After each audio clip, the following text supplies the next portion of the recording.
The Child of the Cavern by Jules Verne. I contradictory letters to Mr. F. R. Starr, engineer, 30 Canongate, Edinburgh.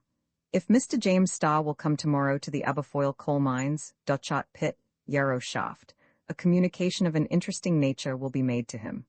Mr. James Starr will be awaited for, the whole day, at the Calendar Station, by Harry Fod, son of the old overman Simon Fod. He is requested to keep this invitation secret. Such was the letter which James Starr received by the first post, on the 3rd December, 18, the letter bearing the Aberfoyle postmark, County of Stirling, Scotland. The engineer's curiosity was excited to the highest pitch. It never occurred to him to doubt whether this letter might not be a hoax. For many years he had known Simon Fod, one of the foremen of the Aberfoyle mines, of which he, James Starr, had for 20 years been the manager, or, as he would be termed in English coal mines, the viewer.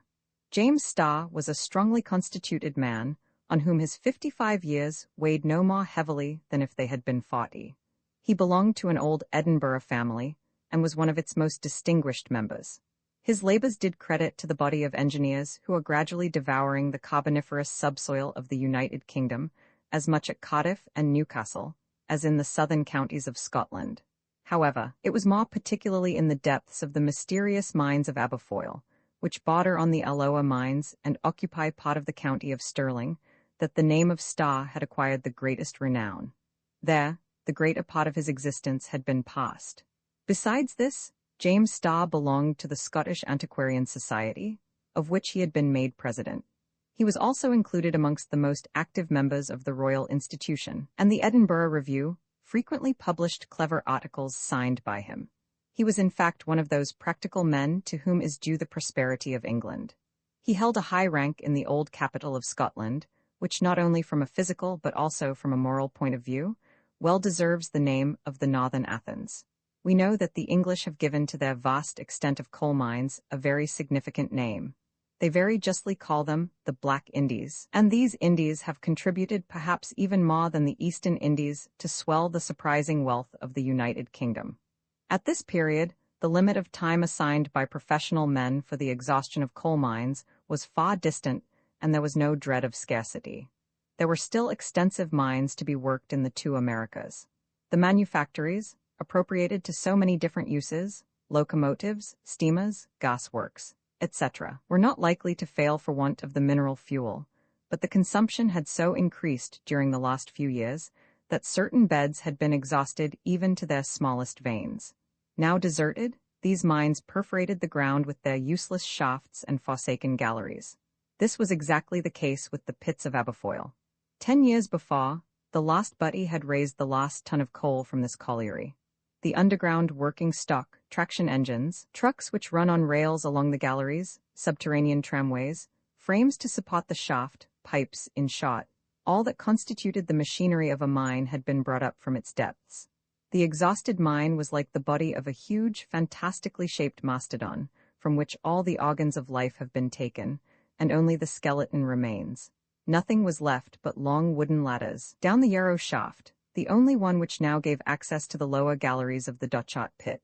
Above ground, the sheds, formerly sheltering the outside works, still marked the spot where the shaft of that pit had been sunk, it being now abandoned, as were the other pits, of which the whole constituted the mines of Aberfoyle. It was a sad day, when for the last time the workmen quitted the mine, in which they had lived for so many years. The engineer, James Starr, had collected the hundreds of workmen which composed the active and courageous population of the mine. Overmen, brakemen, putters, wastemen, barrowmen, masons, smiths, carpenters, outside and inside laborers, women, children, and old men, all were collected in the great yard of the Dutchot pit, formerly heaped with coal from the mine. Many of these families had existed for generations in the mine of old Aberfoyle. They were now driven to seek the means of subsistence elsewhere, and they waited sadly to bid farewell to the engineer. James Starr stood upright at the door of the vast shed in which he had for so many years superintended the powerful machines of the shaft. Simon Fod, the foreman of the Dutchot pit, then 55 years of age, and other managers and overseers, surrounded him. James Starr took off his hat. The miners, cap in hand, kept a profound silence. This farewell scene was of a touching character, not wanting in grandeur. "My friends," said the engineer, "the time has come for us to separate. The Aberfoyle mines, which for so many years have united us in a common work, are now exhausted. All our researches have not led to the discovery of a new vein, and the last block of coal has just been extracted from the Dutchat pit. And in confirmation of his words, James Starr pointed to a lump of coal which had been kept at the bottom of a basket. This piece of coal, my friends, resumed James Starr, is like the last drop of blood which has flowed through the veins of the mine.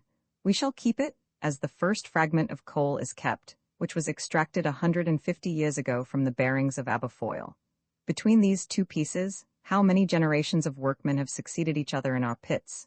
Now, it is over? The last words which your engineer will address to you are a farewell. You have lived in this mine, which your hands have emptied. The work has been hard, but not without profit for you. Our great family must disperse, and it is not probable that the future will ever again unite the scattered members. But do not forget that we have lived together for a long time, and that it will be the duty of the miners of Aberfoyle to help each other. Your old masters will not forget you either. When men have worked together, they must never be stranger to each other again. We shall keep our eye on you, and wherever you go, our recommendations shall follow you. Farewell then, my friends, and may heaven be with you." So saying, James Starr wrung the horny hand of the oldest miner, whose eyes were dim with tears. Then the overmen of the different pits came forward to shake hands with him, whilst the miners waved their caps, shouting, "Farewell, James Starr, our master and our friend." This farewell would leave a lasting remembrance in all these honest hearts. Slowly and sadly, the population quitted the yard. The black soil of the roads leading to the Dutchat pit resounded for the last time to the tread of miners' feet, and silence succeeded to the bustling life which had till then filled the Aberfoyle mines. One man alone remained by James Starr. This was the overman, Simon Fod. Near him stood a boy, about 15 years of age, who for some years already had been employed down below. James Starr and Simon Fod knew and esteemed each other well. "Goodbye, Simon," said the engineer. "Goodbye, Mr. Starr," replied the overman. "Let me add, till we meet again." "Yes, till we meet again, Fod," answered James Starr. "You know that I shall be always glad to see you and talk over old times." "I know that, Mr. Starr. My house in Edinburgh is always open to you." "It's a long way off, is Edinburgh?" answered the man, shaking his head. "Aye, a long way from the Dutchat pit." "A long way, Simon. Where do you mean to live?" "Even here, Mr. Starr. We're not going to leave the mine, our good old nurse, just because her milk is dried up. My wife, my boy, and myself, we mean to remain faithful to her." "Goodbye then, Simon," replied the engineer, whose voice, in spite of himself, betrayed some emotion. "No, I tell you, it's till we meet again, Mr. Starr, and not just goodbye," returned the foreman. "Mark my words, Aberfoyle will see you again." The engineer did not try to dispel the man's illusion. He patted Harry's head, again wrung the father's hand, and left the mine. All this had taken place 10 years ago, but notwithstanding the wish which the overman had expressed to see him again, during that time Starr had heard nothing of him. It was after 10 years of separation that he got this letter from Simon Fod, requesting him to take without delay the road to the old Aberfoyle colliery. A communication of an interesting nature? What could it be? Dutchat pit. Yarrow shaft. What recollections of the past these names brought back to him? Yes, that was a fine time, that of work, of struggle, the best part of the engineer's life. Starr reread his letter. He pondered over it in all its bearings. He much regretted that just a line more had not been added by Fod. He wished he had not been quite so laconic. Was it possible that the old foreman had discovered some new vein? No. Starr remembered with what minute care the mines had been explored before the definite cessation of the works.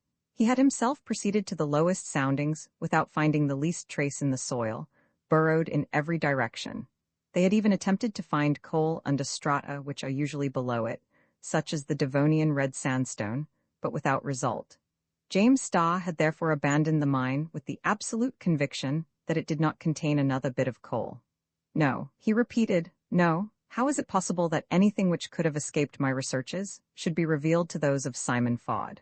However, the old overman must well know that such a discovery would be the one thing in the world to interest me, and this invitation, which I must keep secret, to repair to the Dutchat pit. James Starr always came back to that. On the other hand, the engineer knew Fod to be a clever miner, peculiarly endowed with the instinct of his trade. He had not seen him since the time when the Aberfoyle colliery was abandoned, and did not know either what he was doing or where he was living, with his wife and his son. All that he now knew was that a rendezvous had been appointed him at the Yarrow shaft, and that Harry, Simon Fod's son, was to wait for him during the whole of the next day at the Calendar station. I shall go, said Star, his excitement increasing as the time drew near. Our worthy engineer belonged to that class of men whose brain is always on the boil, like a kettle on a hot fire. In some of these brain kettles the ideas bubble over, in others they just simmer quietly. Now on this day, James Starr's ideas were boiling fast. But suddenly an unexpected incident occurred. This was the drop of cold water, which in a moment was to condense all the vapors of the brain. About 6 in the evening, by the third post, Starr's servant brought him a second letter. This letter was enclosed in a coarse envelope, and evidently directed by a hand unaccustomed to the use of a pen. James Starr tore it open. It contained only a scrap of paper, yellowed by time, and apparently torn out of an old copybook. On this paper was written a single sentence, thus worded: "It is useless for the engineer James Starr to trouble himself, Simon Fod's letter being now without object." No signature. Coal Town, 3 years after the events which have just been related, the guidebooks recommended as a great attraction. To the numerous tourists who roam over the county of Stirling, a visit of a few hours to the mines of New Aberfoyle. No mine in any country, either in the Old or New World, could present a more curious aspect. To begin with, the visitor was transported without danger or fatigue to a level with the workings, at 1,500 feet below the surface of the ground. 7 miles to the southwest of Calendar opened a slanting tunnel, adorned with a castellated entrance, turrets and battlements. This lofty tunnel gently sloped straight to the stupendous crypt, hollowed out so strangely in the bowels of the earth. A double line of railway, the wagons being moved by hydraulic power, plied from hour to hour to and from the village thus buried in the subsoil of the county, and which bore the rather ambitious title of Coal Town. Arrived in Coal Town, the visitor found himself in a place where electricity played a principal part as an agent of heat and light. Although the ventilation shafts were numerous, they were not sufficient to admit much daylight into New Aberfoyle, yet it had abundance of light.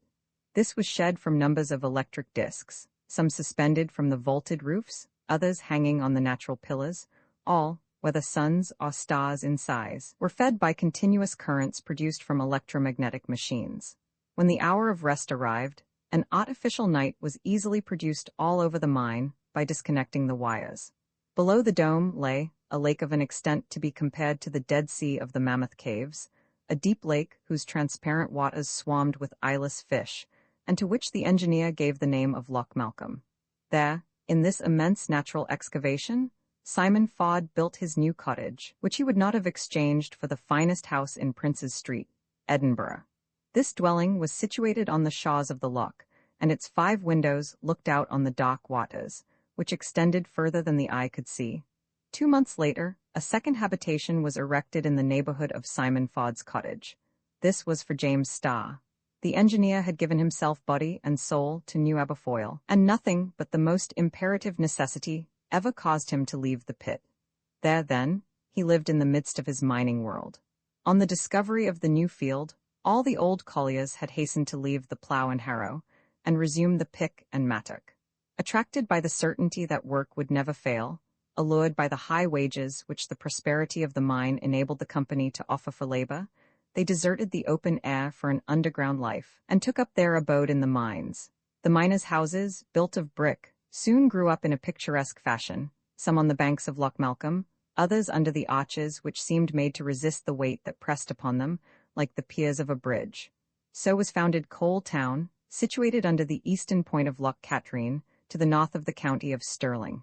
It was a regular settlement on the banks of Loch Malcolm. A chapel, dedicated to St. Giles, overlooked it from the top of a huge rock, whose foot was laved by the waters of the subterranean sea.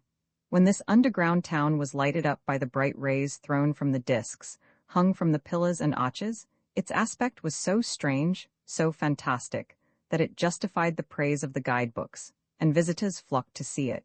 It is needless to say that the inhabitants of Coal Town were proud of their place. They rarely left their laboring village, in that imitating Simon Fod, who never wished to go out again. The old overman maintained that it always rained up there, and, considering the climate of the United Kingdom, it must be acknowledged that he was not far wrong. All the families in New Aberfoyle prospered well, having in 3 years obtained a certain competency which they could never have hoped to attain on the surface of the county.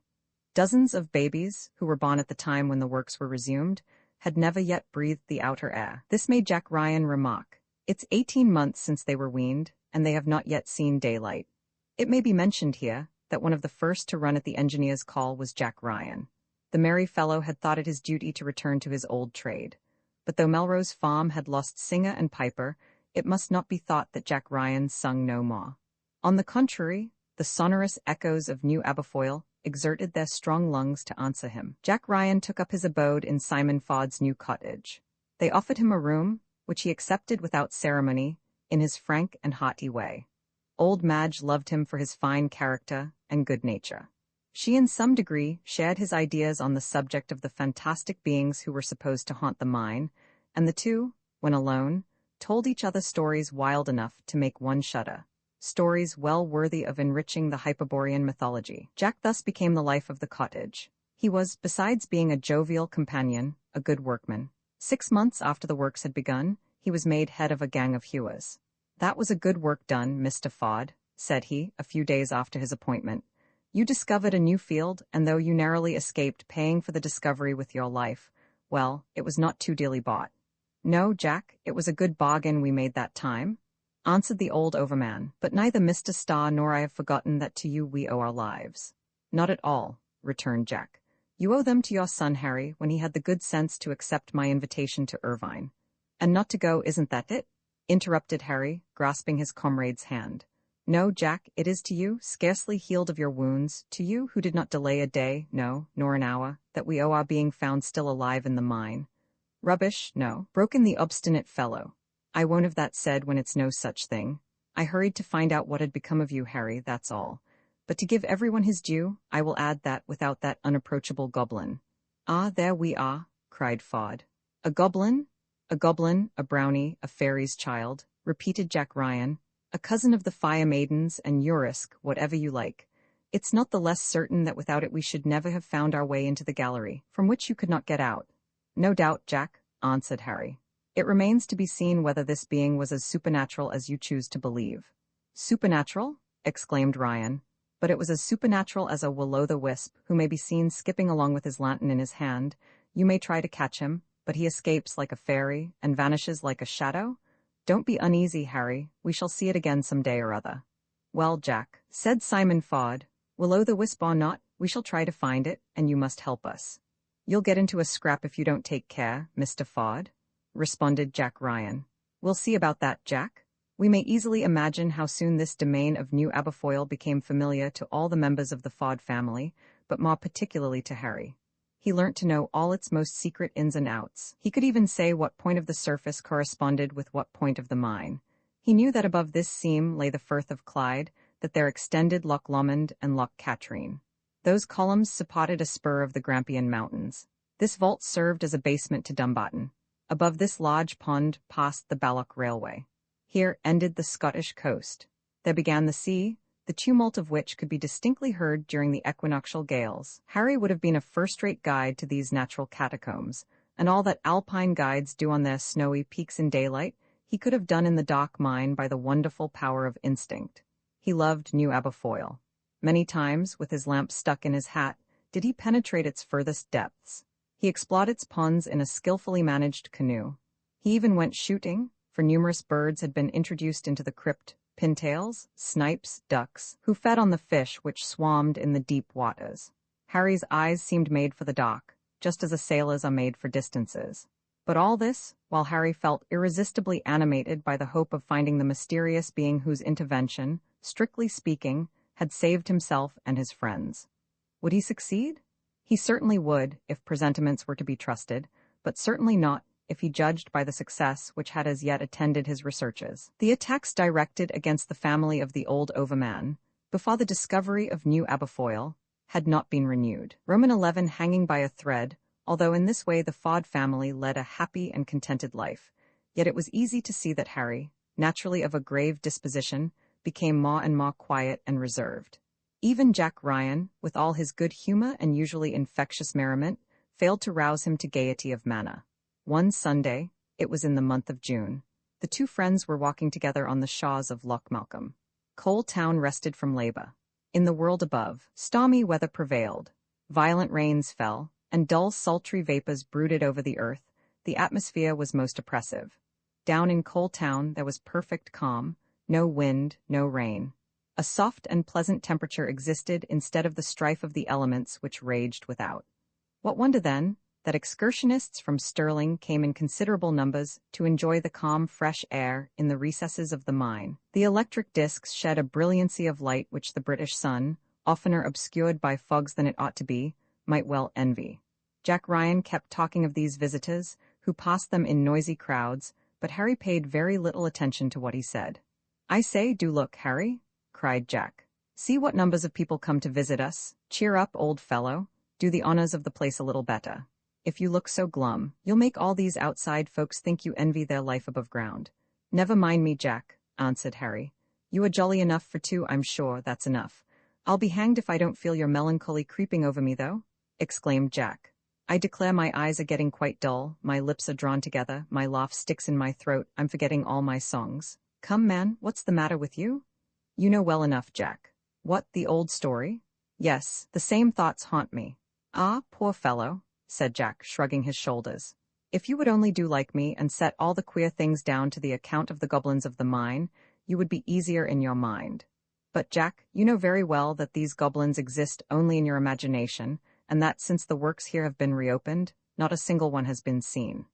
"That's true, Harry, but if no spirits have been seen, neither has anyone else to whom you could attribute the extraordinary doings we want to account for. I shall discover them." "Ah, Harry, it's not so easy to catch the spirits of New Aberfoyle." "I shall find out the spirits, as you call them," said Harry, in a tone of firm conviction. "Do you expect to be able to punish them?" "Both punish and reward. Remember, if one hand shut us up in that passage, another hand delivered us? I shall not soon forget that." "But, Harry, how can we be sure that these two hands do not belong to the same body?" "What can put such a notion in your head, Jack?" asked Harry. "Well, I don't know. Creatures that live in these holes, Harry, don't you see? They can't be made like us, eh? But they are just like us, Jack." "Oh, no, don't say that, Harry. Perhaps some madman managed to get in for a time." "A madman? No madman would have formed such connected plans, or done such continued mischief as befell us after the breaking of the ladders." "Well, but anyhow he has done no harm for the last 3 years, either to you, Harry, or any of your people." "No matter, Jack," replied Harry. "I am persuaded that this malignant being, whoever he is, has by no means given up his evil intentions. I can hardly say on what I found my convictions. But at any rate, for the sake of the new works, I must and will know who he is, and whence he comes." "For the sake of the new works, did you say?" asked Jack, considerably surprised. "I said so, Jack," returned Harry. "I may be mistaken, but to me, all that has happened proves the existence of an interest in this mine in strong opposition to ours. Many a time have I considered the matter. I feel almost sure of it. Just consider the whole series of inexplicable circumstances, so singularly linked together.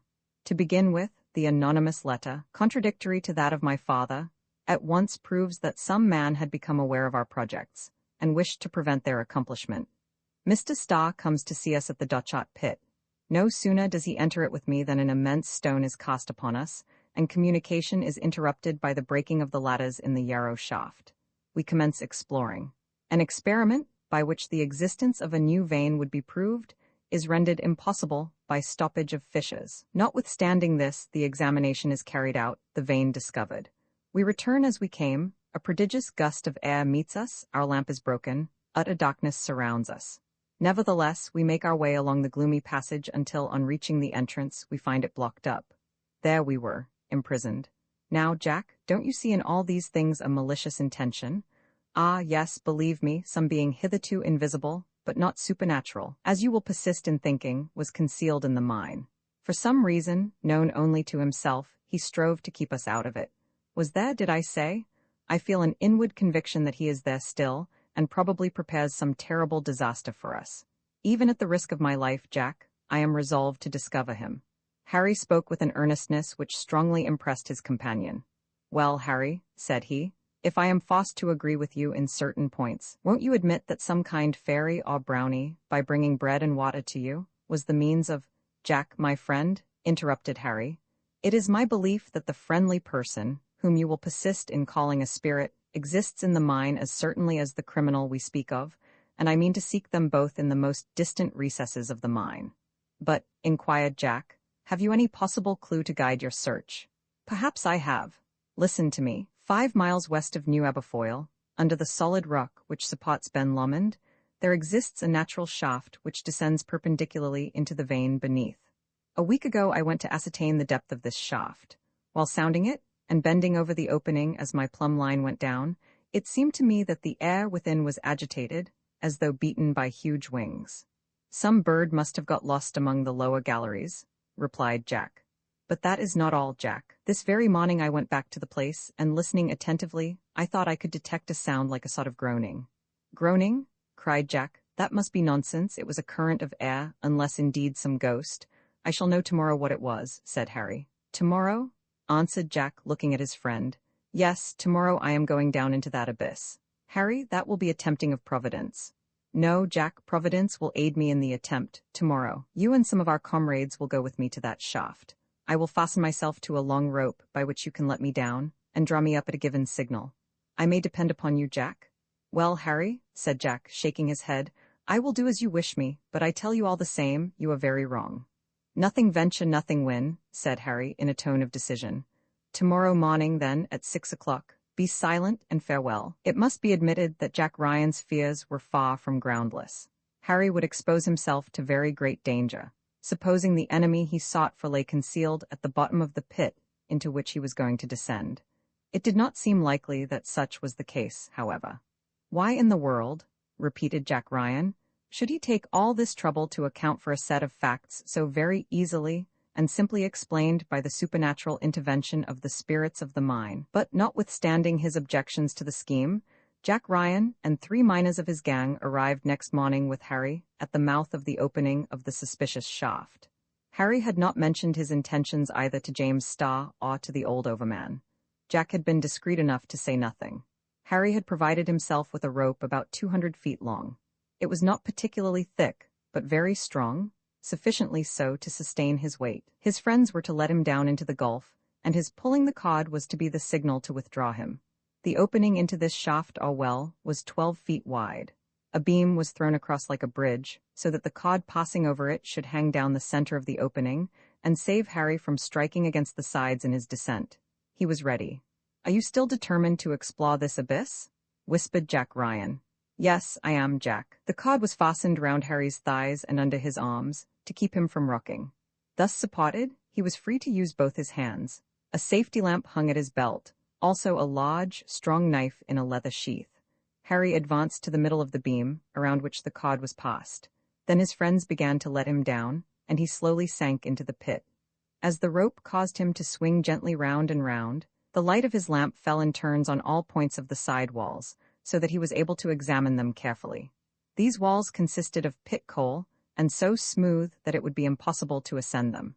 Harry calculated that he was going down at the rate of about a foot per second, so that he had time to look about him and be ready for any event. During 2 minutes, that is to say, to the depth of about 120 feet, the descent continued without any incident. No lateral gallery opened from the side walls of the pit, which was gradually narrowing into the shape of a funnel.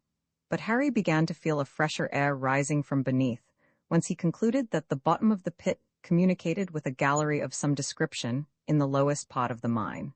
The cord continued to unwind. Darkness and silence were complete. If any living being whatever had sought refuge in the deep and mysterious abyss, he had either left it or, if there, by no movement did he in the slightest way betray his presence. Harry, becoming more suspicious the lower he got, now drew his knife and held it in his right hand. At a depth of 180 feet, his feet touched the lower point, and the cord slackened and unwound no further. Harry breathed more freely for a moment. One of the fears he entertained had been that, during his descent, the cord might be cut above him, but he had seen no projection from the walls behind which anyone could have been concealed. The bottom of the abyss was quite dry.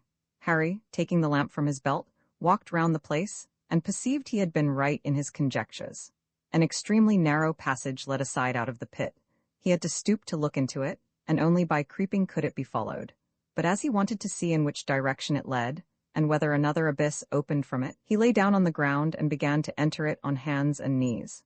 An obstacle speedily arrested his progress. He fancied he could perceive by touching it that a human body lay across the passage. A sudden thrill of horror and surprise made him hastily draw back, but he again advanced and felt more carefully. His senses had not deceived him. A body did indeed lie there, and he soon ascertained that, although icy cold at the extremities, there was some vital heat remaining. In less time than it takes to tell it, Harry had drawn the body from the recess to the bottom of the shaft, and seizing his lamp, he cast its lights on what he had found, exclaiming immediately, "Why, it is a child!" The child still breathed, but so very feebly that Harry expected it to cease every instant.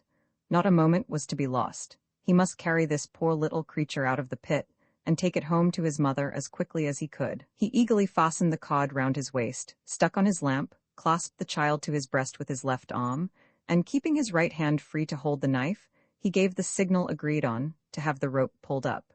It tightened at once. He began the ascent. Harry looked around him with redoubled care, for more than his own life was now in danger. For a few minutes all went well. No accident seemed to threaten him, when suddenly he heard the sound of a great rush of air from beneath, and looking down, he could dimly perceive through the gloom a broad mass arising until it passed him, striking him as it went by. It was an enormous bird, of what sort he could not see.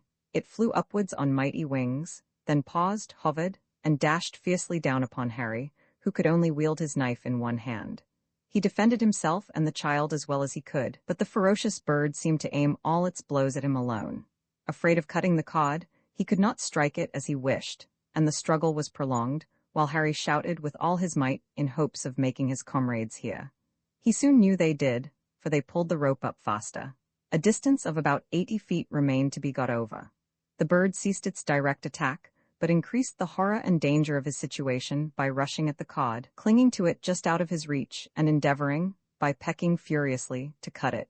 Harry felt overcome with terrible dread. One strand of the rope gave way, and it made them sink a little. A shriek of despair escaped his lips. A second strand was divided, and the double burden now hung suspended by only half the cord. Harry dropped his knife, and by a superhuman effort succeeded, at the moment the rope was giving way, in catching hold of it with his right hand above the cut made by the beak of the bird. But, powerfully as he held it in his iron grasp, he could feel it gradually slipping through his fingers. He might have caught it, and held on with both hands by sacrificing the life of the child he supported in his left arm. The idea crossed him, but was banished in an instant, although he believed himself quite unable to hold out until drawn to the surface. For a second he closed his eyes, believing they were about to plunge back into the abyss. He looked up once more. The huge bird had disappeared. His hand was at the very extremity of the broken rope, when, just as his convulsive grasp was failing, he was seized by the men, and with the child was placed on the level ground. The fearful strain of anxiety removed, a reaction took place, and Harry fell fainting into the arms of his friends. Roman 12 Nell adopted a couple of hours later. Harry still unconscious, and the child in a very feeble state, were brought to the cottage by Jack Ryan and his companions. The old overman listened to the account of their adventures, while Madge attended with the utmost care to the wants of her son, and of the poor creature whom he had rescued from the pit. Harry imagined her a mere child, but she was a maiden of the age of 15 or 16 years. She gazed at them with vague and wondering eyes, and the thin face, drawn by suffering, the pallid complexion, which light could never have tinged, and the fragile, slender figure, gave her an appearance at once singular and attractive. Jack Ryan declared that she seemed to him to be an uncommonly interesting kind of ghost. It must have been due to the strange and peculiar circumstances under which her life hitherto had been led, that she scarcely seemed to belong to the human race. Her countenance was of a very uncommon cast, and her eyes, hardly able to bear the lamplight in the cottage, glanced around in a confused and puzzled way, as if all were new to them.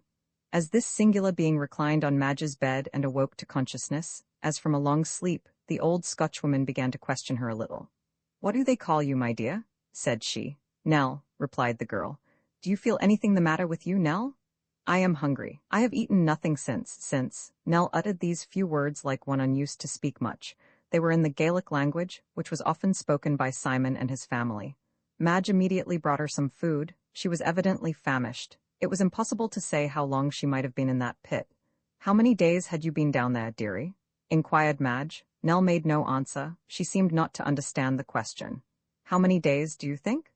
"Days," repeated Nell, as though the word had no meaning for her, and she shook her head to signify entire want of comprehension. Madge took her hand and stroked it caressingly. "How old are you, my lassie?" she asked, smiling kindly at her. Nell shook her head again. "Yes, yes," continued Madge. "How many years old?" "Years?" replied Nell. She seemed to understand that word no better than days. Simon, Harry, Jack, and the rest looked on with an air of mingled compassion, wonder, and sympathy. The state of this poor thing, clothed in a miserable garment of coarse woolen stuff, seemed to impress them painfully. Harry, more than all the rest, seemed attracted by the very peculiarity of this poor stranger. He drew near, took Nell's hand from his mother, and looked directly at her, while something like a smile curved her lip. "Nell," he said, "Nell, away down there in the mine, were you all alone?" "Alone? Alone?" cried the girl, raising herself hastily. Her features expressed terror, her eyes, which had appeared to soften as Harry looked at her, became quite wild again. "Alone?" repeated she, "alone?" And she fell back on the bed as though deprived of all strength. "The poor bairn is too weak to speak to us," said Madge, when she had adjusted the pillows. "After a good rest and a little more food, she will be stronger. Come away, Simon and Harry, and all the rest of you, and let her go to sleep." So Nell was left alone, and in a very few minutes slept profoundly. This event caused a great sensation, not only in the coal mines, but in Stirlingshire, and ultimately throughout the kingdom. The strangeness of the story was exaggerated. The affair could not have made more commotion had they found the girl enclosed in the solid rock, like one of those antediluvian creatures who have occasionally been released by a stroke of the pickaxe from their stony prison. Nell became a fashionable wonder without knowing it. Superstitious folks made her story a new subject for legendary marvels, and were inclined to think, as Jack Ryan told Harry, that Nell was the spirit of the mines. "Be it so, Jack," said the young man, "but at any rate she is the good spirit. It can have been none but she who brought us bread and water when we were shut up down there, and as to the bad spirit, who must still be in the mine, we'll catch him some day." Of course James Starr had been at once informed of all this, and came, as soon as the young girl had sufficiently recovered her strength, to see her, and endeavor to question her carefully. She appeared ignorant of nearly everything relating to life, and although evidently intelligent, was wanting in many elementary ideas, such as time, for instance. She had never been used to its division, and the words signifying hours, days, months, and years were unknown to her. Her eyes, accustomed to the night, were pained by the glare of the electric discs, but in the dark her sight was wonderfully keen. The pupil dilated in a remarkable manner, and she could see where to others there appeared profound obscurity. It was certain that her brain had never received any impression of the outer world, that her eyes had never looked beyond the mine, and that these summer depths had been all the world to her. The poor girl probably knew not that there were a sun and stars, towns and counties, a mighty universe composed of myriads of worlds. But until she comprehended the significance of words at present conveying no precise meaning to her, it was impossible to ascertain what she knew. As to whether or not Nell had lived alone in the recesses of New Aberfoyle, James Starr was obliged to remain uncertain. Indeed, any allusion to the subject excited evident alarm in the mind of this strange girl. Either Nell could not or would not reply to questions, but that some secret existed in connection with the place, which she could have explained, was manifest. "Should you like to stay with us? Should you like to go back to where we found you?" asked James Starr. "Oh, yes," exclaimed the maiden in answer to his first question, but a cry of terror was all she seemed able to say to the second. James Starr, as well as Simon and Harry Ford, could not help feeling a certain amount of uneasiness with regard to this persistent silence. They found it impossible to forget all that had appeared so inexplicable at the time they made the discovery of the coal mine, and although that was 3 years ago, and nothing new had happened, they always expected some fresh attack on the part of the invisible enemy. They resolved to explore the mysterious well, and did so, well armed and in considerable numbers. But nothing suspicious was to be seen. The shaft communicated with lower stages of the crypt, hollowed out in the carboniferous bed. Many a time did James Starr, Simon, and Harry talk over these things. If one or more malevolent beings were concealed in the coal pit, and their concocted mischief, Nell surely could have warned them of it, yet she said nothing. The slightest allusion to her past life brought on such fits of violent emotion that it was judged best to avoid the subject for the present. Her secret would certainly escape her by and by. By the time Nell had been a fortnight in the cottage, she had become a most intelligent and zealous assistant to old Madge. It was clear that she instinctively felt she should remain in the dwelling where she had been so charitably received, and perhaps never dreamt of quitting it. This family was all in all to her, and to the good folks themselves, Nell had seemed an adopted child from the moment when she first came beneath their roof. Nell was in truth a charming creature. Her new mode of existence added to her beauty, for these were no doubt the first happy days of her life, and her heart was full of gratitude towards those to whom she owed them. Madge felt towards her as a mother would. The old woman doted upon her. In short, she was beloved by everybody. Jack Ryan only regretted one thing, which was that he had not saved her himself. Friend Jack often came to the cottage. He sang, and Nell, who had never heard singing before, admired it greatly, but anyone might see that she preferred to Jack's songs the graver conversation of Harry, from whom by degrees she learnt truths concerning the outer world, of which hitherto she had known nothing. It must be said that, since Nell had appeared in her own person, Jack Ryan had been obliged to admit that his belief in hobgoblins was in a measure weakened. A couple of months later, his credulity experienced a further shock. About that time, Harry unexpectedly made a discovery which, in part at least, accounted for the apparition of the Fire Maidens among the ruins of Dundonald Castle at Irvine. During several days, he had been engaged in exploring the remote galleries of the prodigious excavation towards the south. At last, he scrambled with difficulty up a narrow passage which branched off through the upper rock.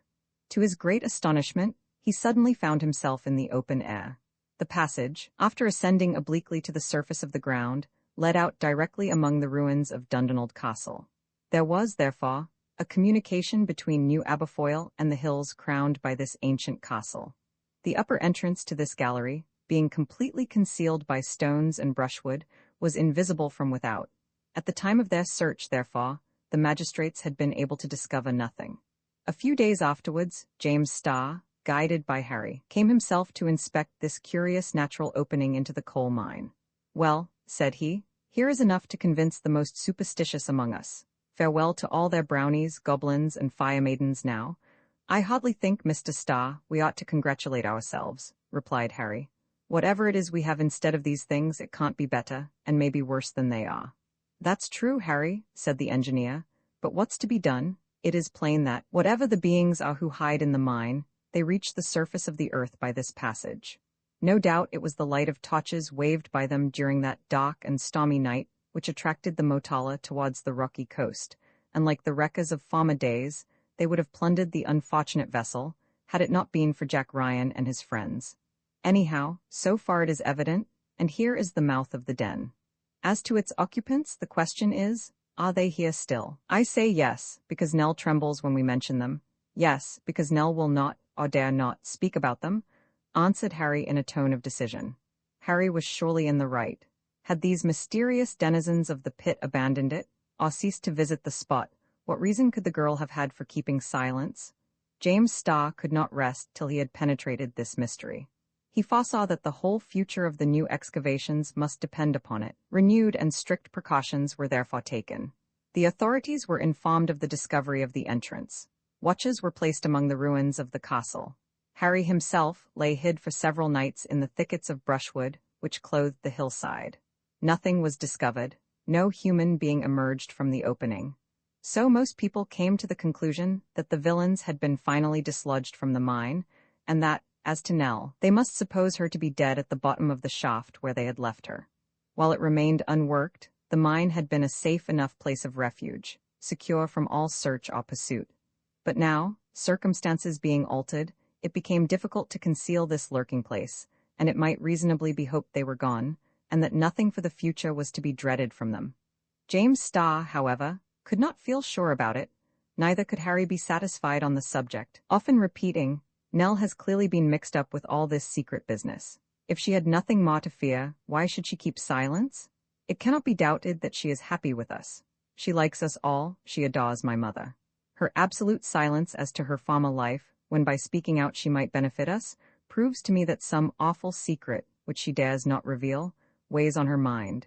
It may also be that she believes it better for us, as well as for herself, that she should remain mute in a way otherwise so unaccountable." In consequence of these opinions, it was agreed by common consent to avoid all allusion to the maiden's former mode of life. One day, however, Harry was led to make known to Nell what James Starr, his father, mother, and himself believed they owed to her interference. It was a fête day. The miners made holiday on the surface of the county of Stirling, as well as in its subterraneous domains. Parties of holidaymakers were moving about in all directions. Songs resounded in many places beneath the sonorous vaults of New Aberfoyle.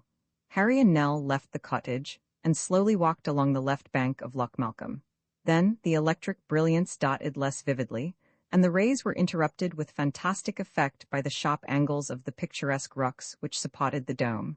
This imperfect light suited Nell, to whose eyes a glare was very unpleasant.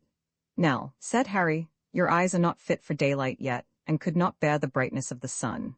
"Indeed they could not," replied the girl, "if the sun is such as you describe it to me, Harry. I cannot by any words, Nell, give you an idea either of his splendor, or of the beauty of that universe which your eyes have never beheld. But tell me, is it really possible that, since the day when you were born in the depths of the coal mine, you never once have been up to the surface of the earth?" "Never once, Harry," said she.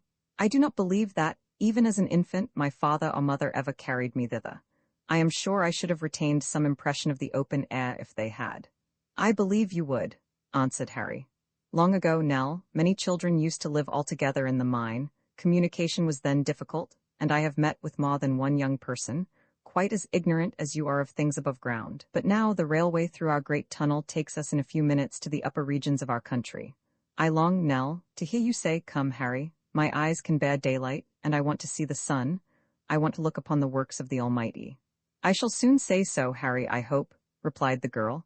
"I shall soon go with you to the world above, and yet—" "What are you going to say, Nell?"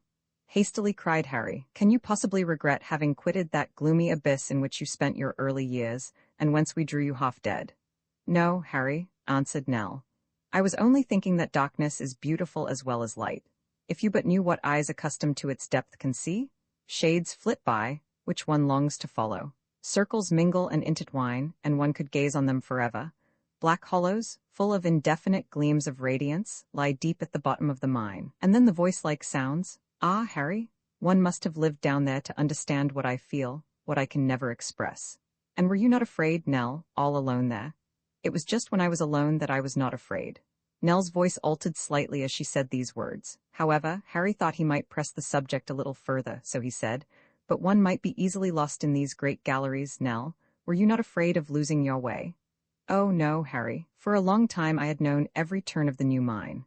"Did you never leave it?" "Yes, now and then," answered the girl with a little hesitation. "Sometimes I have been as far as the old mine of Aberfoyle." "So you knew our old cottage?" "The cottage? Oh, yes, but the people who lived there I only saw at a great distance." "They were my father and mother," said Harry. "And I was there too. We have always lived there. We never would give up the old dwelling." "Perhaps it would have been better for you if you had," murmured the maiden. "Why so, Nell? Was it not just because we were obstinately resolved to remain that we ended by discovering the new vein of coal? And did not that discovery lead to the happy result of providing work for a large population and restoring them to ease and comfort? And did it not enable us to find you, Nell, to save your life, and give you the love of all our hearts?" "Ah, yes, for me indeed it is well, whatever may happen," replied Nell earnestly. "For others, who can tell?" "What do you mean?" "Oh, nothing, nothing. But it used to be very dangerous at that time to go into the new cutting." "Yes, very dangerous indeed, Harry. Once some rash people made their way into these chasms. They got a long, long way, they were lost." "They were lost," said Harry, looking at her. "Yes, lost," repeated Nell in a trembling voice. "They could not find their way out." "And there," cried Harry, "they were imprisoned during 8 long days. They were at the point of death, Nell, and but for a kind and charitable being, an angel perhaps, sent by God to help them, who secretly brought them a little food, but for a mysterious guide who afterwards led to them their deliverers, they never would have escaped from that living tomb." "And how do you know about that?" demanded the girl. "Because those men were James Starr, my father, and myself, Nell." Nell looked up hastily, seized the young man's hand, and gazed so fixedly into his eyes that his feelings were stirred to their depths. "You were there?" at last she uttered. "I was indeed," said Harry, after a pause, "and she to whom we owe our lives can have been none other than yourself, Nell." Nell hid her face in her hands without speaking. Harry had never seen her so much affected. "Those who saved your life, Nell," added he in a voice tremulous with emotion, "already owed theirs to you. Do you think they will ever forget it?" Roman 13, on the revolving ladder, the mining operations at New Aberfoyle continued to be carried on very successfully. As a matter of course, the engineer, James Starr, as well as Simon Ford, The discoverers of this rich carboniferous region shared largely in the profits. In time Harry became a partner, but he never thought of quitting the cottage. He took his father's place as overman, and diligently superintended the works of this colony of miners. Jack Ryan was proud and delighted at the good fortune which had befallen his comrade. He himself was getting on very well also. They frequently met, either at the cottage or at the works in the pit. Jack did not fail to remark the sentiments entertained by Harry towards Nell. Harry would not confess to them, but Jack only laughed at him when he shook his head and tried to deny any special interest in her. It must be noted that Jack Ryan had the greatest possible wish to be of the party when Nell should pay her first visit to the upper surface of the county of Stirling. He wished to see her wonder and admiration on first beholding the yet unknown face of nature. He very much hoped that Harry would take him with them when the excursion was made. As yet, however, the latter had made no proposal of the kind to him, which caused him to feel a little uneasy as to his intentions. One morning, Jack Ryan was descending through a shaft, which led from the surface to the lower regions of the pit. He did so by means of one of those ladders which, continually revolving by machinery, enabled persons to ascend and descend without fatigue. This apparatus had lowered him about 150 feet, when at a narrow landing place he perceived Harry, who was coming up to his labors for the day. "Well met, my friend?" cried Jack, recognizing his comrade by the light of the electric lamps. "Ah, Jack," replied Harry, "I am glad to see you. I've got something to propose." "I can listen to nothing till you tell me how Nell is," interrupted Jack Ryan. "Nell is all right, Jack, so much so, in fact, that I hope in a month or 6 weeks to marry her, Harry." "Jack, you don't know what you are talking about." "Ah, that's very likely, but I know quite well what I shall do." "What will you do?" "Marry her myself if you don't, so look sharp," laughed Jack. "By St. Mungo, I think an immense deal of bonny Nell. A fine young creature like that who has been brought up in the mine is just the very wife for a miner. She is an orphan, so am I, and if you don't care much for her, and if she will have me—" Harry looked gravely at Jack and let him talk on without trying to stop him. "Don't you begin to feel jealous, Harry?" asked Jack in a more serious tone. "Not at all," answered Harry quietly. "But if you don't marry Nell yourself, you surely can't expect her to remain a spinster." "I expect nothing," said Harry. A movement of the ladder machinery now gave the two friends the opportunity, one to go up, the other down the shaft. However, they remained where they were. "Harry," quoth Jack, "do you think I spoke in earnest just now about Nell?" "No, that I don't, Jack." "Well, but now I will." "You speak in earnest?" "My good fellow, I can tell you I am quite capable of giving a friend a bit of advice." "Let's hear then, Jack." "Well, look here, you love Nell as hotly as she deserves. Old Simon, your father, and old Madge, your mother, both love her as if she were their daughter. Why don't you make her so in reality? Why don't you marry her?" "Come, Jack," said Harry, "you are running on as if you knew how Nell felt on this subject." "Everybody knows that," replied Jack, "and therefore it is impossible to make you jealous of any of us. But here goes the ladder again, I'm off." "Stop a minute, Jack," cried Harry, detaining his companion, who was stepping onto the moving staircase. "I say, you seem to mean me to take up my quarters here altogether? Do be serious and listen, Jack. I want to speak in earnest myself now." "Well, I'll listen till the ladder moves again, not a minute longer." "Jack," resumed Harry, "I need not pretend that I do not love Nell. I wish above all things to make her my wife." "That's all right. But for the present I have scruples of conscience as to asking her to make me a promise which would be irrevocable." "What can you mean, Harry?" "I mean just this, that, it being certain Nell has never been outside this coal mine in the very depths of which she was born, it stands to reason that she knows nothing, and can comprehend nothing of what exists beyond it. Her eyes, yes, and perhaps also her heart, have everything yet to learn. Who can tell what her thoughts will be, when perfectly new impressions shall be made upon her mind? As yet she knows nothing of the world, and to me it would seem like deceiving her, if I led her to decide in ignorance upon choosing to remain all her life in the coal mine. Do you understand me, Jack?" "Hem? Yes, pretty well. What I understand best is that you are going to make me miss another turn of the ladder." "Jack," replied Harry gravely, "if this machinery were to stop altogether, if this landing place were to fall beneath our feet, you must and shall hear what I have to say." "Well done, Harry. That's how I like to be spoken to. Let's settle, then, that before you marry Nell, she shall go to school in Auld Reekie."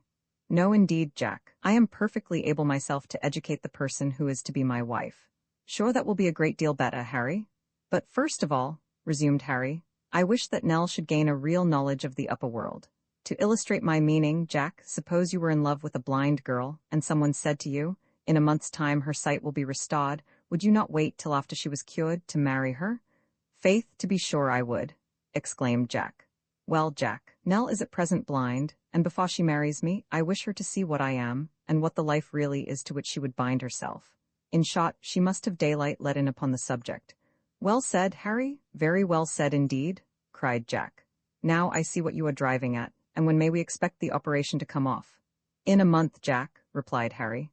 Nell is getting used to the light of our reflectors, that is some preparation. In a month she will, I hope, have seen the earth and its wonders, the sky and its splendors. She will perceive that the limits of the universe are boundless. But while Harry was thus giving the rein to his imagination, Jack Ryan, quitting the platform, had leaped on the step of the moving machinery. Hullo, Jack, where are you? Far beneath you, laughed the merry fellow. While you saw to the heights, I plunge into the depths. Fare you well, Jack, returned Harry, himself laying hold of the rising ladder. Mind you say nothing about what I have been telling you. Not a word, shouted Jack, but I make one condition. What is that? That I may be one of the party when Nell's first excursion to the face of the earth comes off. So you shall, Jack, I promise you. A fresh throb of the machinery placed a yet more considerable distance between the friends. Their voices sounded faintly to each other. Harry, however, could still hear Jack shouting, I say, do you know what Nell will like better than either sun, moon, or stars after she's seen the whole of them? No, Jack. Why, you yourself, old fellow, still you, always you? And Jack's voice died away in a prolonged hurrah. Harry, after this, applied himself diligently, during all his spare time, to the work of Nell's education. He taught her to read and to write, and such rapid progress did she make, it might have been said that she learnt by instinct. Never did keen intelligence more quickly triumph over utter ignorance. It was the wonder of all beholders. Simon and Madge became every day more and more attached to their adopted child, whose former history continued to puzzle them a good deal. They plainly saw the nature of Harry's feelings towards her, and were far from displeased thereat. They recollected that Simon had said to the engineer on his first visit to the old cottage, "How can our son ever think of marrying? Where could a wife possibly be found suitable for a lad whose whole life must be passed in the depths of a coal mine?" Well, now it seemed as if the most desirable companion in the world had been led to him by Providence. Was not this like a blessing direct from heaven? So the old man made up his mind that, if the wedding did take place, the miners of New Aberfoyle should have a merrymaking at Coal Town, which they would never during their lives forget. Simon Ford little knew what he was saying. It must be remarked that another person wished for this union of Harry and Nell as much as Simon did, and that was James Starr, the engineer. Of course he was really interested in the happiness of the two young people. But another motive, connected with wider interests, influenced him to desire it. It has been said that James Starr continued to entertain a certain amount of apprehension, although for the present nothing appeared to justify it, yet that which had been might again be. This mystery about the new cutting, Nell was evidently the only person acquainted with it. Now, if fresh dangers were in store for the miners of Aberfoyle, how were they possibly to be guarded against, without so much as knowing the cause of them? Nell has persisted in keeping silence, said James Starr very often, but what she has concealed from others, she will not long hide from her husband. Any danger would be danger to Harry as well as to the rest of us. Therefore, a marriage which brings happiness to the lovers and safety to their friends will be a good marriage, if ever there is such a thing here below. Thus, not illogically, reasoned James Starr. He communicated his ideas to old Simon, who decidedly appreciated them. Nothing, then, appeared to stand in the way of the match. What, in fact, was there to prevent it? They loved each other. The parents desired nothing better for their son. Harry's comrades envied his good fortune, but freely acknowledged that he deserved it. The maiden depended on no one else, and had but to give the consent of her own heart. Why, then, if there were none to place obstacles in the way of this union, why, as night came on, and the labors of the day being over, the electric lights in the mine were extinguished, and all the inhabitants of Coal Town at rest within their dwellings, why did a mysterious form always emerge from the gloomier recesses of New Aberfoyle, and silently glide through the darkness? What instinct guided this phantom with ease through passages so narrow as to appear to be impracticable? Why should the strange being, with eyes flashing through the deepest darkness, come cautiously creeping along the shores of Lake Malcolm? Why so directly make his way towards Simon's cottage, yet so carefully as hitherto to avoid notice? Why, bending towards the windows, did he strive to catch, by listening, some fragment of the conversation within the closed shutters? And on catching a few words, why did he shake his fist with a menacing gesture towards the calm abode, while from between his set teeth issued these words in muttered fury? She and he? Never, never. Roman 14. A sunrise a month after this, on the evening of the 20th of August, Simon, Fod and Madge took leave, with all manner of good wishes, of 4 tourists, who were setting forth from the cottage. James Starr, Harry, and Jack Ryan were about to lead Nell's steps over yet untrodden paths, and to show her the glories of nature by a light to which she was as yet a stranger. The excursion was to last for 2 days. James Starr, as well as Harry, considered that during these 48 hours spent above ground, the maiden would be able to see everything of which she must have remained ignorant in the gloomy pit.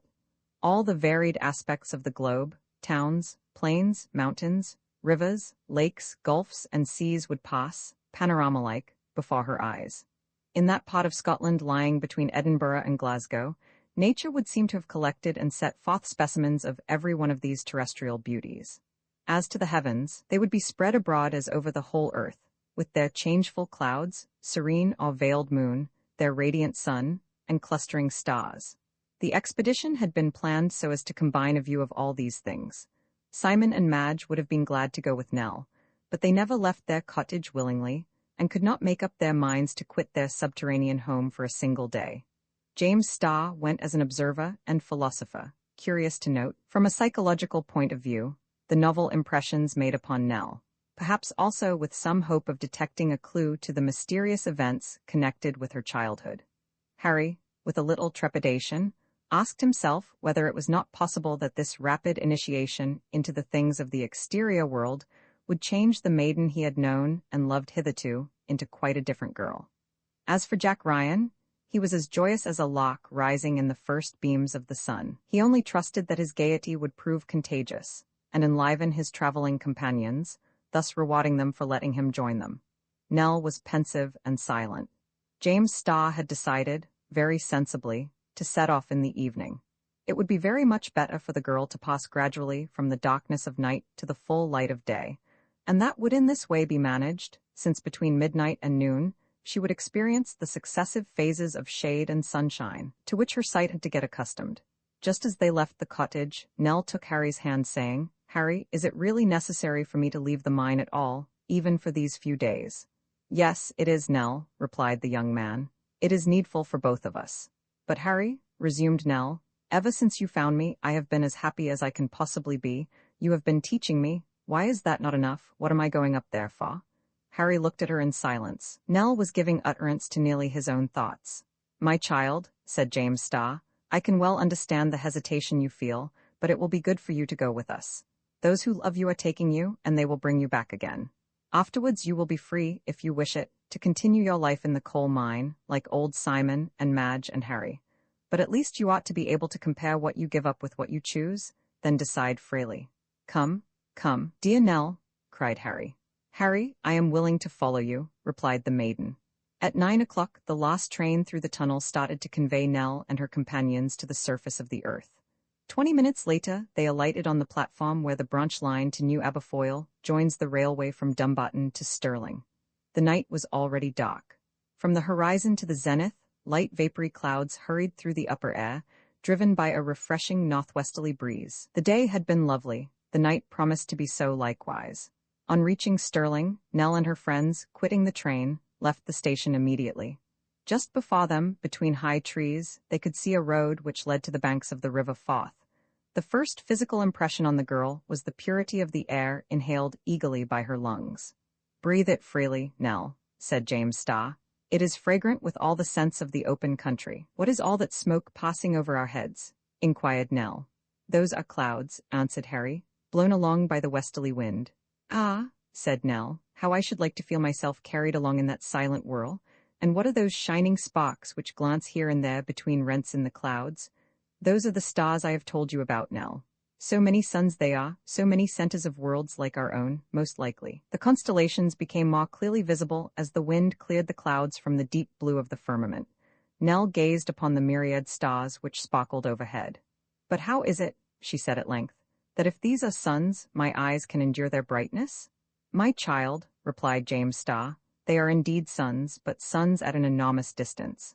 The nearest of these millions of stars whose rays can reach us is Vega, that star in Lyra which you observe near the zenith, and that is 50,000 millions of leagues distant. Its brightness, therefore, cannot affect your vision. But our own sun, which will rise tomorrow, is only distant 38 millions of leagues, and no human eye can gaze fixedly upon that, for it is brighter than the blaze of any furnace. But come, Nell, come. They pursued their way, James Starr leading the maiden, Harry walking by her side, while Jack Ryan roamed about like a young dog, impatient of the slow pace of his masters. The road was lonely. Nell kept looking at the great trees, whose branches, waving in the wind, made them seem to her like giants gesticulating wildly. The sound of the breeze in the treetops, the deep silence during a lull, the distant line of the horizon, which could be discerned when the road passed over open levels, all these things filled her with new sensations and left lasting impressions on her mind. After some time she ceased to ask questions, and her companions respected her silence, not wishing to influence by any words of theirs the girl's highly sensitive imagination, but preferring to allow ideas to arise spontaneously in her soul. At about 11:30, they gained the banks of the River Forth. There a boat, chartered by James Starr, awaited them. In a few hours it would convey them all to Granton. Nell looked at the clear water which flowed up to her feet as the waves broke gently on the beach, reflecting the starlight. "Is this a lake?" said she. "No," replied Harry. "It is a great river flowing towards the sea, and soon opening so widely as to resemble a gulf. Taste a little of the water in the hollow of your hand, Nell, and you will perceive that it is not sweet like the waters of Lake Malcolm." The maiden bent towards the stream, and, raising a little water to her lips, "This is quite salt," said she. "Yes, the tide is full, the sea water flows up the river as far as this," answered Harry. "Oh, Harry, Harry!" exclaimed the maiden, "what can that red glow on the horizon be? Is it a forest on fire?" "No, it is the rising moon, Nell." "To be sure, that's the moon," cried Jack Ryan, "a fine big silver plate which the spirits of air hand round and round the sky to collect the stars in like money." "Why, Jack," said the engineer, laughing, "I had no idea you could strike out such bold comparisons." "Well, but Mr. Starr, it is a just comparison. Don't you see the stars disappear as the moon passes on? So I suppose they drop into it. What you mean to say, Jack, is that the superior brilliancy of the moon eclipses that of stars of the 6th magnitude, therefore they vanish as she approaches." "How beautiful all this is," repeated Nell again and again, with her whole soul in her eyes. "But I thought the moon was round." "So she is, when full," said James Starr. "That means when she is just opposite to the sun. But tonight the moon is in the last quarter, shorn of her just proportions, and friend Jack's grand silver plate looks more like a barber's basin." "Oh, Mr. Starr, what a base comparison!" he exclaimed. "I was just going to begin a sonnet to the moon, but your barber's basin has destroyed all chance of an inspiration." Gradually the moon ascended the heavens. Before her light the lingering clouds fled away, while stars still sparkled in the west beyond the influence of her radiance. Nell gazed in silence on the glorious spectacle. The soft silvery light was pleasant to her eyes, and her little trembling hand expressed to Harry, who clasped it, how deeply she was affected by the scene. "Let us embark now," said James Starr. "We have to get to the top of Arthur's Seat before sunrise." The boat was moored to a post on the bank. A boatman awaited them. Nell and her friends took their seats, the sail was spread. It quickly filled before the northwesterly breeze, and they sped on their way. What a new sensation was this for the maiden! She had been rowed on the waters of Lake Malcolm, but the oar, handled ever so lightly by Harry, always betrayed effort on the part of the oarsman. Now, for the first time, Nell felt herself borne along with a gliding movement, like that of a balloon through the air. The water was smooth as a lake, and Nell reclined in the stern of the boat, enjoying its gentle rocking. Occasionally, the effect of the moonlight on the waters was as though the boat sailed across a glittering silver field. Little wavelets rippled along the banks. It was enchanting. At length, Nell was overcome with drowsiness. Her eyelids drooped, her head sank on Harry's shoulder. She slept. Harry, sorry that she should miss any of the beauties of this magnificent night, would have aroused her. "Let her sleep," said the engineer. "She will better enjoy the novelties of the day after a couple of hours' rest." At 2 o'clock in the morning the boat reached Granton Pier. Nell awoke. "Have I been asleep?" inquired she. "No, my child," said James Starr. "You have been dreaming that you slept, that's all." The night continued clear. The moon, riding in mid-heaven, diffused her rays on all sides. In the little pot of Granton lay 2 or 3 fishing boats. They rocked gently on the waters of the firth. The wind fell as the dawn approached. The atmosphere, clear of mists, promised one of those fine autumn days so delicious on the sea coast. A soft, transparent film of vapor lay along the horizon. The first sunbeam would dissipate it. To the maiden it exhibited that aspect of the sea which seems to blend it with the sky. Her view was now enlarged, without producing the impression of the boundless infinity of ocean. Harry taking Nell's hand, they followed James Starr and Jack Ryan as they traversed the deserted streets. To Nell, this suburb of the capital appeared only a collection of gloomy dark houses, just like Coal Town, only that the roof was higher, and gleamed with small lights. She stepped lightly forward, and easily kept pace with Harry. "Are you not tired, Nell?" asked he after half an hour's walking. "No, my feet seem scarcely to touch the earth," returned she. "This sky above us seems so high up, I feel as if I could take wing and fly." "I say, keep hold of her," cried Jack Ryan. "Our little Nell is too good to lose. I feel just as you describe though myself, when I have not left the pit for a long time. It is when we no longer experience the oppressive effect of the vaulted rocky roof above Coal Town," said James Starr, "that the spacious firmament appears to us like a profound abyss into which we have, as it were, a desire to plunge. Is that what you feel, Nell?" "Yes, Mr. Starr, it is exactly like that," said Nell. "It makes me feel giddy." "Ah, you will soon get over that, Nell," said Harry. "You will get used to the outer world and most likely forget all about our dark coal pit." "No, Harry, never," said Nell, and she put her hand over her eyes, as though she would recall the remembrance of everything she had lately quitted. Between the silent dwellings of the city, the party passed along Leith Walk, and went round the Calton Hill, where stood, in the light of the grey dawn, the buildings of the Observatory and Nelson's Monument. By Regent's Bridge and the North Bridge, they at last reached the lower extremity of the Canongate. The town still lay wrapped in slumber. Nell pointed to a large building in the center of an open space, asking, "What great confused mass is that?" "That confused mass, Nell, is the palace of the ancient kings of Scotland. That is Holyrood, where many a sad scene has been enacted. The historian can here invoke many a royal shade, from those of the early Scottish kings to that of the unhappy Mary Stuart and the French king, Charles X. When day breaks, however, Nell, this palace will not look so very gloomy. Holyrood, with its 4 embattled towers, is not unlike some handsome country house, but let us pursue our way. There, just above the ancient abbey of Holyrood, are the superb cliffs called Salisbury Crags. Arthur's Seat rises above them, and that is where we are going. From the summit of Arthur's Seat, Nell, your eyes shall behold the sun appear above the horizon seaward." They entered the King's Park then. Gradually ascending, they passed across the Queen's Drive, a splendid carriageway encircling the hill, which we owe to a few lines in one of Sir Walter Scott's romances. Arthur's Seat is in truth only a hill, 750 feet high, which stands alone amid surrounding heights. In less than half an hour, by an easy winding path, James Starr and his party reached the crest of the Crouching Lion, which, seen from the west, Arthur's Seat so much resembles.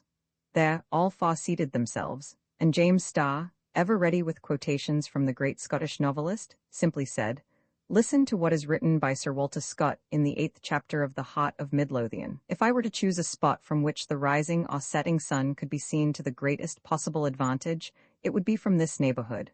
Now watch, Nell. The sun will soon appear, and for the first time you will contemplate its splendor." The maiden turned her eyes eastward. Harry, keeping close beside her, observed her with anxious interest. Would the first beams of day overpower her feelings? All remained quiet, even Jack Ryan. A faint streak of pale rose tinted the light vapors of the horizon. It was the first ray of light attacking the laggards of the night. Beneath the hill lay the silent city, massed confusedly in the twilight of dawn. Here and there lights twinkled among the houses of the old town. Westward rose many hilltops, soon to be illuminated by tips of fire. Now the distant horizon of the sea became more plainly visible. The scale of colors fell into the order of the solar. Every instant they increased in intensity. Rose color became red, red became fiery, daylight dawned. Nell now glanced towards the city, of which the outlines became more distinct. Lofty monuments, slender steeples emerged from the gloom. A kind of ashy light was spread abroad. At length one solitary ray struck on the maiden's sight. It was that ray of green which, morning or evening, is reflected upwards from the sea when the horizon is clear. An instant afterwards, Nell turned, and pointing towards a bright prominent point in the new town, "Fire?" cried she. No, Nell, that is no fire, said Harry. The sun has touched with gold the top of Sir Walter Scott's monument, and indeed, the extreme point of the monument blazed like the light of a pharos. It was day, the sun arose, his disk seemed to glitter, as though he indeed emerged from the waters of the sea. Appearing at first very large from the effects of refraction, he contracted as he rose and assumed the perfectly circular form. Soon no eye could endure the dazzling splendor. It was as though the mouth of a furnace was opened through the sky. Nell closed her eyes, but her eyelids could not exclude the glare, and she pressed her fingers over them. Harry advised her to turn in the opposite direction. Oh, no, said she. My eyes must get used to look at what yours can bear to see. Even through her hands Nell perceived a rosy light, which became more white as the sun rose above the horizon. As her sight became accustomed to it, her eyelids were raised, and at length her eyes drank in the light of day. The good child knelt down, exclaiming, O Lord God, how beautiful is thy creation! Then she rose and looked around. At her feet extended the panorama of Edinburgh. The clear, distinct lines of streets in the new town, and the irregular mass of houses, with their confused network of streets and lanes, which constitutes Auld Reekie, properly so called. Two heights commanded the entire city, Edinburgh Castle, crowning its huge basaltic rock, and the Colton Hill, bearing on its rounded summit, among other monuments, ruins built to represent those of the Parthenon at Athens. Fine roadways led in all directions from the capital. To the north, the coast of the noble Firth of Forth was indented by a deep bay, in which could be seen the seaport town of Leith, between which and this modern Athens of the north ran a street, straight as that leading to the Piraeus.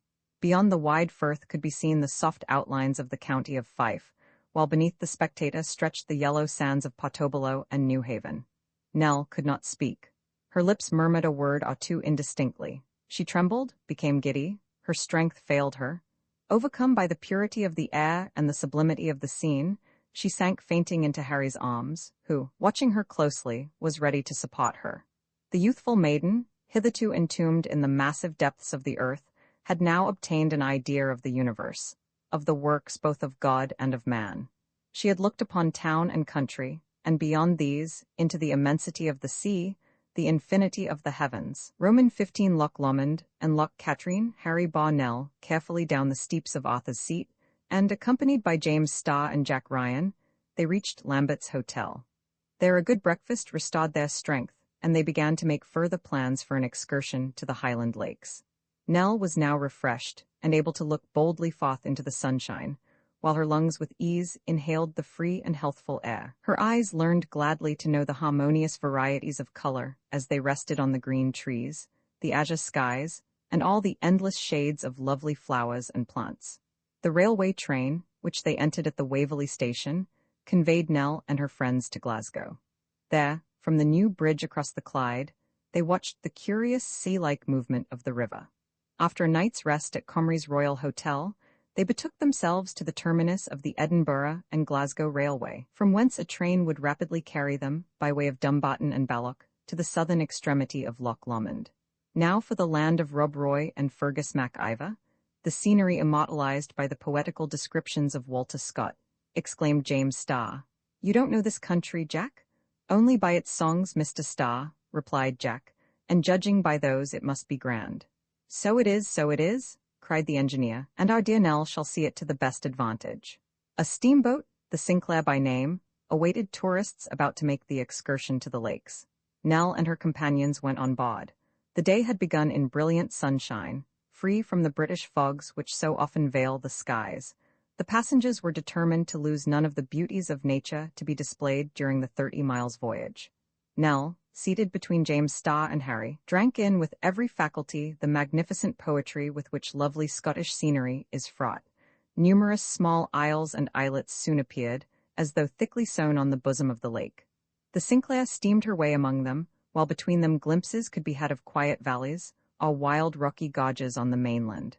Nell, said James Starr, every island here has its legend, perhaps its song, as well as the mountains which overshadow the lake. One may, without much exaggeration, say that the history of this country is written in gigantic characters of mountains and islands. Nell listened, but these fighting stories made her sad. Why all that bloodshed on plains which to her seemed enormous, and where surely there must have been room for everybody? The shores of the lake form a little harbor at Luss.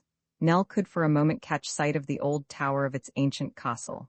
Then, the Sinclair turning northward, the tourists gazed upon Ben Lomond, towering nearly 3,000 feet above the level of the lake. "Oh, what a noble mountain!" cried Nell. "What a view there must be from the top." "Yes, Nell," answered James Starr. "See how haughtily its peak rises from amidst the thicket of oaks, birches, and heather, which clothe the lower portion of the mountain. From thence one may see 2/3 of Old Caledonia."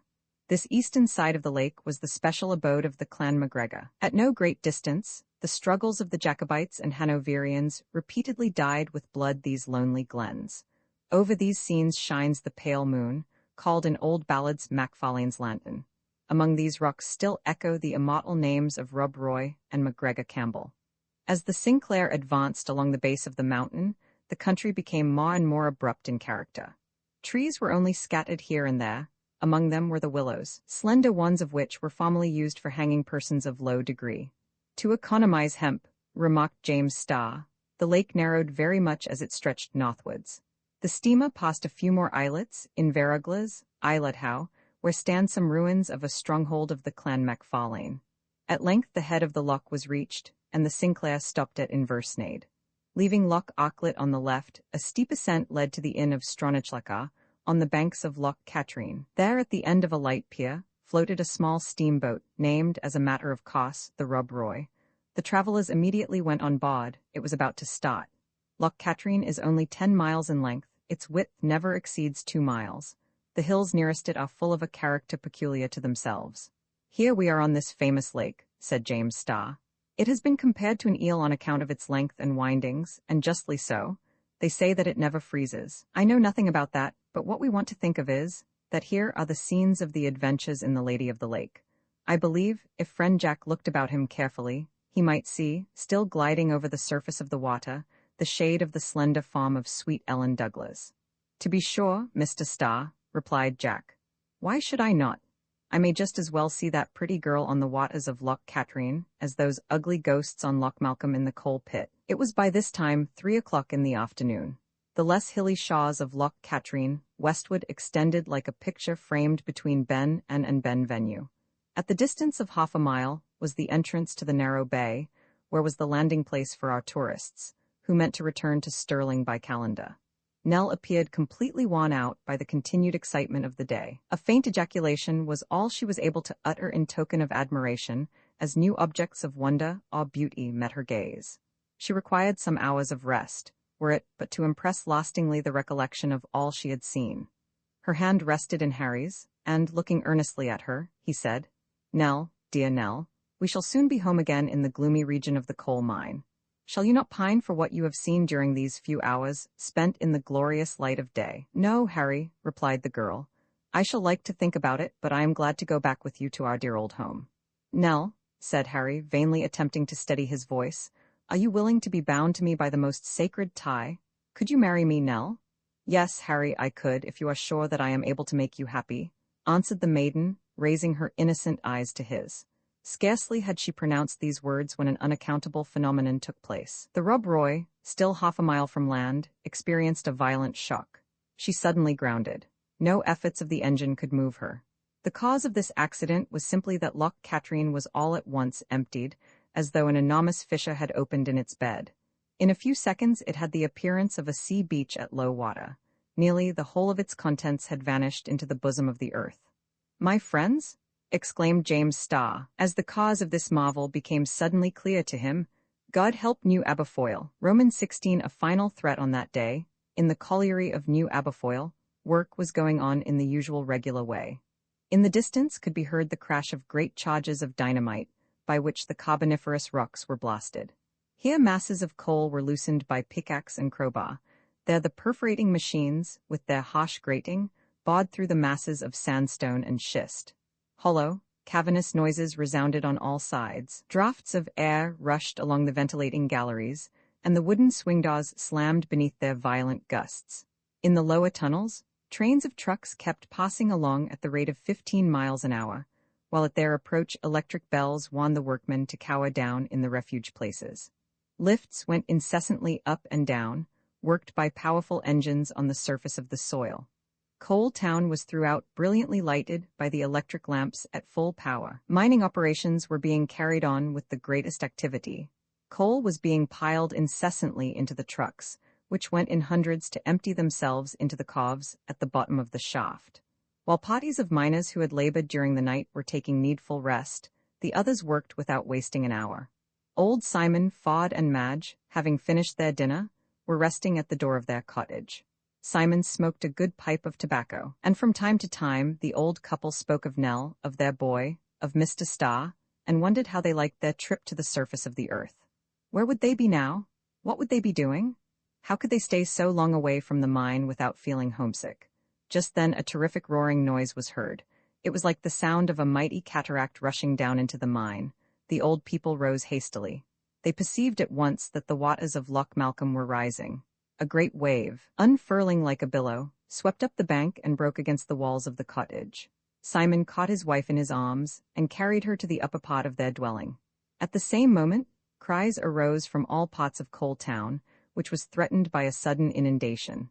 The inhabitants fled for safety to the top of the schist rocks bordering the lake. Terror spread in all directions. Whole families in frantic haste rushed towards the tunnel in order to reach the upper regions of the pit. It was feared that the sea had burst into the colliery, for its galleries and passages penetrated as far as the Caledonian Canal. In that case, the entire excavation, vast as it was, would be completely flooded. Not a single inhabitant of New Aberfoyle would escape death.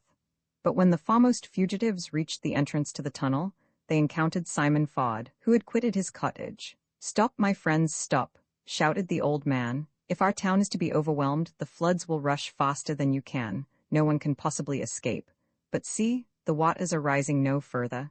It appears to me the danger is over." "And our comrades at the far end of the works, what about them?" cried some of the miners. "There is nothing to fear for them," replied Simon. "They are working on a higher level than the bed of the loch." It was soon evident that the old man was in the right. The sudden influx of water had rushed to the very lowest bed of the vast mine, and its only ultimate effect was to raise the level of Loch Malcolm a few feet.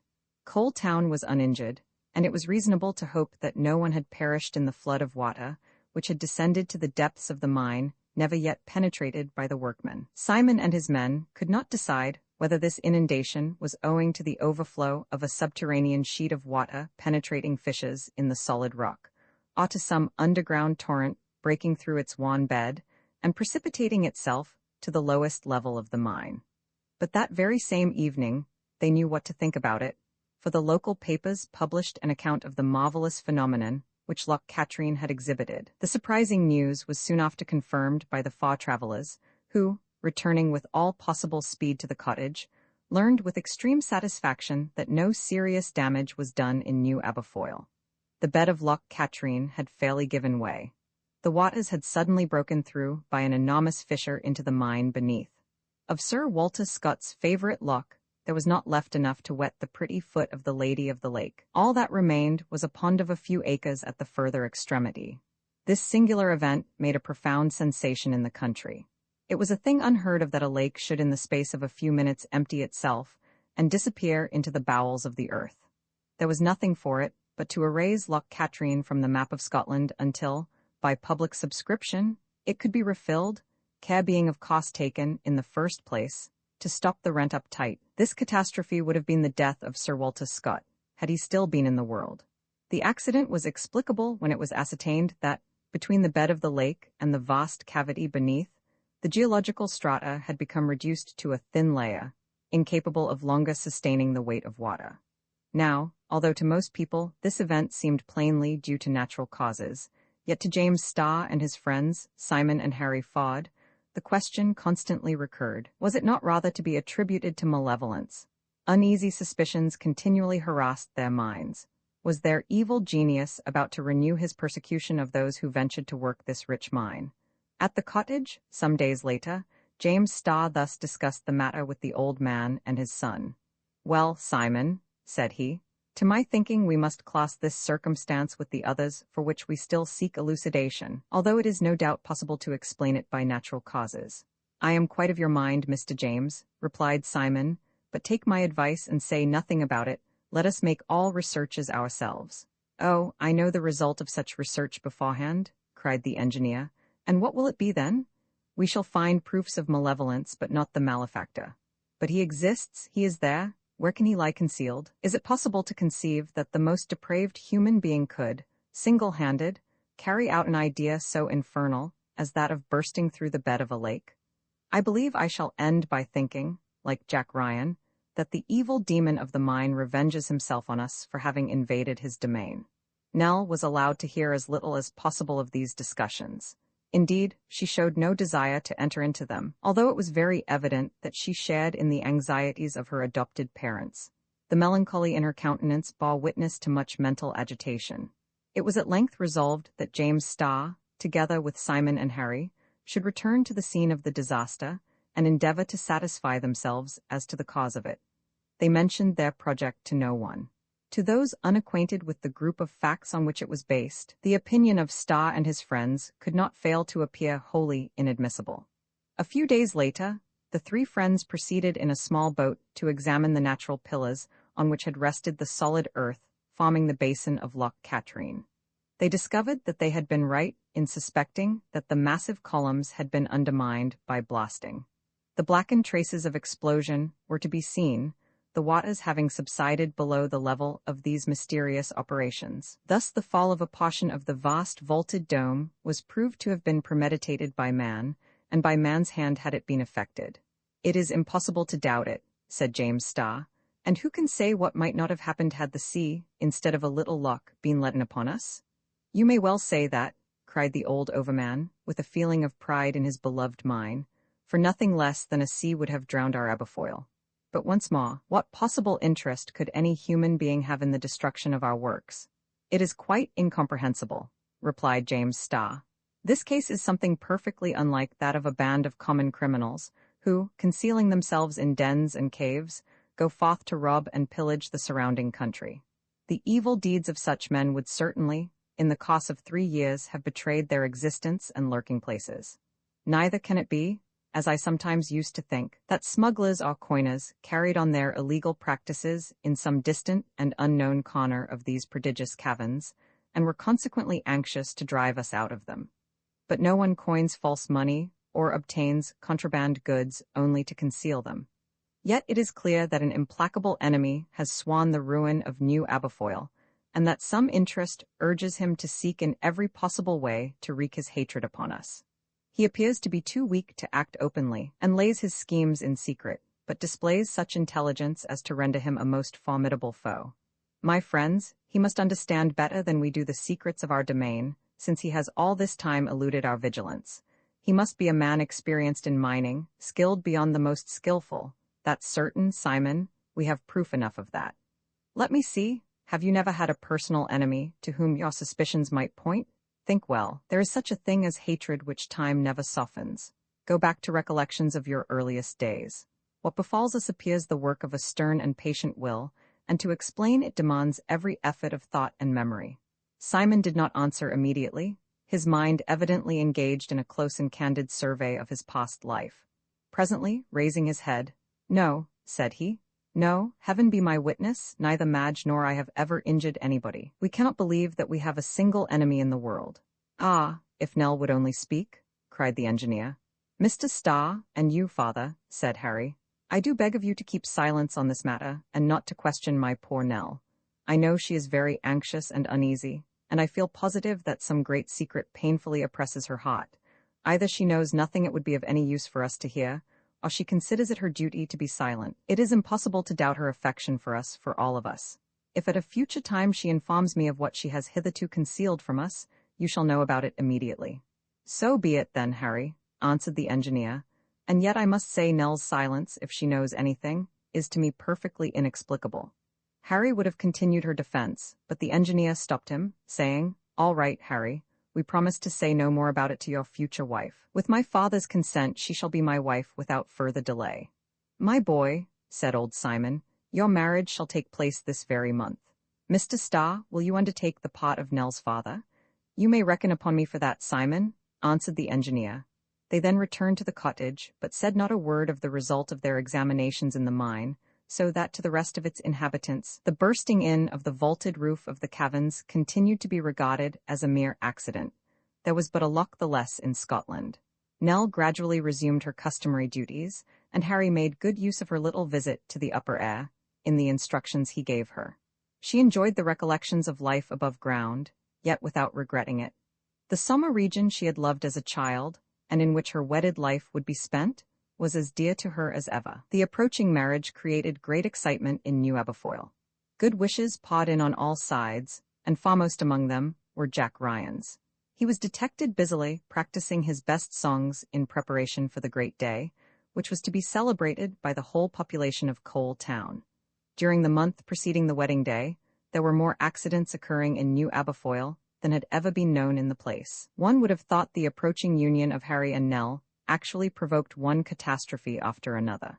These misfortunes happened chiefly at the further and lowest extremity of the works, and the cause of them was always in some way mysterious.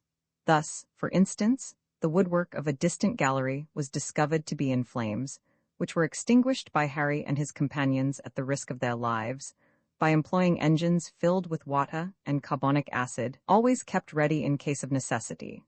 The lamp used by the incendiary was found, but no clue whatever as to who he could be. Another time an inundation took place in consequence of the stanchions of a water tank giving way, and Mr. Starr ascertained beyond a doubt that these supports had first of all been partially sawn through. Harry, who had been overseeing the works near the place at the time, was buried in the falling rubbish, and narrowly escaped death. A few days afterwards, on the steam tramway, a train of trucks, which Harry was passing along, met with an obstacle on the rails, and was overturned. It was then discovered that a beam had been laid across the line. In short, events of this description became so numerous that the miners were seized with a kind of panic, and it required all the influence of their chiefs to keep them on the works. "You would think that there was a whole band of these ruffians," Simon kept saying, "and we can't lay hands on a single one of them." Search was made in all directions. The county police were on the alert night and day, yet discovered nothing, the evil intentions seeming specially designed to injure Harry. Starr forbade him to venture alone beyond the ordinary limits of the works.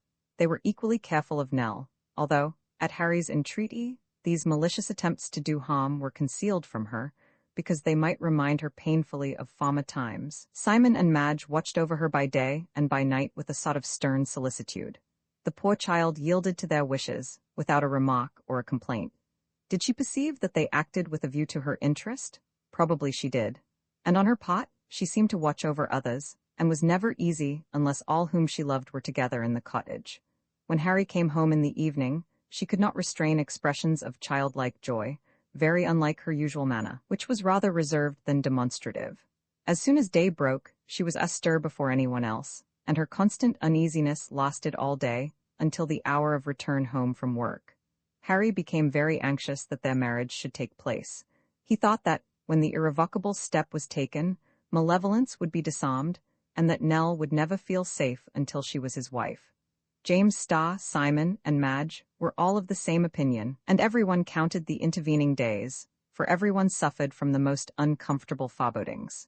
It was perfectly evident that nothing relating to Nell was indifferent to this hidden foe, whom it was impossible to meet or to avoid.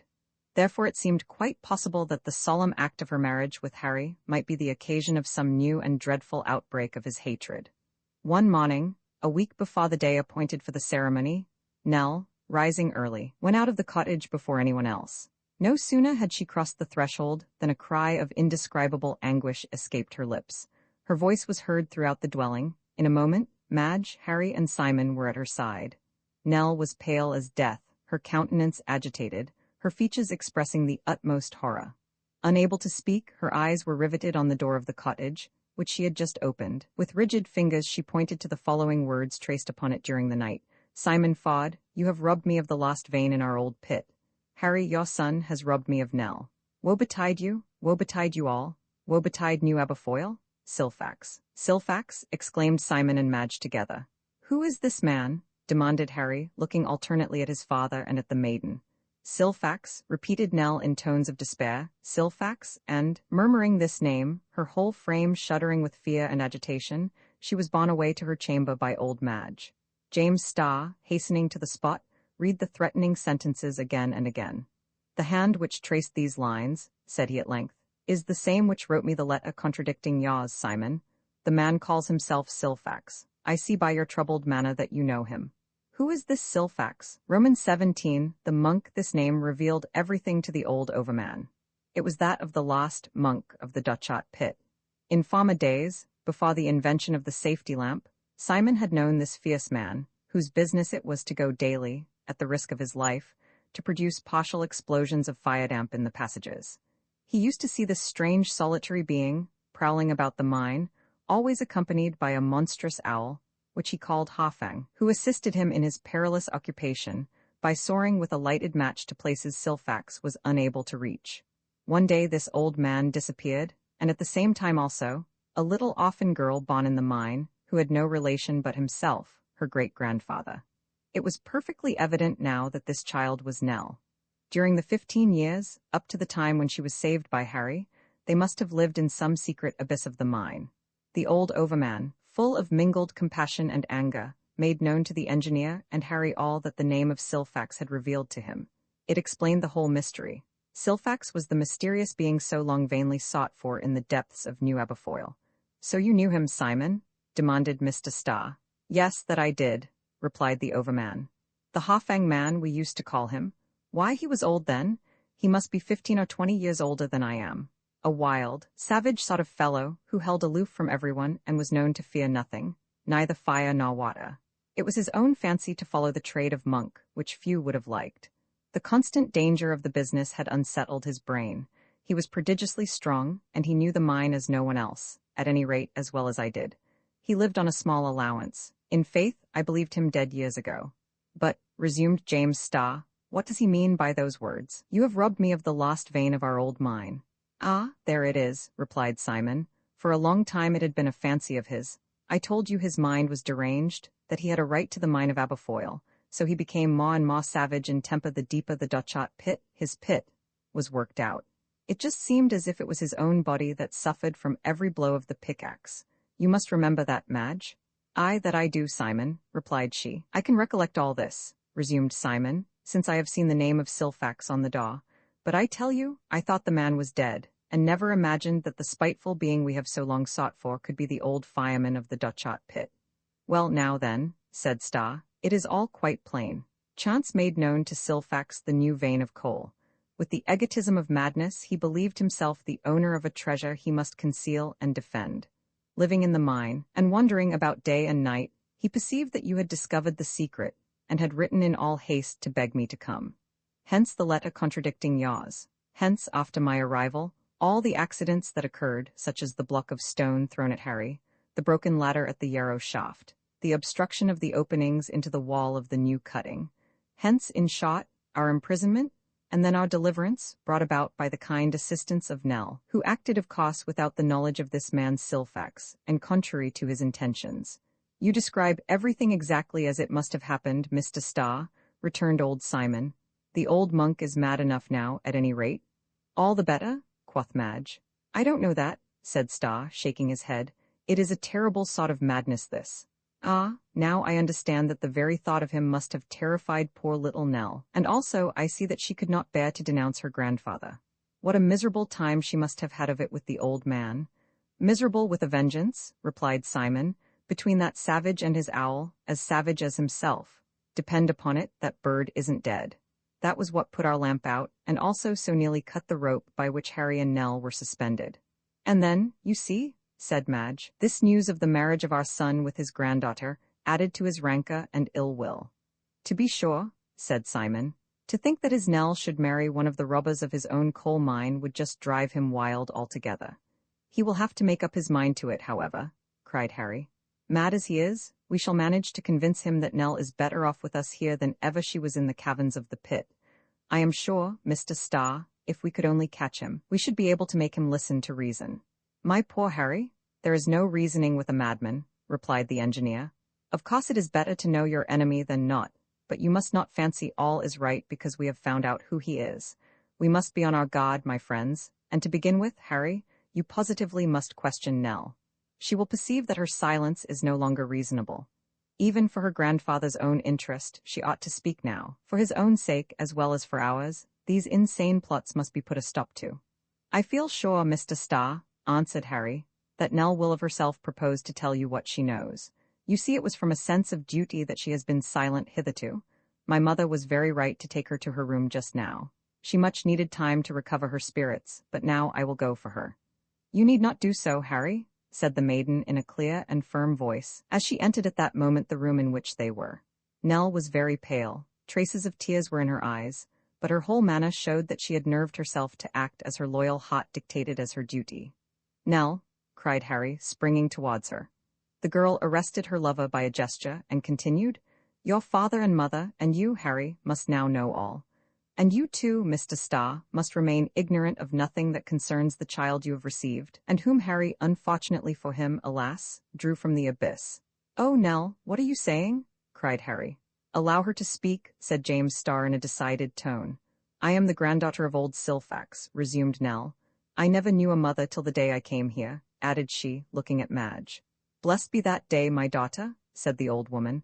I knew no father till I saw Simon Ford, continued Nell, nor friend till the day when Harry's hand touched mine. Alone with my grandfather, I have lived during 15 years in the remote and most solitary depths of the mine. I say with my grandfather, but I can scarcely use the expression, for I seldom saw him. When he disappeared from old Aberfoyle, he concealed himself in caverns known only to himself. In his way he was kind to me, dreadful as he was. He fed me with whatever he could procure from outside the mine, but I can dimly recollect that in my earliest years I was the nursling of a goat, the death of which was a bitter grief to me. My grandfather, seeing my distress, brought me another animal. A dog, he said it was. But unluckily, this dog was lively and barked. Grandfather did not like anything cheerful. He had a horror of noise and had taught me to be silent. The dog he could not teach to be quiet, so the poor animal very soon disappeared. My grandfather's companion was a ferocious bird, Hafang, of which, at first, I had a perfect horror. But this creature, in spite of my dislike to it, took such a strong affection for me that I could not help returning it. It even obeyed me better than its master, which used to make me quite uneasy, for my grandfather was jealous. Hafang and I did not dare to let him see us much together. We both knew it would be dangerous, but I am talking too much about myself. The great thing is about you. No, my child, said James Starr, tell us everything that comes to your mind. My grandfather, continued Nell, always regarded your abode in the mine with a very evil eye, not that there was any lack of space.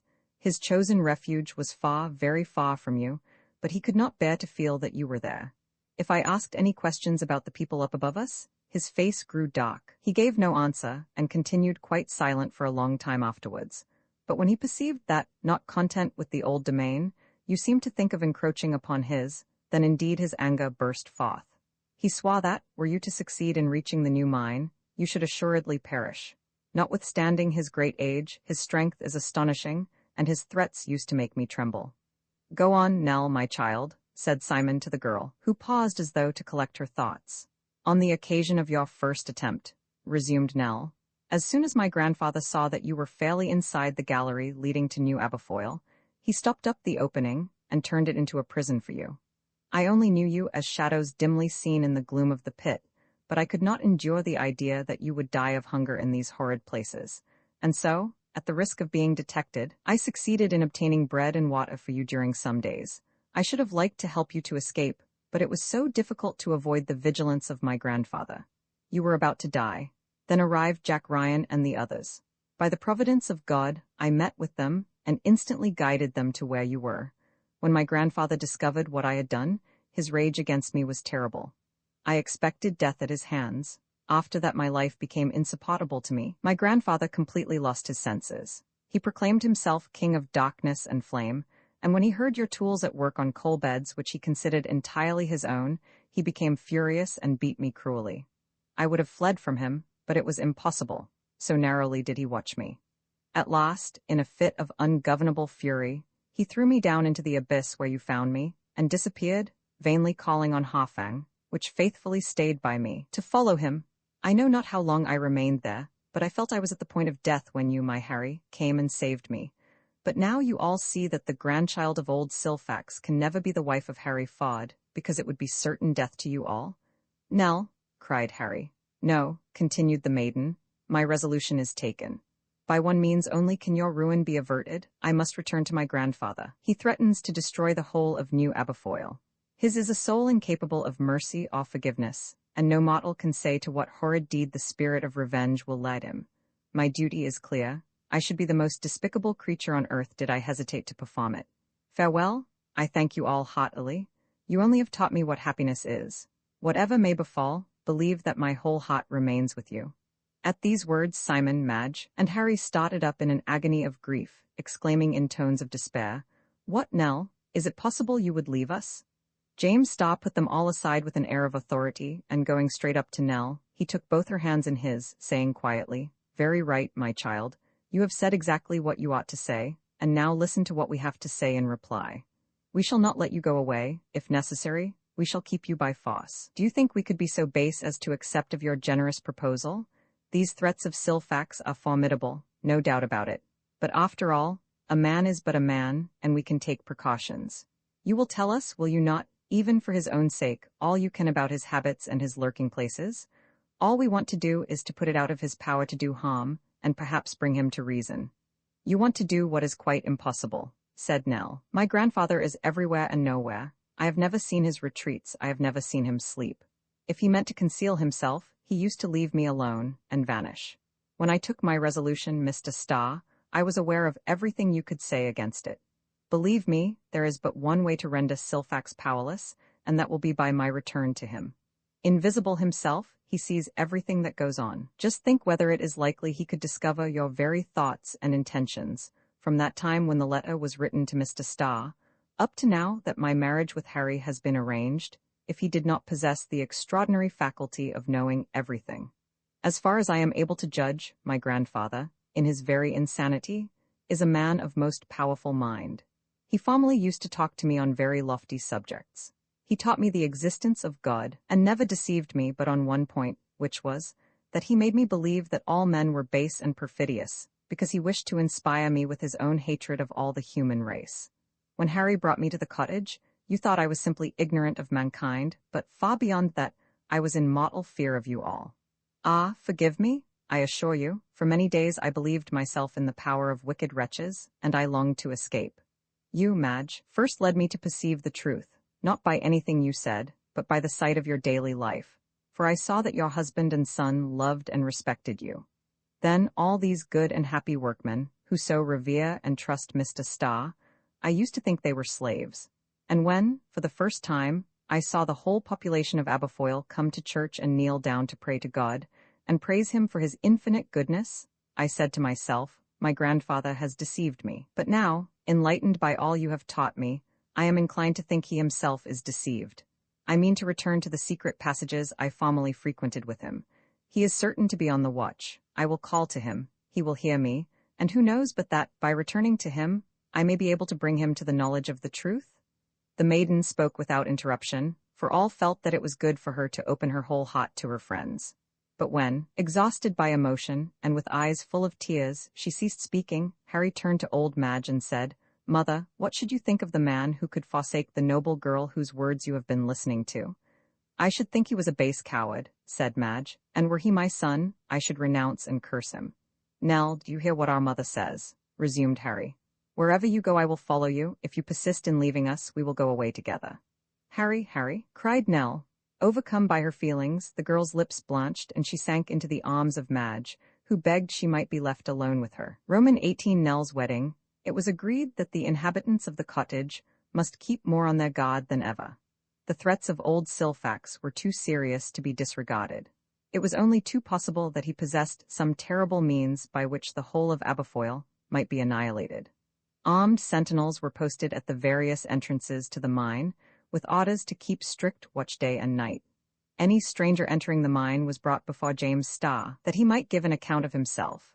There being no fear of treason among the inhabitants of Coal Town, the threatened danger to the subterranean colony was made known to them. Nell was informed of all the precautions taken, and became more tranquil, although she was not free from uneasiness. Harry's determination to follow her wherever she went compelled her to promise not to escape from her friends. During the week preceding the wedding, no accident whatever occurred in Aberfoyle. The system of watching was carefully maintained, but the miners began to recover from the panic. which had seriously interrupted the work of excavation. James Starr continued to look out for Silfax. The old man having vindictively declared that Nell should never marry Simon's son, it was natural to suppose that he would not hesitate to commit any violent deed which would hinder their union. The examination of the mine was carried on minutely. Every passage and gallery was searched, up to those higher ranges which opened out among the ruins of Dundonald Castle. It was rightly supposed that through this old building Silfax passed out to obtain what was needful for the support of his miserable existence, which he must have done, either by purchasing or thieving. As to the fire maidens, James Starr began to think that appearance must have been produced by some jet of fire-damp gas which, issuing from that part of the pit, could be lighted by Silfax. He was not far wrong, but all search for proof of this was fruitless, and the continued strain of anxiety in this perpetual effort to detect a malignant and invisible being rendered the engineer, outwardly calm, an unhappy man. As the wedding day approached, his dread of some catastrophe increased, and he could not but speak of it to the old overman, whose uneasiness soon more than equaled his own. At length the day came. Silfax had given no token of existence. By daybreak, the entire population of Coal Town was astir. Work was suspended. Overseers and workmen alike desired to do honor to Simon Ford and his son. They all felt they owed a large debt of gratitude to these bold and persevering men, by whose means the mine had been restored to its former prosperity. The ceremony was to take place at 11 o'clock in St. Giles's Chapel, which stood on the shores of Loch Malcolm. At the appointed time, Harry left the cottage, supporting his mother on his arm, while Simon led the bride. Following them came Starr, the engineer, composed in manner, but in reality nerved to expect the worst, and Jack Ryan, stepping superb in full Highland piper's costume. Then came the other mining engineers, the principal people of Coal Town, the friends and comrades of the old overman, every member of this great family of miners forming the population of New Aberfoyle. In the outer world, the day was one of the hottest of the month of August, peculiarly oppressive in northern countries. The sultry air penetrated the depths of the coal mine and elevated the temperature. The air which entered through the ventilating shafts and the great tunnel of Loch Malcolm was charged with electricity, and the barometer, it was afterwards remarked, had fallen in a remarkable manner. There was, indeed, every indication that a storm might burst forth beneath the rocky vault which formed the roof of the enormous crypt of the very mine itself. But the inhabitants were not at that moment troubling themselves about the chances of atmospheric disturbance above ground. Everybody, as a matter of course, had put on his best clothes for the occasion. Madge was dressed in the fashion of days gone by, wearing the toy and the rokelay, or tartan plaid, of matrons of the olden time. Old Simon wore a coat of which Bailey Nicol Jarvie himself would have approved. Nell had resolved to show nothing of her mental agitation. She forbade her heart to beat, or her inward terrors to betray themselves, and the brave girl appeared before all with a calm and collected aspect. She had declined every ornament of dress, and the very simplicity of her attire added to the charming elegance of her appearance. Her hair was bound with the snood, the usual headdress of Scottish maidens. All proceeded towards St. Giles's Chapel, which had been handsomely decorated for the occasion.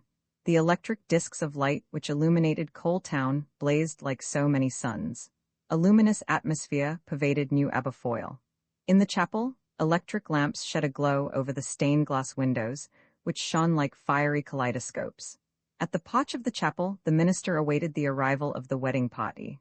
It approached, after having passed in stately procession along the shore of Loch Malcolm. Then the tones of the organ were heard, and, preceded by the minister, the group advanced into the chapel. The divine blessing was first invoked on all present. Then Harry and Nell remained alone before the minister, who, holding the sacred book in his hand, proceeded to say, "Harry, will you take Nell to be your wife, and will you promise to love her always?" "I promise," answered the young man in a firm and steady voice. "And you, Nell," continued the minister, "will you take Harry to be your husband?" And before he could finish the sentence, a prodigious noise resounded from without.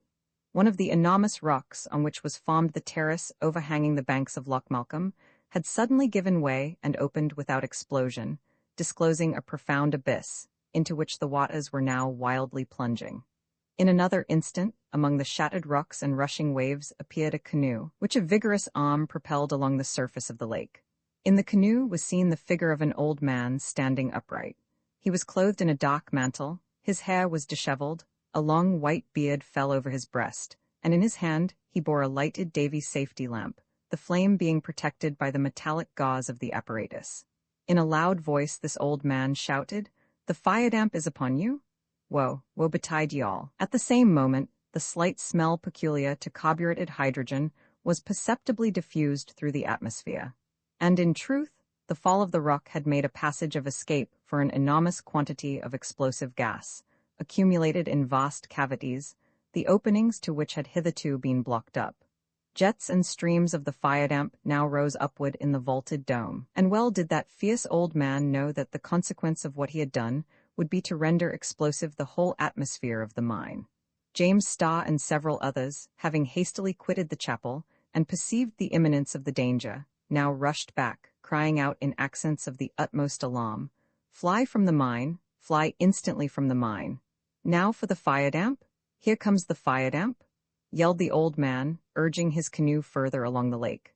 Harry with his bride, his father and his mother, left the chapel in haste and in terror. "Fly, fly for your lives," repeated James Starr. Alas, it was too late to fly.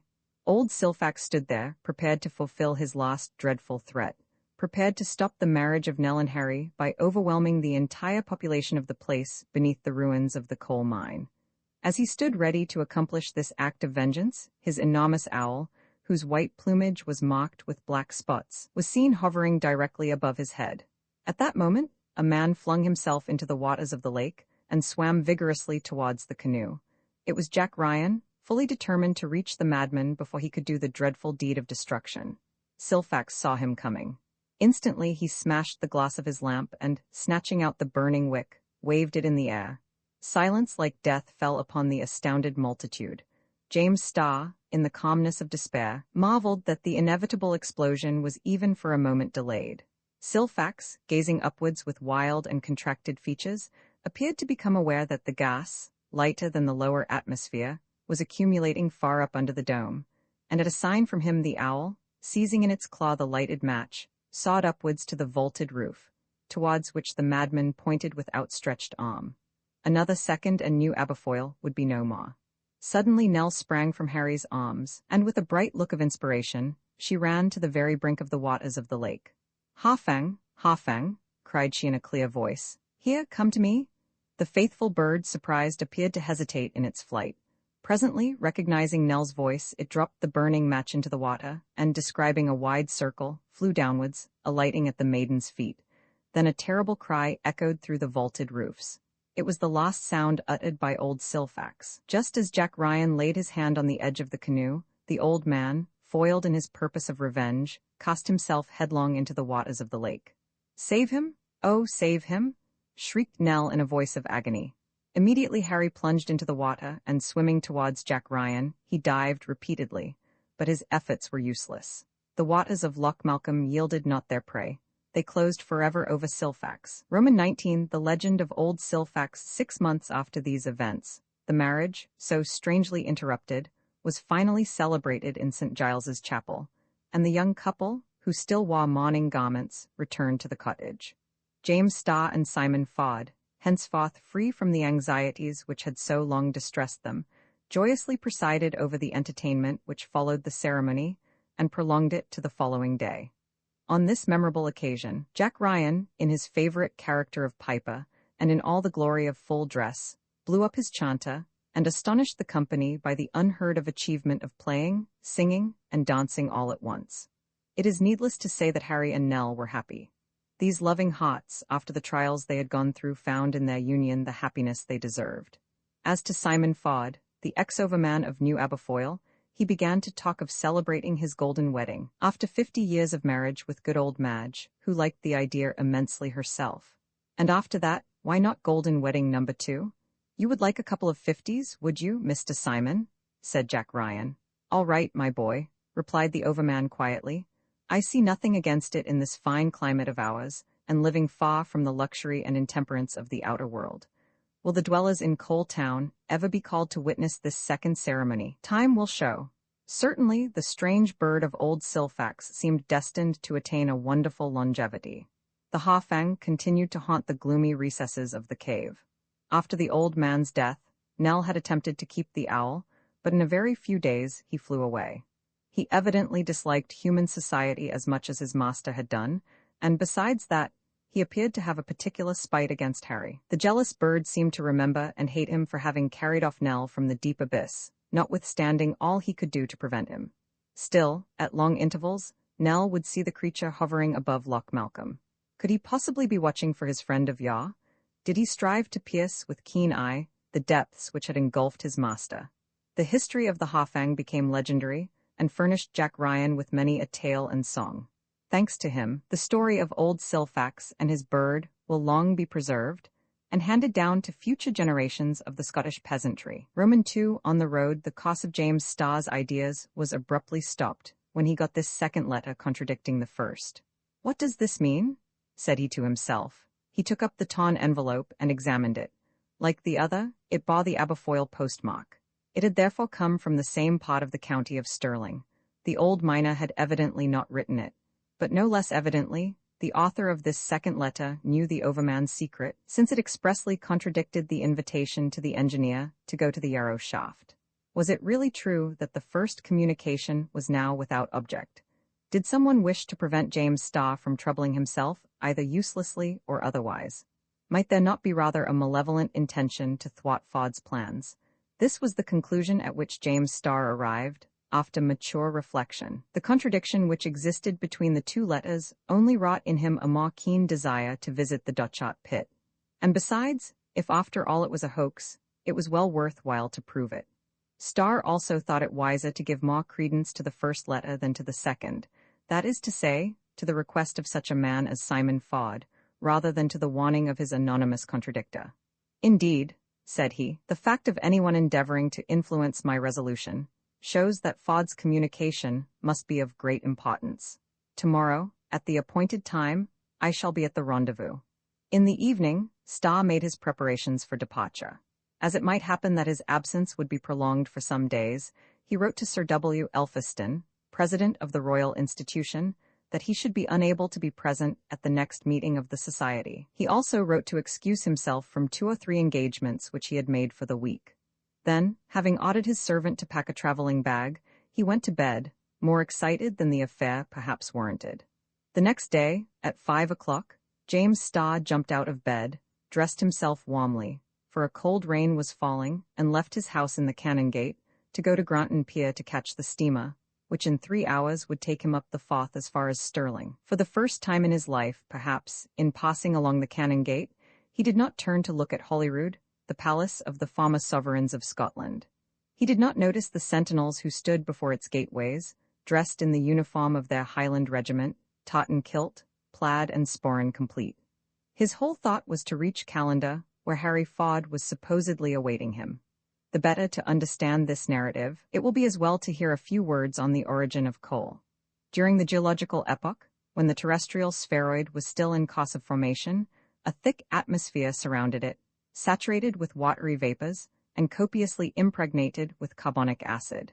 The vapors gradually condensed in diluvial rains, which fell as if they had leapt from the necks of thousands of millions of seltzer water bottles.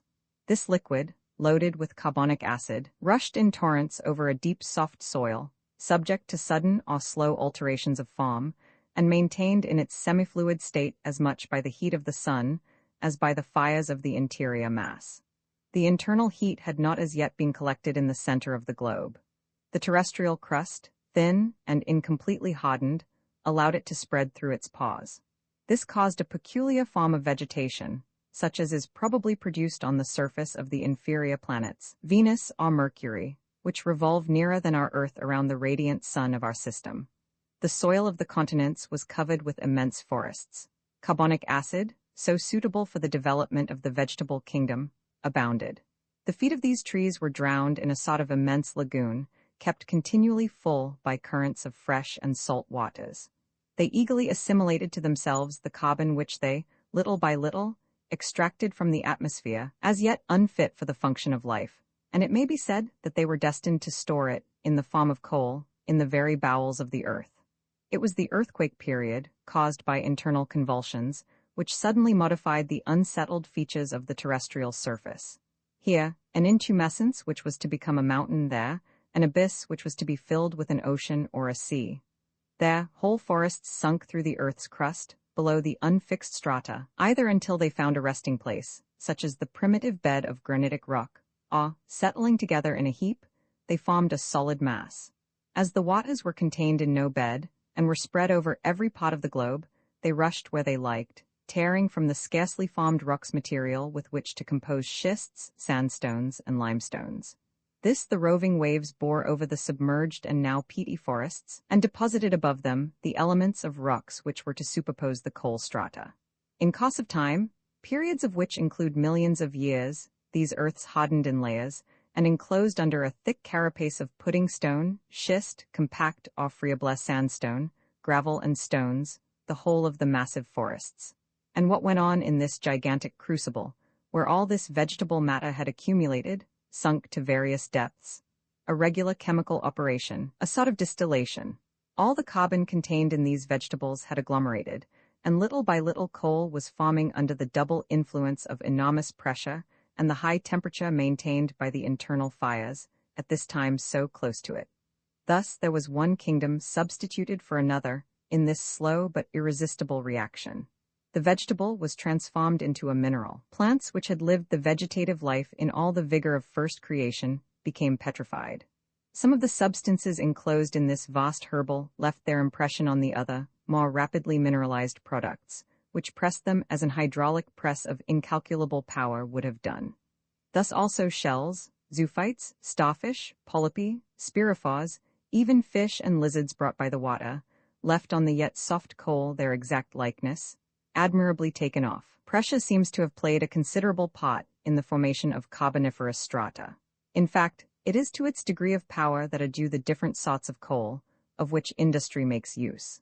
Thus, in the lowest layers of the coal ground appears the anthracite, which, being almost destitute of volatile matter, contains the greatest quantity of carbon. In the higher beds are found, on the contrary, lignite and fossil wood, substances in which the quantity of carbon is infinitely less.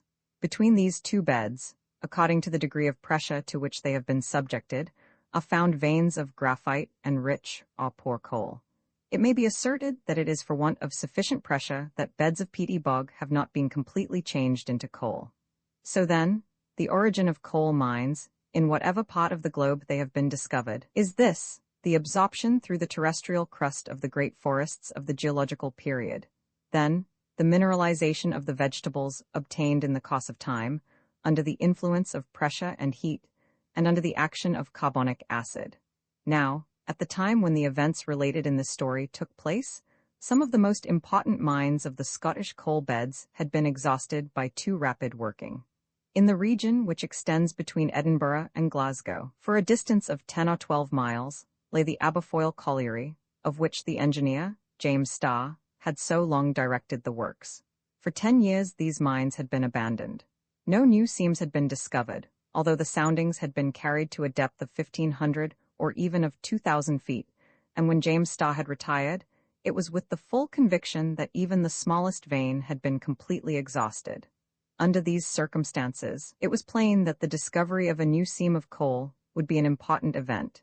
Could Simon Ford's communication relate to a fact of this nature? This question James Starr could not cease asking himself. Was he called to make conquest of another corner of these rich treasure fields? Fain would he hope it was so. The second letter had for an instant checked his speculations on this subject, but now he thought of that letter no longer. Besides, the son of the old overman was there, waiting at the appointed rendezvous. The anonymous letter was therefore worth nothing. The moment the engineer set foot on the platform at the end of his journey, the young man advanced towards him. "Are you Harry Ford?" asked the engineer quickly. "Yes, Mr. Starr. I should not have known you, my lad. Of course in 10 years you have become a man." "I knew you directly, sir," replied the young miner, cap in hand. "You have not changed. You look just as you did when you bade us goodbye in the Dutchot pit. I haven't forgotten that day." "Put on your cap, Harry," said the engineer. "It's pouring, and politeness needn't make you catch cold." "Shall we take shelter anywhere, Mr. Starr?" asked young Ford. "No, Harry, the weather is settled. It will rain all day, and I am in a hurry. Let us go on." "I am at your orders," replied Harry. "Tell me, Harry, is your father well?" "Very well, Mr. Starr. And your mother?" "She is well, too." "Was it your father who wrote telling me to come to the Yarrow shaft?" No, it was I. Then did Simon Fod send me a second letter to contradict the first? Asked the engineer quickly. No, Mr. Starr, answered the young miner. Very well, said Starr, without speaking of the anonymous letter, then continuing, and can you tell me what your father wants with me? Mr. Starr, my father wishes to tell you himself. But you know what it is? I do, sir. Well, Harry, I will not ask you more, but let us get on, for I'm anxious to see Simon Fod. By the by, where does he live? In the mine. What, in the Dutchot pit? Yes, Mr. Starr, replied Harry. Really, has your family never left the old mine since the cessation of the works? Not a day, Mr. Starr, you know my father. It is there he was born, it is there he means to die. I can understand that, Harry, I can understand that. His native mine. He did not like to abandon it, and are you happy there? Yes, Mr. Starr, replied the young miner, for we love one another, and we have but few wants. Well, Harry, said the engineer, led the way. And walking rapidly through the streets of Callander, in a few minutes they had left the town behind them. Roman 3, the Dutchot pit. Harry Fod was a fine, strapping fellow of 25. His grave looks, his habitually passive expression, had from childhood been noticed among his comrades in the mine. His regular features, his deep blue eyes, his curly hair, rather chestnut than fair, the natural grace of his person, altogether made him a fine specimen of a lowlander. Accustomed from his earliest days to the work of the mine, he was strong and haughty, as well as brave and good. Guided by his father, and impelled by his own inclinations, he had early begun his education, and at an age when most lads are little more than apprentices, he had managed to make himself of some importance, a leader, in fact, among his fellows, and few are very ignorant in a country which does all it can to remove ignorance. Though, during the first years of his youth, the pick was never out of Harry's hand. Nevertheless, the young miner was not long in acquiring sufficient knowledge to raise him into the upper class of the miners, and he would certainly have succeeded his father as overman of the Dutchot pit, if the colliery had not been abandoned. James Starr was still a good walker, yet he could not easily have kept up with his guide, if the latter had not slackened his pace. The young man, carrying the engineer's bag, followed the left bank of the river for about a mile. Leaving its winding course, they took a road under tall, dripping trees. Wide fields lay on either side, around isolated farms. In one field a herd of hornless cows were quietly grazing, in another sheep with silky wool, like those in a child's toy sheepfold. The Yarrow shaft was situated 4 miles from Callander. Whilst walking, James Starr could not but be struck with the change in the country. He had not seen it since the day when the last ton of Aberfoyle coal had been emptied into railway trucks to be sent to Glasgow. Agricultural life had now taken the place of the more stirring, active, industrial life. The contrast was all the greater because, during winter, field work is at a standstill. But formerly, at whatever season, the mining population, above and below ground, filled the scene with animation. Great wagons of coal used to be passing night and day. The rails, with their rotten sleepers, now disused, were then constantly ground by the weight of wagons. Now stony roads took the place of the old mining tramways. James Starr felt as if he was traversing a desert. The engineer gazed about him with a saddened eye. He stopped now and then to take breath. He listened. The air was no longer filled with distant whistlings and the panting of engines.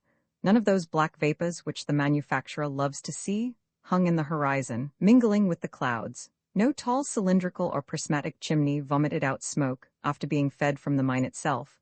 No blast pipe was puffing out its white vapor.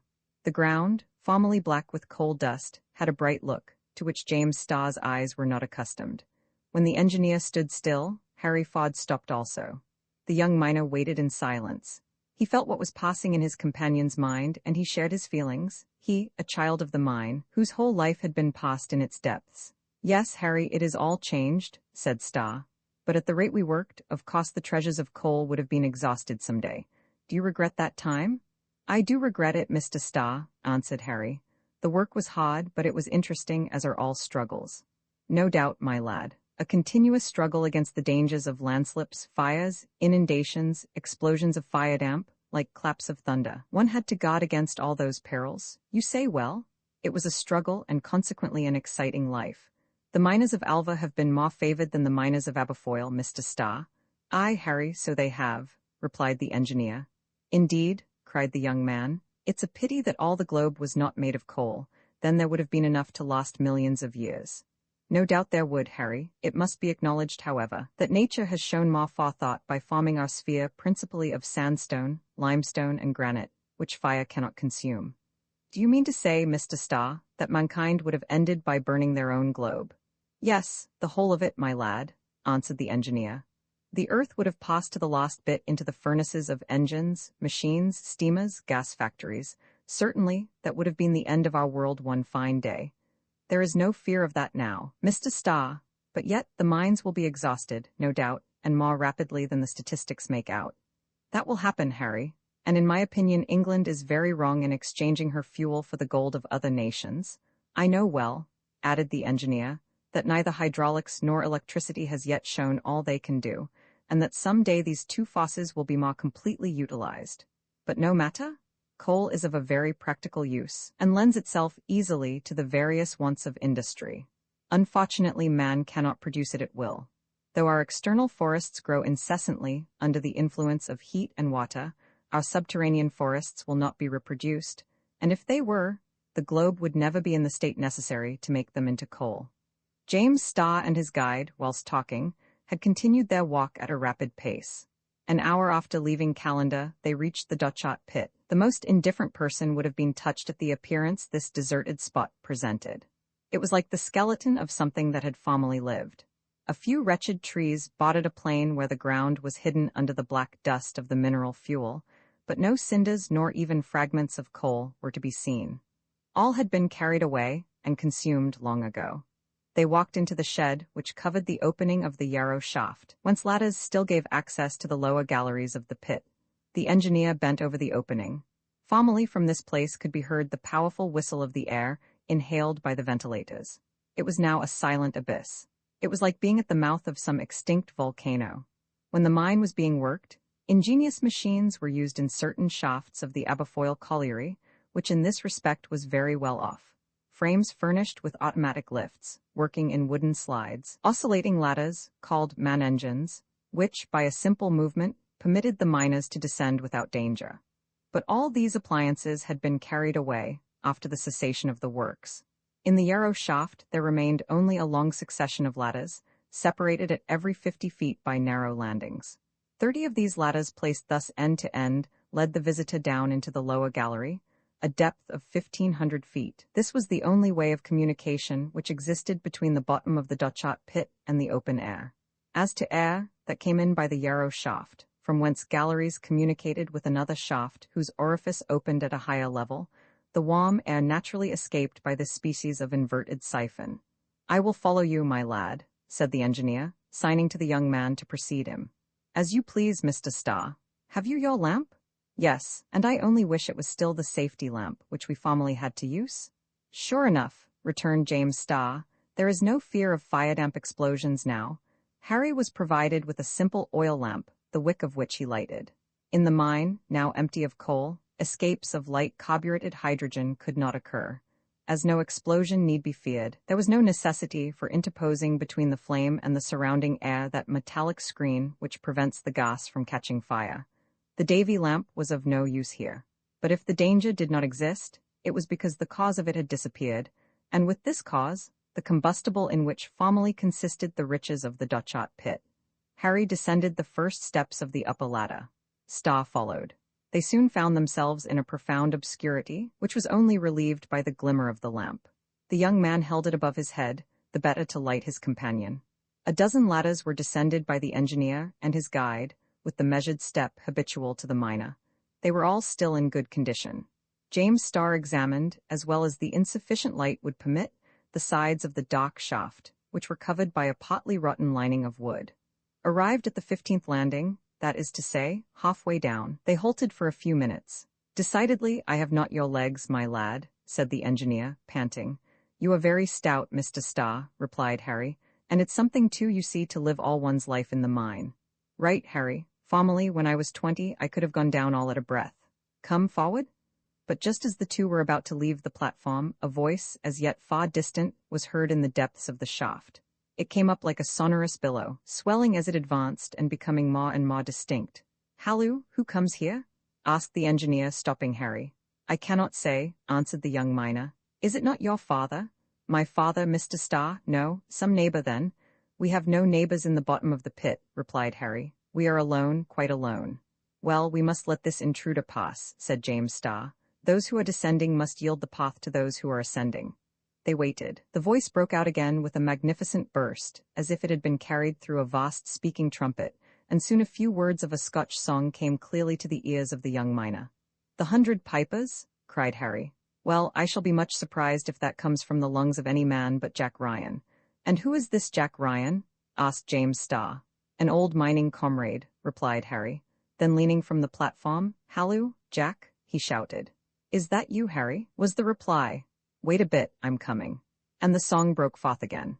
In a few minutes, a tall fellow of 25, with a merry face, smiling eyes, a laughing mouth, and sandy hair, appeared at the bottom of the luminous cone which was thrown from his lantern, and set foot on the landing of the 15th ladder. His first act was to vigorously wring the hand which Harry extended to him. "Delighted to meet you?" he exclaimed.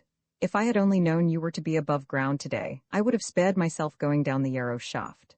"This is Mr. James Starr," said Harry, turning his lamp towards the engineer, who was in the shadow.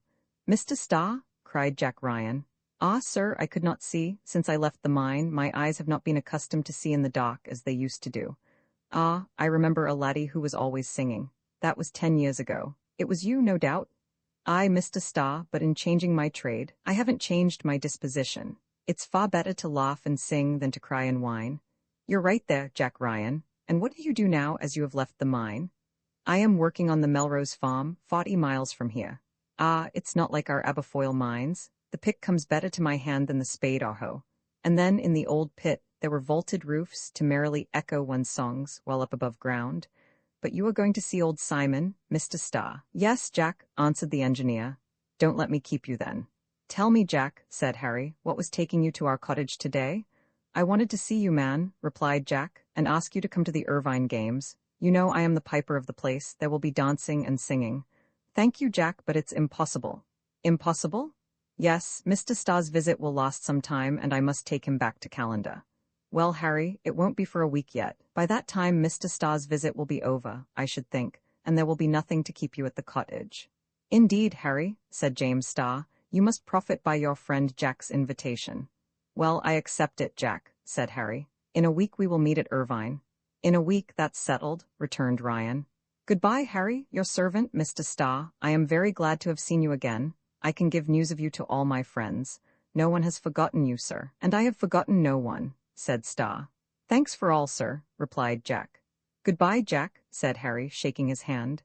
And Jack Ryan, singing as he went, soon disappeared in the heights of the shaft, dimly lighted by his lamp. A quarter of an hour afterwards James Starr and Harry descended the last ladder and set foot on the lowest floor of the pit. From the bottom of the Yarrow shaft radiated numerous empty galleries. They ran through the wall of schist and sandstone, some shot up with great, roughly hewn beams, others lined with a thick casing of wood. In every direction embankments supplied the place of the excavated veins. Artificial pillars were made of stone from neighboring quarries, and now they supported the ground, that is to say, the double layer of tertiary and quaternary soil, which formerly rested on the seam itself. Darkness now filled the galleries, formerly lighted either by the miner's lamp or by the electric light, the use of which had been introduced in the mines. "Will you not rest a while, Mr. Starr?" asked the young man. "No, my lad," replied the engineer, "for I am anxious to be at your father's cottage."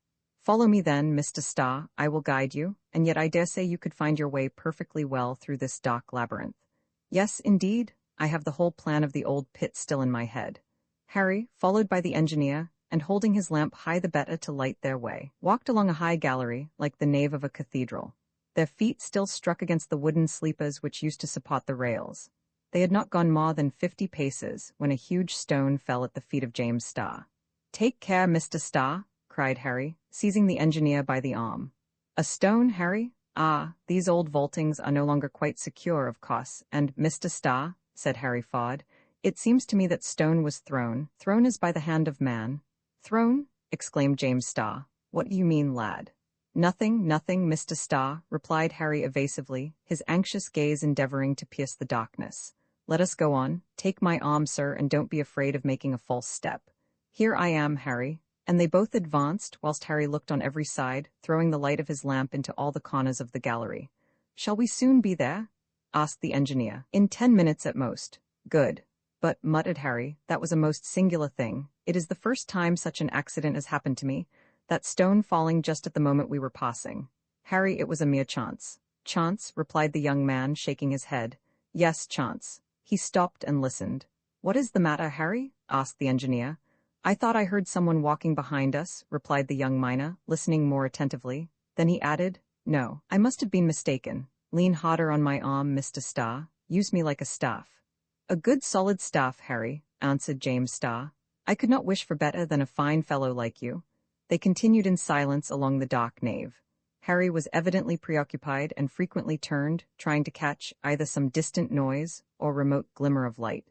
But behind and before, all was silence and darkness. Roman Faw, the Fod family, 10 minutes afterwards, James Starr and Harry issued from the principal gallery. They were now standing in a glade, if we may use this word to designate a vast and dark excavation. The place, however, was not entirely deprived of daylight. A few rays straggled in through the opening of a deserted shaft. It was by means of this pipe that ventilation was established in the Dutchot pit. Owing to its lesser density, the warm air was drawn towards the Yarrow shaft. Both air and light, therefore, penetrated in some measure into the glade. Here Simon Fod had lived with his family 10 years, in a subterranean dwelling, hollowed out in the schistous mass, where formerly stood the powerful engines which worked the mechanical traction of the Dutchot pit. Such was the habitation, his cottage, as he called it, in which resided the old overman. As he had some means saved during a long life of toil, Fod could have afforded to live in the light of day, among trees, or in any town of the kingdom he chose, but he and his wife and son preferred remaining in the mine, where they were happy together, having the same opinions, ideas, and tastes. Yes, they were quite fond of their cottage, buried 1,500 feet below Scottish soil. Among other advantages, there was no fear that tax-gatherers or rent-collectors would ever come to trouble its inhabitants. At this period Simon Fod, the former overman of the Dutchot pit, bore the weight of 65 years well. Tall, robust, well-built, he would have been regarded as one of the most conspicuous men in the district which supplies so many fine fellows to the Highland regiments. Simon Fod was descended from an old mining family, and his ancestors had worked the very first carboniferous seams opened in Scotland. Without discussing whether or not the Greeks and Romans made use of coal, whether the Chinese worked coal mines before the Christian era, whether the French word for coal, huile, is really derived from the farrier Huillos, who lived in Belgium in the 12th century, we may affirm that the beds in Great Britain were the first ever regularly worked. So early as the 11th century, William the Conqueror divided the produce of the Newcastle bed among his companions in arms. At the end of the 13th century, a license for the mining of sea coal was granted by Henry Roman III. Lastly, towards the end of the same century, mention is made of the Scotch and Welsh beds. It was about this time that Simon Fod's ancestors penetrated into the bowels of Caledonian earth and lived there ever after, from father to son. They were but plain miners. They labored like convicts at the work of extracting the precious combustible. It is even believed that the coal miners, like the salt makers of that period, were actual slaves. However that might have been, Simon Fod was proud of belonging to this ancient family of Scotch miners. He had worked diligently in the same place where his ancestors had wielded the pick, the crowbar, and the mattock. At 30, he was overman of the Dutchot pit, the most important in the Aberfoyle colliery. He was devoted to his trade. During long years, he zealously performed his duty. His only grief had been to perceive the bed becoming impoverished, and to see the hour approaching when the seam would be exhausted. It was then he devoted himself to the search for new veins in all the Aberfoyle pits, which communicated underground one with another. He had had the good luck to discover several during the last period of the working. His miner's instinct assisted him marvelously, and the engineer, James Starr, appreciated him highly. It might be said that he divined the cause of seams in the depths of the coal mine, as a hydroscope reveals springs in the bowels of the earth. He was par excellence the type of a miner whose whole existence is indissolubly connected with that of his mine. He had lived there from his birth, and now that the works were abandoned, he wished to live there still. His son Harry foraged for the subterranean housekeeping. As for himself, during those 10 years, he had not been 10 times above ground. "Go up there," What is the good? He would say, and refused to leave his black domain. The place was remarkably healthy, subject to an equable temperature. The old overman endured neither the heat of summer nor the cold of winter. His family enjoyed good health. What more could he desire? But at heart he felt depressed. He missed the farmer animation, movement, and life in the well-worked pit. He was, however, supported by one fixed idea. No, no, the mine is not exhausted, he repeated, and that man would have given serious offense who could have ventured to express before Simon Fod any doubt that old Aberfoyle would one day revive. He had never given up the hope of discovering some new bed which would restore the mine to its past splendor. Yes, he would willingly, had it been necessary, have resumed the miner's pick, and with his still stout arms vigorously attacked the rock. He went through the dark galleries, sometimes alone, sometimes with his son, examining, searching for signs of coal, only to return each day, wearied but not in despair, to the cottage. Madge, Simon's faithful companion, his gude wife, to use the Scotch term, was a tall, strong, comely woman. Madge had no wish to leave the Dutchot pit any more than had her husband.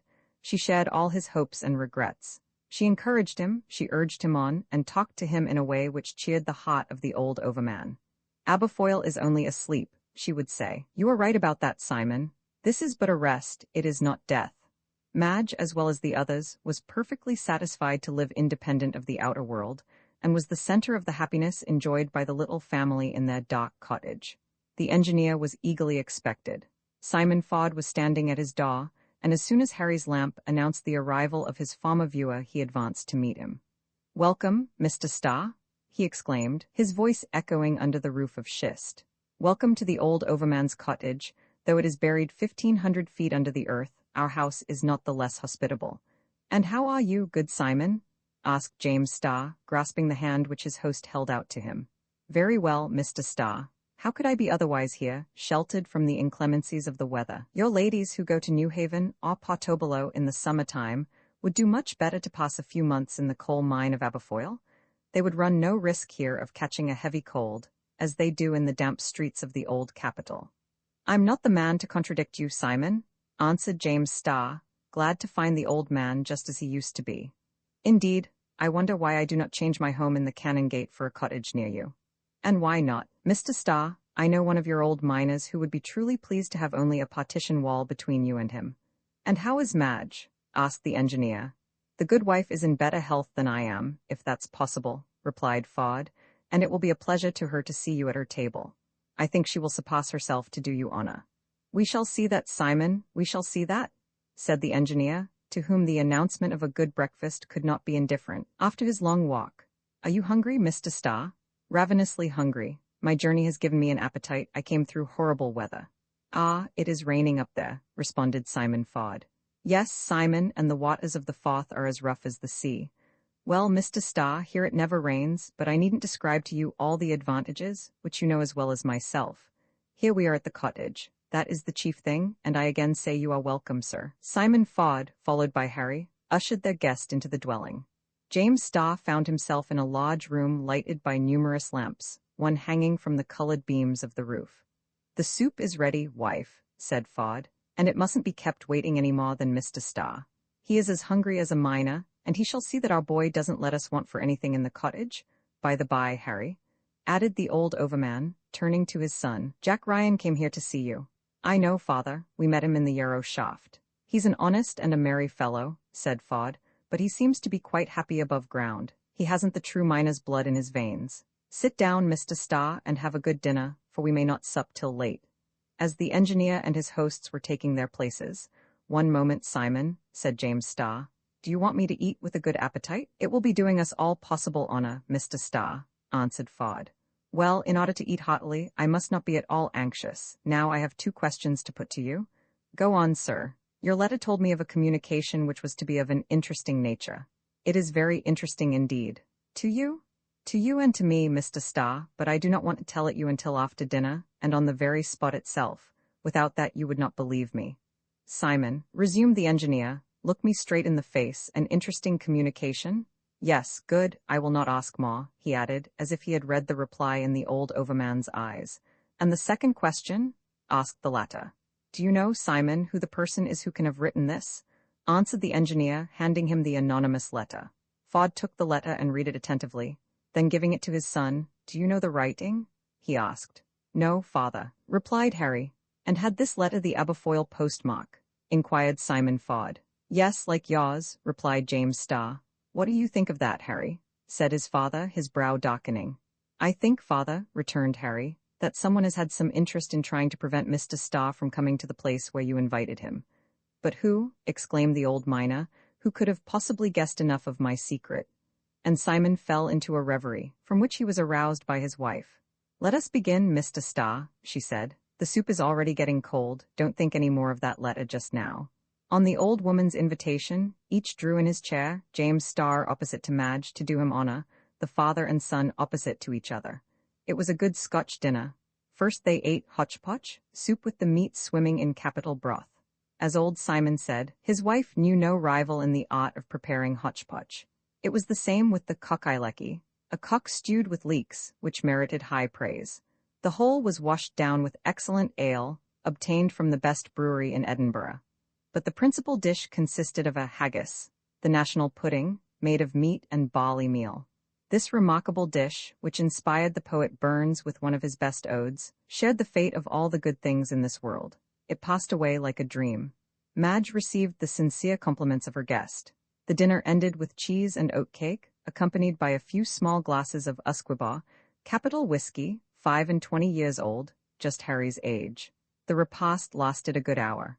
James Starr and Simon Fod had not only eaten much, but talked much too, chiefly of their past life in the old Aberfoyle mine. Harry had been rather silent. Twice he had left the table, and even the house. He evidently felt uneasy since the incident of the stone, and wished to examine the environs of the cottage. The anonymous letter had not contributed to reassure him. Whilst he was absent, the engineer observed to Fod and his wife, "That's a fine lad you have there, my friends." "Yes, Mr. Starr, he is a good and affectionate son," replied the old overman earnestly. "Is he happy with you in the cottage? He would not wish to leave us. Don't you think of finding him a wife some day?" "A wife for Harry?" exclaimed Fod.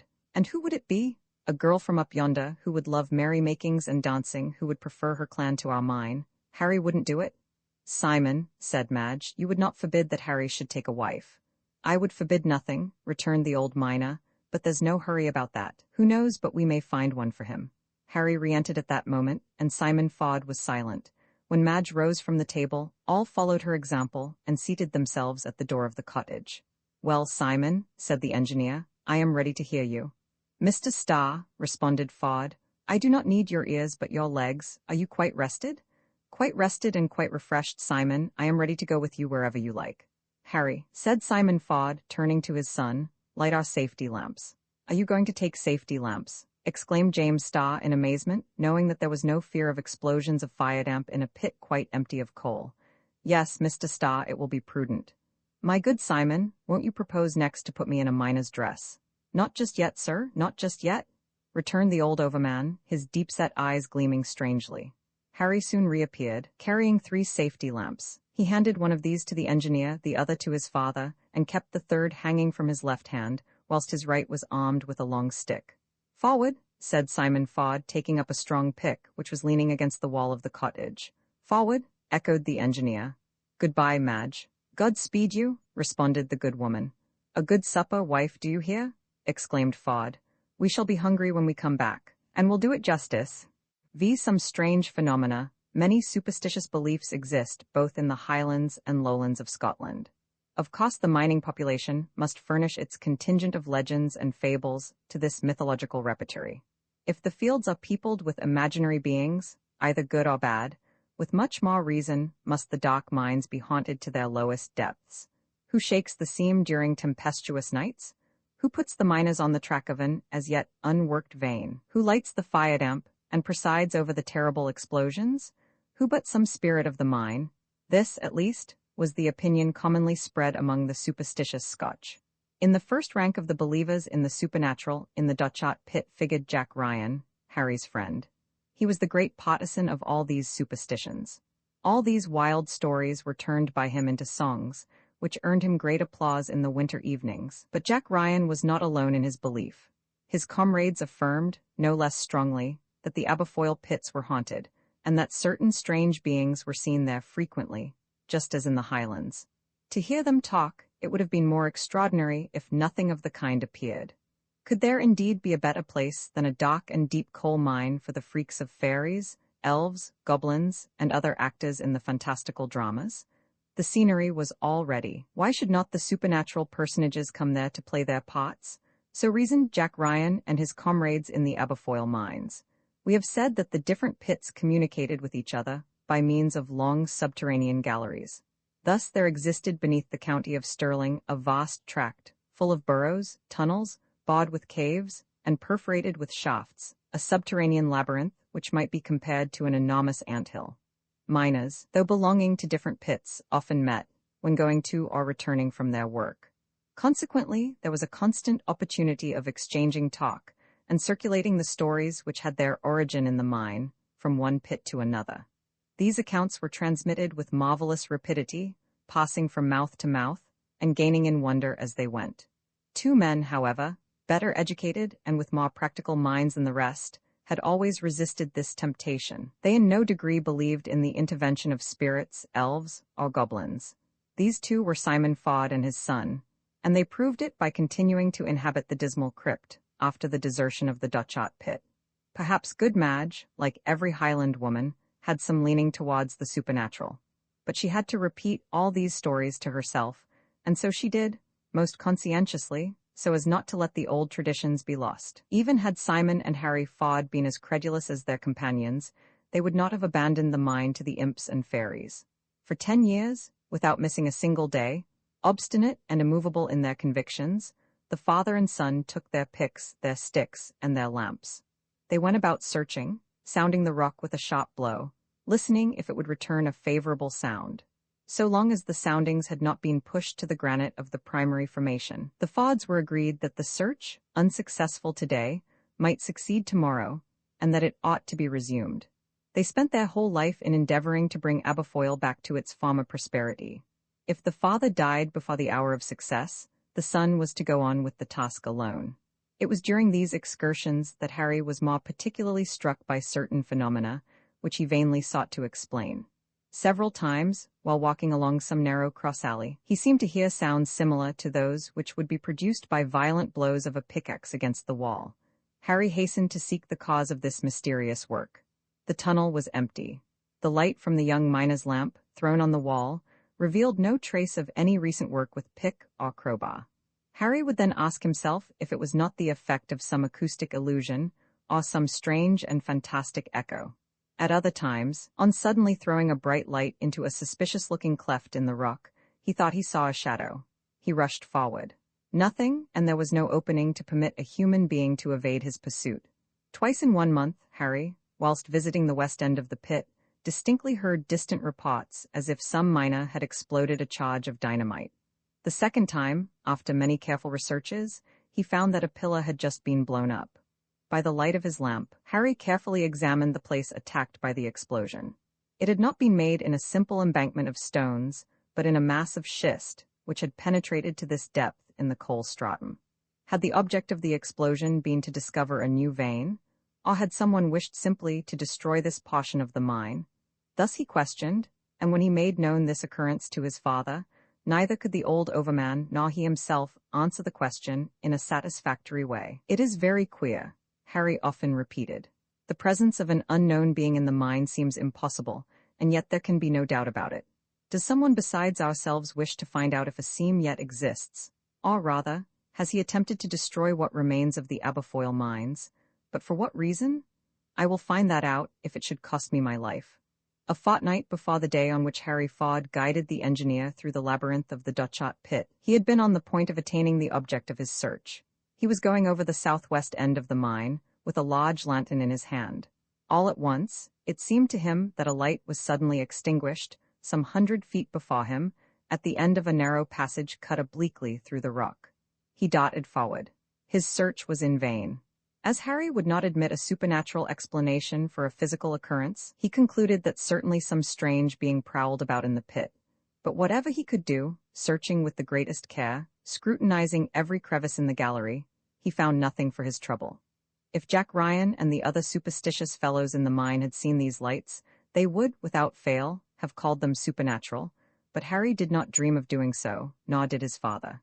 And when they talked over these phenomena, evidently due to a physical cause, "My lad," the old man would say, "we must wait, it will all be explained some day." However, it must be observed that, hitherto, neither Harry nor his father had ever been exposed to any act of violence. If the stone which had fallen at the feet of James Starr had been thrown by the hand of some ill-disposed person, it was the first criminal act of that description. James Starr was of opinion that the stone had become detached from the roof of the gallery, but Harry would not admit of such a simple explanation. According to him, the stone had not fallen, it had been thrown, for otherwise, without rebounding, it could never have described a trajectory as it did. Harry saw in it a direct attempt against himself and his father, or even against the engineer. V.I. Simon Fod's experiment, the old clock in the cottage, struck one as James Starr, and his two companions went out. A dim light penetrated through the ventilating shaft into the glade. Harry's lamp was not necessary here, but it would very soon be of use, for the old overman was about to conduct the engineer to the very end of the Dutchot pit. After following the principal gallery for a distance of 2 miles, the three explorers, for, as will be seen, this was a regular exploration, arrived at the entrance of a narrow tunnel. It was like a nave, the roof of which rested on woodwork, covered with white moss. It followed very nearly the line traced by the course of the River Forth, 1,500 feet above. "So we are going to the end of the lost vein?" said James Starr. "Aye, you know the mine well still." "Well, Simon," returned the engineer, "it will be difficult to go further than that, if I don't mistake." "Yes, indeed, Mr. Starr, that was where our picks tore out the last bit of coal in the seam. I remember it as if it were yesterday. I myself gave that last blow, and it rechoed in my heart more dismally than on the rock. Only sandstone and schist were round us after that, and when the truck rolled towards the shaft, I followed, with my heart as full as though it were a funeral. It seemed to me that the soul of the mine was going with it." The gravity with which the old man uttered these words impressed the engineer, who was not far from sharing his sentiments. They were those of the sailor who leaves his disabled vessel, of the proprietor who sees the house of his ancestors pulled down. He pressed Fod's hand, but now the latter seized that of the engineer, and wringing it, "That day we were all of us mistaken," he exclaimed. No, the old mine was not dead. It was not a corpse that the miners abandoned, and I dare to assert, Mr. Starr, that its heart beats still. "Speak, Fod, have you discovered a new vein?" cried the engineer, unable to contain himself. "I know you have, your letter could mean nothing else." "Mr. Starr," said Simon Fod, "I did not wish to tell any man but yourself, and you did quite right, Fod, but tell me how, by what signs are you sure?" "Listen, sir," resumed Simon, "it is not a seam that I have found." "What is it then?" "Only positive proof that such a seam exists." "And the proof?" "Could fire damp issue from the bowels of the earth if coal was not there to produce it?" "No, certainly not," replied the engineer. "No coal, no fire damp, no effects without a cause, just as no smoke without fire." "And have you recognized the presence of light carburetted hydrogen?" "An old miner could not be deceived," answered Fod. "I have met with our old enemy, the fire damp, but suppose it was another gas," said Starr. "Fire damp is almost without smell and colorless. It only really betrays its presence by an explosion." "Mr. Starr," said Simon Fod, "will you let me tell you what I have done?" Harry had once or twice observed something remarkable in his excursions to the west end of the mine. Fire, which suddenly went out, sometimes appeared along the face of the rock, or on the embankment of the further galleries. How those flames were lighted, I could not and cannot say, but they were evidently owing to the presence of fire damp, and to me fire damp means a vein of coal. "Did not these fires cause any explosion?" asked the engineer quickly. "Yes, little partial explosions," replied Fod, "such as I used to cause myself when I wished to ascertain the presence of fire damp. Do you remember how formerly it was the custom to try to prevent explosions before our good genius, Humphrey Davy, invented his safety lamp?" "Yes," replied James Starr. "You mean what the monk, as the men called him, used to do, but I have never seen him in the exercise of his duty."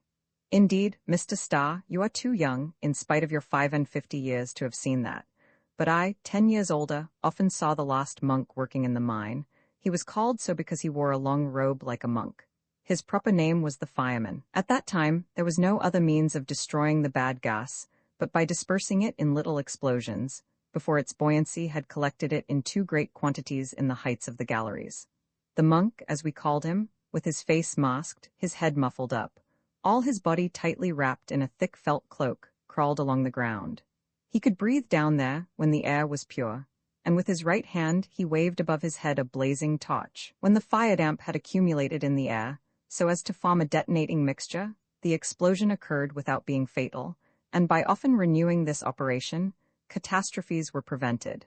Sometimes the monk was injured or killed in his work, then another took his place. This was done in all mines until the Davy lamp was universally adopted.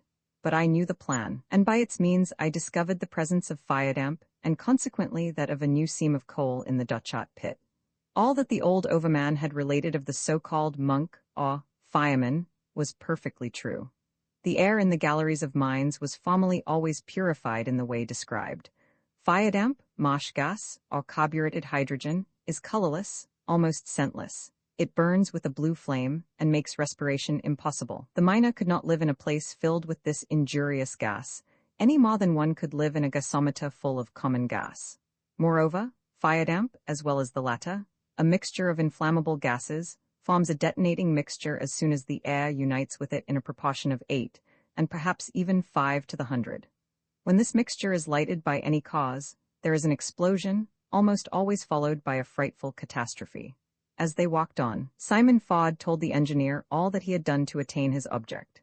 How he was sure that the escape of fire damp took place at the very end of the farthest gallery in its western part, because he had provoked small and partial explosions, or rather little flames, enough to show the nature of the gas, which escaped in a small jet, but with a continuous flow. An hour after leaving the cottage, James Starr and his 2 companions had gone a distance of 4 miles. The engineer, urged by anxiety and hope, walked on without noticing the length of the way. He pondered over all that the old miner had told him, and mentally weighed all the arguments which the latter had given in support of his belief. He agreed with him in thinking that the continued emission of carburetted hydrogen certainly showed the existence of a new coal seam. If it had been merely a sort of pocket, full of gas, as it is sometimes found amongst the rock, it would soon have been empty, and the phenomenon have ceased. But far from that. According to Simon Ford, the fire damp escaped incessantly, and from that fact the existence of an important vein might be considered certain. Consequently, the riches of the Dutchot pit were not entirely exhausted. The chief question now was, whether this was merely a vein which would yield comparatively little, or a bed occupying a large extent. Harry, who preceded his father and the engineer, stopped. "Here we are," exclaimed the old miner. "At last, thank heaven? You are here, Mr. Starr, and we shall soon know." The old overman's voice trembled slightly. "Be calm, my man," said the engineer. "I am as excited as you are, but we must not lose time." The gallery at this end of the pit widened into a sort of dark cave. No shaft had been pierced in this part, and the gallery, bored into the bowels of the earth, had no direct communication with the surface of the earth. James Starr, with intense interest, examined the place in which they were standing. On the walls of the cavern, the marks of the pick could still be seen, and even holes in which the rock had been blasted, near the termination of the working. The schist was excessively hard, and it had not been necessary to bank up the end of the tunnel where the works had come to an end. There the vein had failed, between the schist and the tertiary sandstone. From this very place had been extracted the last piece of coal from the Dutchot pit. "We must attack the dike," said Ford, raising his pick, "for at the other side of the break, at more or less depth, we shall assuredly find the vein, the existence of which I assert." "And was it on the surface of these rocks that you found out the fire damp?" asked James Starr. "Just there, sir," returned Ford, "and I was able to light it only by bringing my lamp near to the cracks in the rock. Harry has done it as well as I." "At what height?" asked Starr. 10 feet from the ground," replied Harry. James Starr had seated himself on a rock. After critically inhaling the air of the cavern, he gazed at the 2 miners, almost as if doubting their words, decided as they were. In fact, carburetted hydrogen is not completely scentless, and the engineer, whose sense of smell was very keen, was astonished that it had not revealed the presence of the explosive gas. At any rate, if the gas had mingled at all with the surrounding air, it could only be in a very small stream. There was no danger of an explosion, and they might without fear open the safety lamp to try the experiment, just as the old miner had done before. What troubled James Starr was, not lest too much gas mingled with the air, but lest there should be little or none. "Could they have been mistaken?" he murmured. "No, these men know what they are about, and yet, He waited, not without some anxiety, until Simon Fodd's phenomenon should have taken place. But just then it seemed that Harry, like himself, had remarked the absence of the characteristic odor of fire damp, for he exclaimed in an altered voice, "Father, I should say the gas was no longer escaping through the cracks." "No longer?" cried the old miner, and pressing his lips tight together, he snuffed the air several times. Then, all at once, with a sudden movement, "Hand me your lamp, Harry," he said. Fodd took the lamp with a trembling hand. He drew off the wire gauze case which surrounded the wick, and the flame burned in the open air. As they had expected, there was no explosion, but what was more serious, there was not even the slight crackling which indicates the presence of a small quantity of fire damp. Simon took the stick which Harry was holding, fixed his lamp to the end of it, and raised it high above his head, up to where the gas, by reason of its buoyancy, would naturally accumulate. The flame of the lamp, burning straight and clear, revealed no trace of the carburetted hydrogen. "Close to the wall," said the engineer. "Yes," responded Fodd, carrying the lamp to that part of the wall at which he and his son had, the evening before, proved the escape of gas. The old miner's arm trembled whilst he tried to hoist the lamp up. "Take my place, Harry," said he. Harry took the stick and successively presented the lamp to the different fissures in the rock, but he shook his head, for of that slight crackling peculiar to escaping fire damp he heard nothing. There was no flame. Evidently not a particle of gas was escaping through the rock. "Nothing?" cried Fodd, clenching his fist with a gesture rather of anger than disappointment. A cry escaped Harry. "What's the matter?" asked Starr quickly. "Someone has stopped up the cracks in the schist." "Is that true?" exclaimed the old miner. "Look, father." Harry was not mistaken. The obstruction of the fissures was clearly visible by the light of the lamp.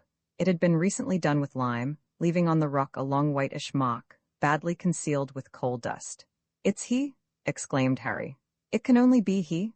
"He," repeated James Starr in amazement.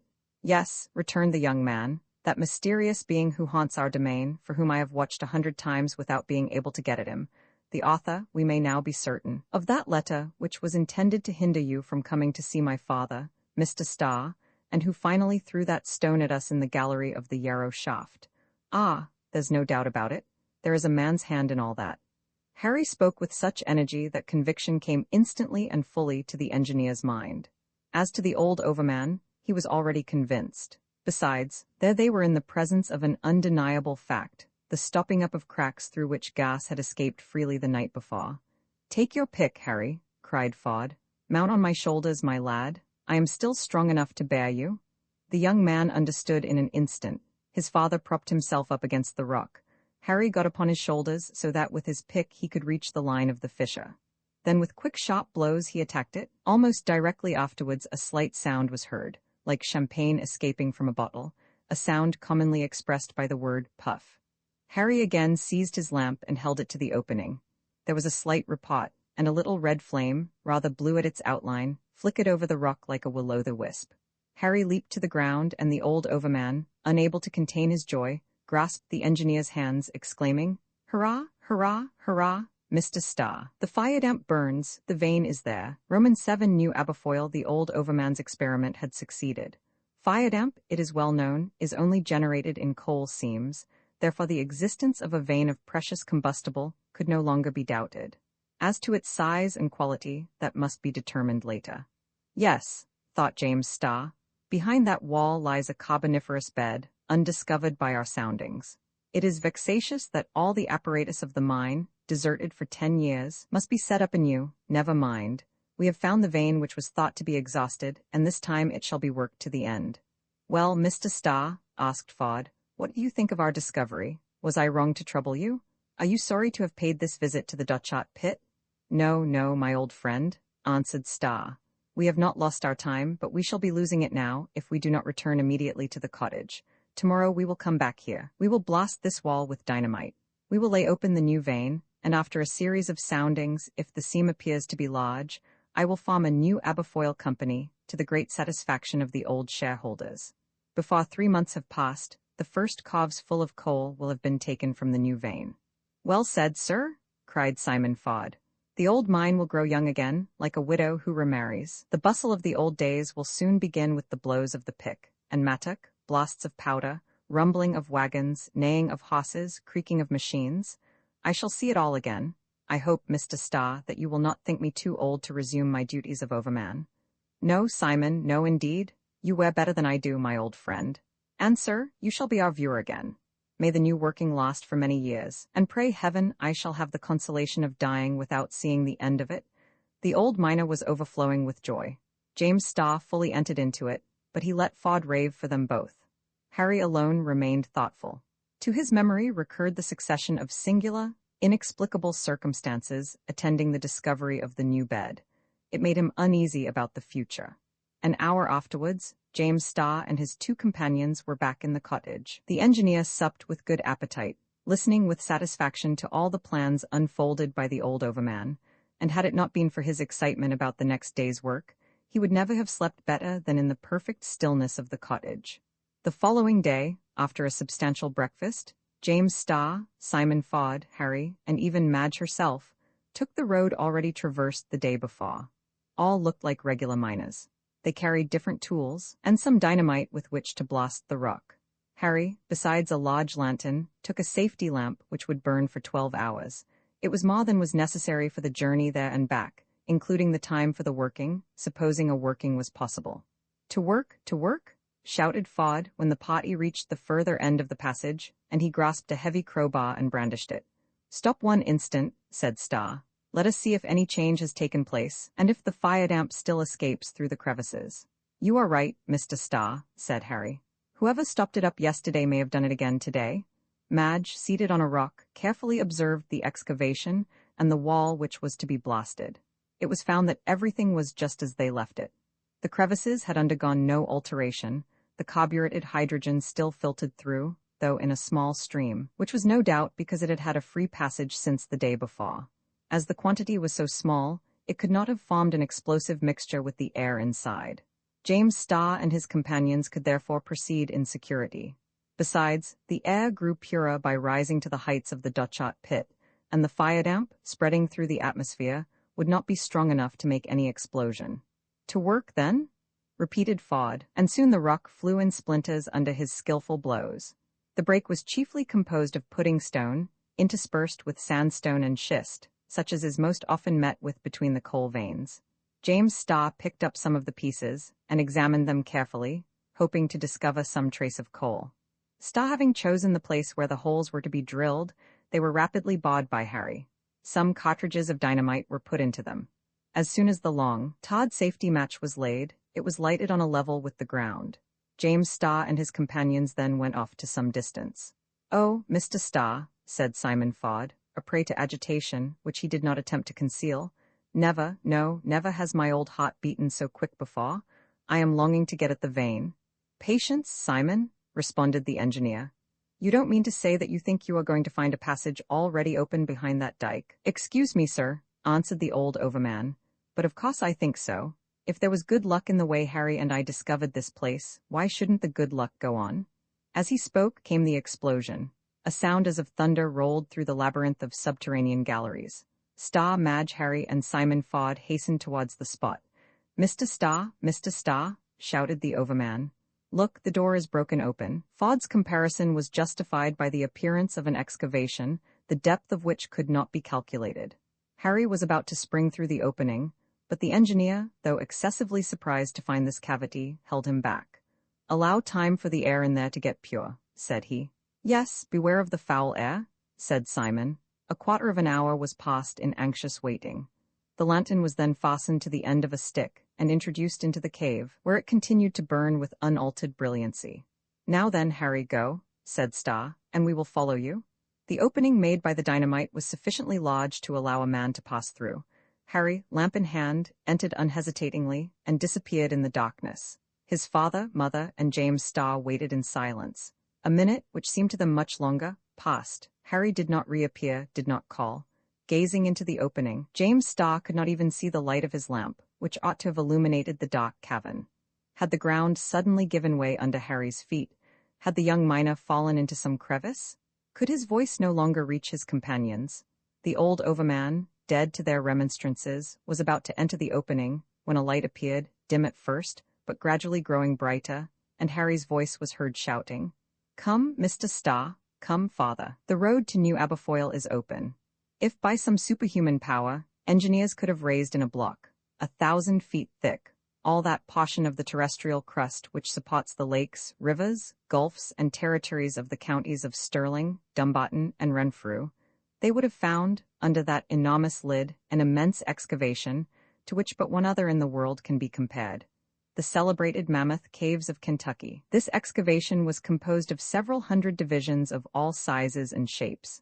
It might be called a hive with numberless ranges of cells, capriciously arranged, but a hive on a vast scale, and which, instead of bees, might have lodged all the ichthyosauri, megatheriums, and pterodactyls of the geological epoch. A labyrinth of galleries, some higher than the most lofty cathedrals, others like cloisters, narrow and winding, these following a horizontal line, those on an incline or running obliquely in all directions, connected the caverns and allowed free communication between them.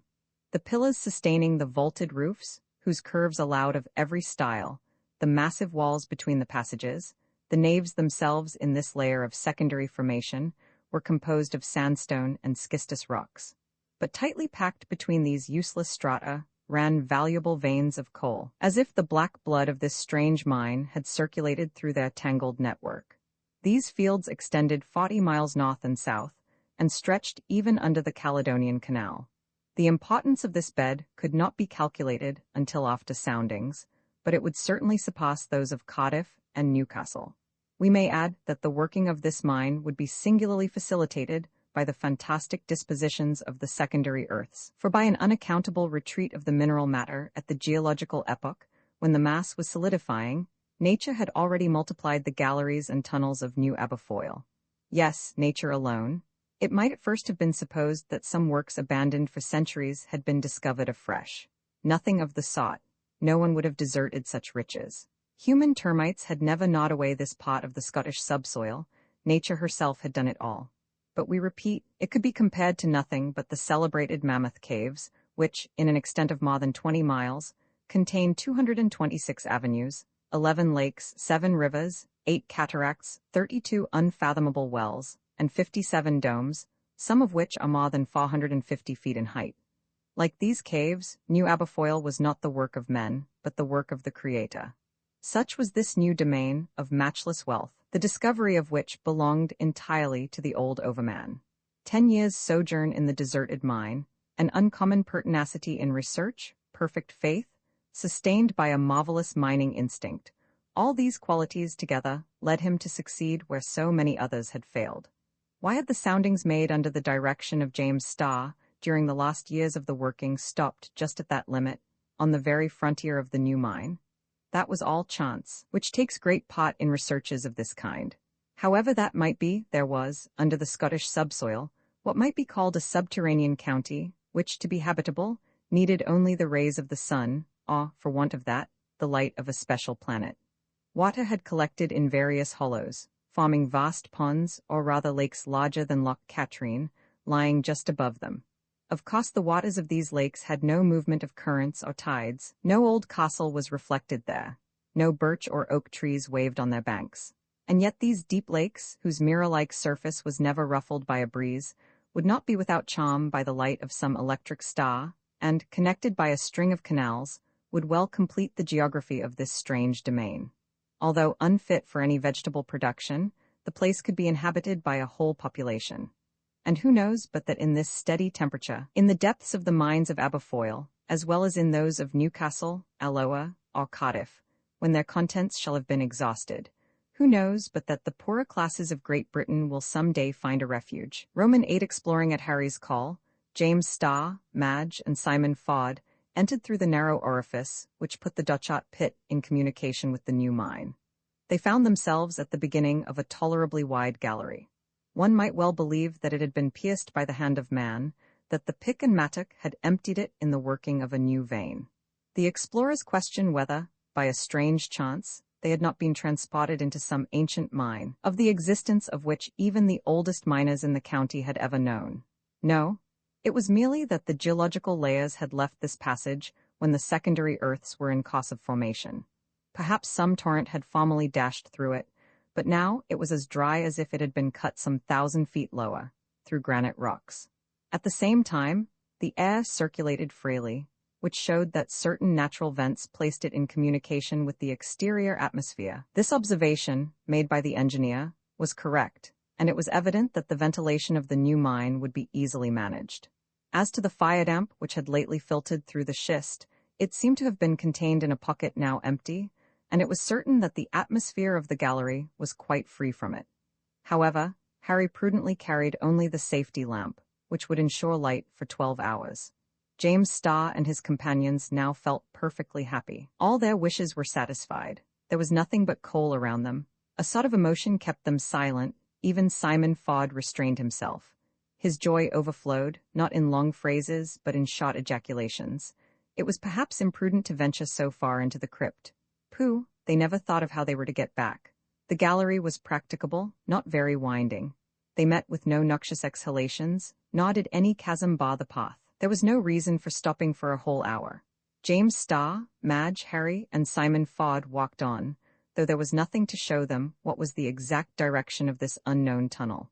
And they would no doubt have gone farther still, if they had not suddenly come to the end of the wide road, which they had followed since their entrance into the mine. The gallery ended in an enormous cavern, neither the height nor depth of which could be calculated. At what altitude arched the roof of this excavation? At what distance was its opposite wall? The darkness totally concealed, but by the light of the lamp the explorers could discover that its dome covered a vast extent of still water, pond or lake, whose picturesque rocky banks were lost in obscurity. "Halt!" exclaimed Fod, stopping suddenly. "Another step, and perhaps we shall fall into some fathomless pit." "Let us rest a while then, my friends," returned the engineer. "Besides, we ought to be thinking of returning to the cottage." "Our lamp will give light for another 10 hours, sir," said Harry. "Well, let us make a halt," replied Starr. "I confess my legs have need of a rest. And you, Madge, don't you feel tired after so long a walk?" "Not overmuch, Mr. Starr," replied the sturdy Scotchwoman. "We have been accustomed to explore the old Aberfoyle mine for whole days together." "Tired? Nonsense," interrupted Simon Fod. "Madge could go 10 times as far, if necessary. But once more, Mr. Starr, wasn't my communication worth your trouble in coming to hear it? Just dare to say no, Mr. Starr, dare to say no?" "Well, my old friend, I haven't felt so happy for a long while," replied the engineer. "The small part of this marvelous mine that we have explored seems to show that its extent is very considerable, at least in length." "In width and in depth, too, Mr. Starr," returned Simon Fod. "That we shall know later. And I can answer for it, trust to the instinct of an old miner. It has never deceived me." "I wish to believe you, Simon," replied the engineer, smiling. "As far as I can judge from this short exploration, we possess the elements of a working which will last for centuries." "Centuries?" exclaimed Simon Fod. "I believe you, sir. 1,000 years and more will pass before the last bit of coal is taken out of our new mine." "Heaven grant it," returned Starr. "As to the quality of the coal which crops out of these walls?" "Superb, Mr. Starr, superb," answered Fod. "Just look at it yourself." And so saying, with his pick he struck off a fragment of the black rock. "Look, look," he repeated, holding it close to his lamp. "The surface of this piece of coal is shining. We have here fat coal, rich in bituminous matter, and see how it comes in pieces, almost without dust. Ah, Mr. Starr, 20 years ago this seam would have entered into a strong competition with Swansea and Cardiff. Well, stokers will quarrel for it still, and if it costs little to extract it from the mine, it will not sell at a less price outside." "Indeed," said Madge, who had taken the fragment of coal and was examining it with the air of a connoisseur. "That's good quality of coal. Carry it home. Simon, carry it back to the cottage. I want this first piece of coal to burn under our kettle." "Well said, wife," answered the old overman, "and you shall see that I am not mistaken." "Mr. Starr," asked Harry, "have you any idea of the probable direction of this long passage which we have been following since our entrance into the new mine?" "No, my lad," replied the engineer. "With a compass I could perhaps find out its general bearing, but without a compass I am here like a sailor in open sea, in the midst of fogs, when there is no sun by which to calculate his position." "No doubt, Mr. Starr," replied Fod, "but pray don't compare our position with that of the sailor, who has everywhere and always an abyss under his feet. We are on firm ground here, and need never be afraid of foundering." "I won't tease you then, old Simon," answered James Starr. "Far be it from me even in jest to depreciate the new Aberfoyle mine by an unjust comparison. I only meant to say one thing, and that is that we don't know where we are." "We are in the subsoil of the county of Stirling, Mr. Starr," replied Simon Fod, and that I assert as if— Listen, said Harry, interrupting the old man. All listened as the young miner was doing. His ears, which were very sharp, had caught a dull sound, like a distant murmur. His companions were not long in hearing it themselves. It was above their heads, a sort of rolling sound, in which, though it was so feeble, the successive crescendo and diminuendo could be distinctly heard. All four stood for some minutes, their ears on the stretch, without uttering a word. All at once Simon Fod exclaimed, "Well, I declare, are trucks already running on the rails of New Aberfoyle?" "Father," replied Harry, "it sounds to me just like the noise made by waves rolling on the sea-shore." "We can't be under the sea, though?" cried the old overman. "No," said the engineer, "but it is not impossible that we should be under Loch Katrine. The roof cannot have much thickness just here if the noise of the water is perceptible." "Very little indeed," answered James Starr, "and that is the reason this cavern is so huge." "You must be right, Mr. Starr," said Harry. "Besides, the weather is so bad outside," resumed Starr, "that the waters of the loch must be as rough as those of the Firth of Forth." "Well, what does it matter after all?" returned Simon Fod. "The seam won't be any the worse because it is under a loch. It would not be the first time that coal has been looked for under the very bed of the ocean, when we have to work under the bottom of the Caledonian Canal. Where will be the harm?" "Well said, Simon," cried the engineer, who could not restrain a smile at the overman's enthusiasm. "Let us cut our trenches under the waters of the sea. Let us bar the bed of the Atlantic like a strainer. Let us with our picks join our brethren of the United States through the subsoil of the ocean. Let us dig into the center of the globe if necessary, to tear out the lost scrap of coal." "Are you joking, Mr. Starr?" asked Fod, with a pleased but slightly suspicious look. "I joking, old man? No, but you are so enthusiastic that you carry me away into the regions of impossibility. Come, let us return to the reality, which is sufficiently beautiful. Leave our picks here, where we may find them another day, and let's take the road back to the cottage." Nothing more could be done for the time. Later, the engineer, accompanied by a brigade of miners, supplied with lamps and all necessary tools, would resume the exploration of New Aberfoyle. It was now time to return to the Dochart pit. The road was easy, the gallery running nearly straight through the rock up to the orifice opened by the dynamite, so there was no fear of their losing themselves. But as James Starr was proceeding towards the gallery, Simon Fod stopped him. "Mr. Starr," said he, "you see this immense cavern, this subterranean lake, whose waters bathe this strand at our feet? Well, it is to this place I mean to change my dwelling. Here I will build a new cottage, and if some brave fellows will follow my example, before a year is over, there will be one town more inside Old England."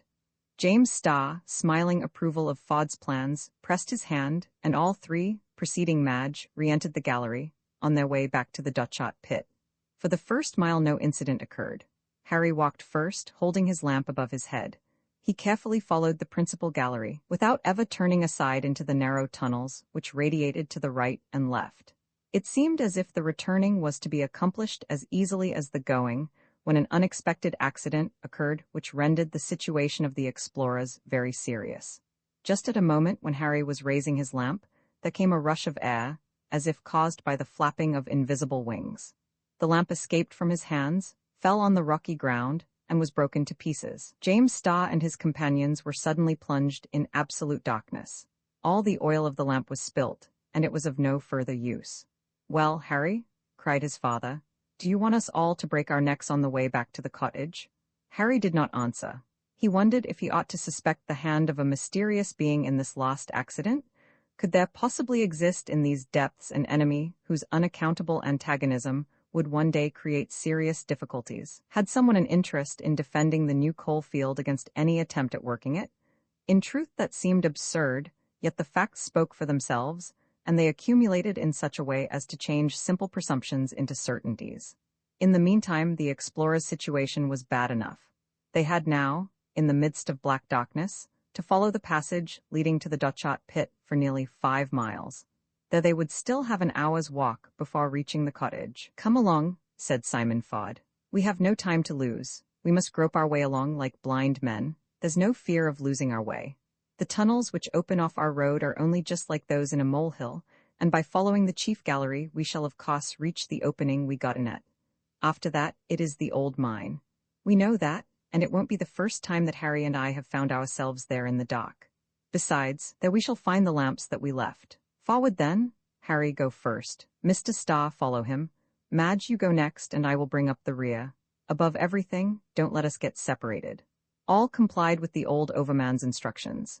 As he said, by groping carefully, they could not mistake the way. It was only necessary to make the hands take the place of the eyes, and to trust to their instinct, which had with Simon Fod and his son become a second nature. James Starr and his companions walked on in the order agreed. They did not speak, but it was not for want of thinking. It became evident that they had an adversary. But what was he, and how were they to defend themselves against these mysteriously prepared attacks? These disquieting ideas crowded into their brains. However, this was not the moment to get discouraged.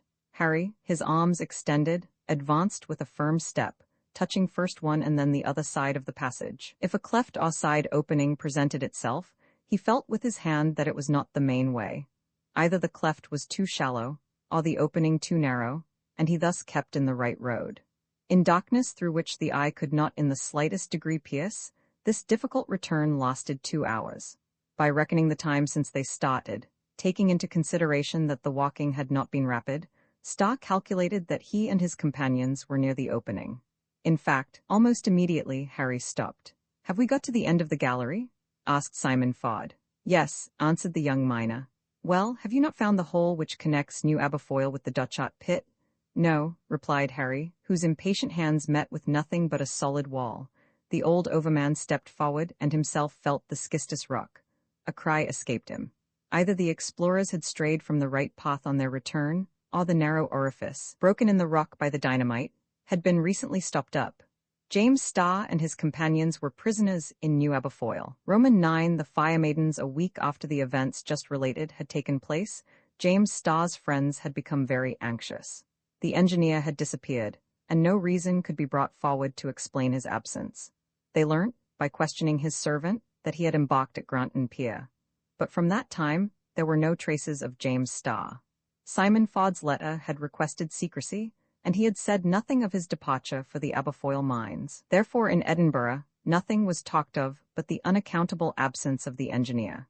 Sir W. Elphiston, the president of the Royal Institution, communicated to his colleagues a letter which James Starr had sent him, excusing himself from being present at the next meeting of the Society. 2 or 3 others produced similar letters. But though these documents proved that Starr had left Edinburgh, which was known before, they threw no light on what had become of him. Now, on the part of such a man, this prolonged absence, so contrary to his usual habits, naturally first caused surprise, and then anxiety. A notice was inserted in the principal newspapers of the United Kingdom relative to the engineer James Starr, giving a description of him and the date on which he left Edinburgh. Nothing more could be done but to wait. The time passed in great anxiety. The scientific world of England was inclined to believe that one of its most distinguished members had positively disappeared. At the same time, when so many people were thinking about James Starr, Harry Fod was the subject of no less anxiety. Only, instead of occupying public attention, the son of the old overman was the cause of trouble alone to the generally cheerful mind of Jack Ryan. It may be remembered that, in their encounter in the Yarrow shaft, Jack Ryan had invited Harry to come a week afterwards to the festivities at Irvine. Harry had accepted and promised expressly to be there. Jack Ryan knew, having had it proved by many circumstances, that his friend was a man of his word. With him, a thing promised was a thing done. Now, at the Irvine merrymaking, nothing was wanting, neither song, nor dance, nor fun of any sort, nothing but Harry Fod. The notice relative to James Starr, published in the papers, had not yet been seen by Ryan. The honest fellow was therefore only worried by Harry's absence, telling himself that something serious could alone have prevented him from keeping his promise. So, the day after the Irvine Games, Jack Ryan intended to take the railway from Glasgow and go to the Dutchot pit. And this he would have done had he not been detained by an accident which nearly cost him his life. Something which occurred on the night of the 12th of December was of a nature to support the opinions of all partisans of the supernatural, and there were many at Melrose Farm. Irvine, a little seaport of Renfrew, containing nearly 7,000 inhabitants, lies in a sharp bend made by the Scottish coast, near the mouth of the Firth of Clyde. The most ancient and the most famed ruins on this part of the coast were those of this castle of Robert Stewart, which bore the name of Dundonald Castle. At this period, Dundonald Castle, a refuge for all the stray goblins of the country, was completely deserted. It stood on the top of a high rock, 2 miles from the town, and was seldom visited. Sometimes a few strangers took it into their heads to explore these old historical remains, but then they always went alone. The inhabitants of Irvine would not have taken them there at any price. Indeed, several legends were based on the story of certain fire maidens who haunted the old castle. The most superstitious declared they had seen these fantastic creatures with their own eyes. Jack Ryan was naturally one of them. It was a fact that from time to time, long flames appeared, sometimes on a broken piece of wall, sometimes on the summit of the tower, which was the highest point of Dundonald Castle. Did these flames really assume a human shape, as was asserted?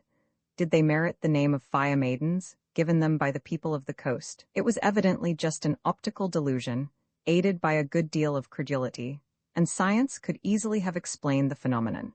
However that might be, these fire maidens had the reputation of frequenting the ruins of the old castle and their performing wild strathspeys, especially on dark nights. Jack Ryan, bold fellow though he was, would never have dared to accompany those dances with the music of his bagpipes. "Old Nick is enough for them," said he. "He doesn't need me to complete his infernal orchestra." We may well believe that these strange apparitions frequently furnished a text for the evening stories. Jack Ryan was ending the evening with one of these. His auditors, transported into the phantom world, were worked up into a state of mind which would believe anything. All at once shouts were heard outside. Jack Ryan stopped short in the middle of his story, and all rushed out of the barn. The night was pitchy dark. Squalls of wind and rain swept along the beach. 2 or 3 fishermen, their backs against a rock, the better to resist the wind, were shouting at the top of their voices. Jack Ryan and his companions ran up to them. The shouts were, however, not for the inhabitants of the farm, but to warn men who, without being aware of it, were going to destruction. A dark, confused mass appeared some way out at sea. It was a vessel whose position could be seen by her lights, for she carried a white one on her foremast, a green on the starboard side, and a red on the outside. She was evidently running straight on the rocks. "A ship in distress," said Ryan. "Aye," answered one of the fishermen, "and now they want to tack, but it's too late." "Do they want to run ashore?" said another. "It seems so," responded one of the fishermen, "unless he has been misled by some." The man was interrupted by a yell from Jack. Could the crew have heard it? At any rate, it was too late for them to beat back from the line of breakers which gleamed white in the darkness. But it was not, as might be supposed, a last effort of Ryan's to warn the doomed ship. He now had his back to the sea. His companions turned also, and gazed at a spot situated about half a mile inland. It was Dundonald Castle. A long flame twisted and bent under the gale, on the summit of the old tower. "The fire maiden?" cried the superstitious men in terror. Clearly, it needed a good, strong imagination to find any human likeness in that flame. Waving in the wind like a luminous flag, it seemed sometimes to fly round the tower, as if it was just going out, and a moment after it was seen again dancing on its blue point. "The fire maiden! The fire maiden!" cried the terrified fishermen and peasants. All was then explained. The ship, having lost her reckoning in the fog, had taken this flame on the top of Dundonald Castle for the Irvine light. She thought herself at the entrance of the Firth, 10 miles to the north, when she was really running on a shore which offered no refuge. What could be done to save her if there was still time? It was too late. A frightful crash was heard above the tumult of the elements. The vessel had struck. The white line of surf was broken for an instant. She heeled over on her side and lay among the rocks. At the same time, by a strange coincidence, the long flame disappeared, as if it had been swept away by a violent gust. Earth, sea, and sky were plunged in complete darkness. "The fire maiden!" shouted Ryan for the last time, as the apparition, which he and his companions believed supernatural, disappeared. But then the courage of these superstitious Scotchmen, which had failed before a fancied danger, returned in face of a real one, which they were ready to brave in order to save their fellow creatures. The tempest did not deter them. As heroic as they had before been credulous, fastening ropes round their waists, they rushed into the waves to the aid of those on the wreck. Happily, they succeeded in their endeavors, although some, and bold Jack Ryan was among the number, were severely wounded on the rocks. But the captain of the vessel and the 8 sailors who composed his crew were hauled up, safe and sound, on the beach. The ship was the Norwegian brig Motala, laden with timber, and bound for Glasgow. Of the Motala herself, nothing remained but a few spars, washed up by the waves, and dashed among the rocks on the beach. Jack Ryan and 3 of his companions, wounded like himself, were carried into a room of Melrose Farm, where every care was lavished on them. Ryan was the most hurt, for when with the rope round his waist he had rushed into the sea, the waves had almost immediately dashed him back against the rocks. He was brought, indeed, very nearly lifeless onto the beach. The brave fellow was therefore confined to bed for several days, to his great disgust. However, as soon as he was given permission to sing as much as he liked, he bore his trouble patiently, and the farm echoed all day with his jovial voice.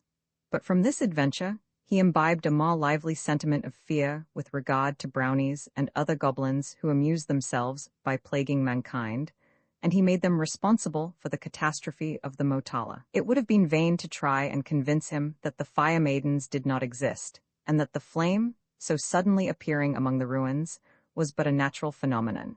No reasoning could make him believe it. His companions were, if possible, more obstinate than he in their credulity. According to them, one of the fire maidens had maliciously attracted the Motala to the coast. As to wishing to punish her, as well try to bring the tempest to justice. The magistrates might order what arrests they pleased, but a flame cannot be imprisoned, an impalpable being can't be handcuffed.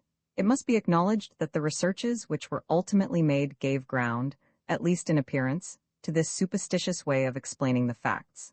The inquiry was made with great care. Officials came to Dundonald Castle, and they proceeded to conduct a most vigorous search.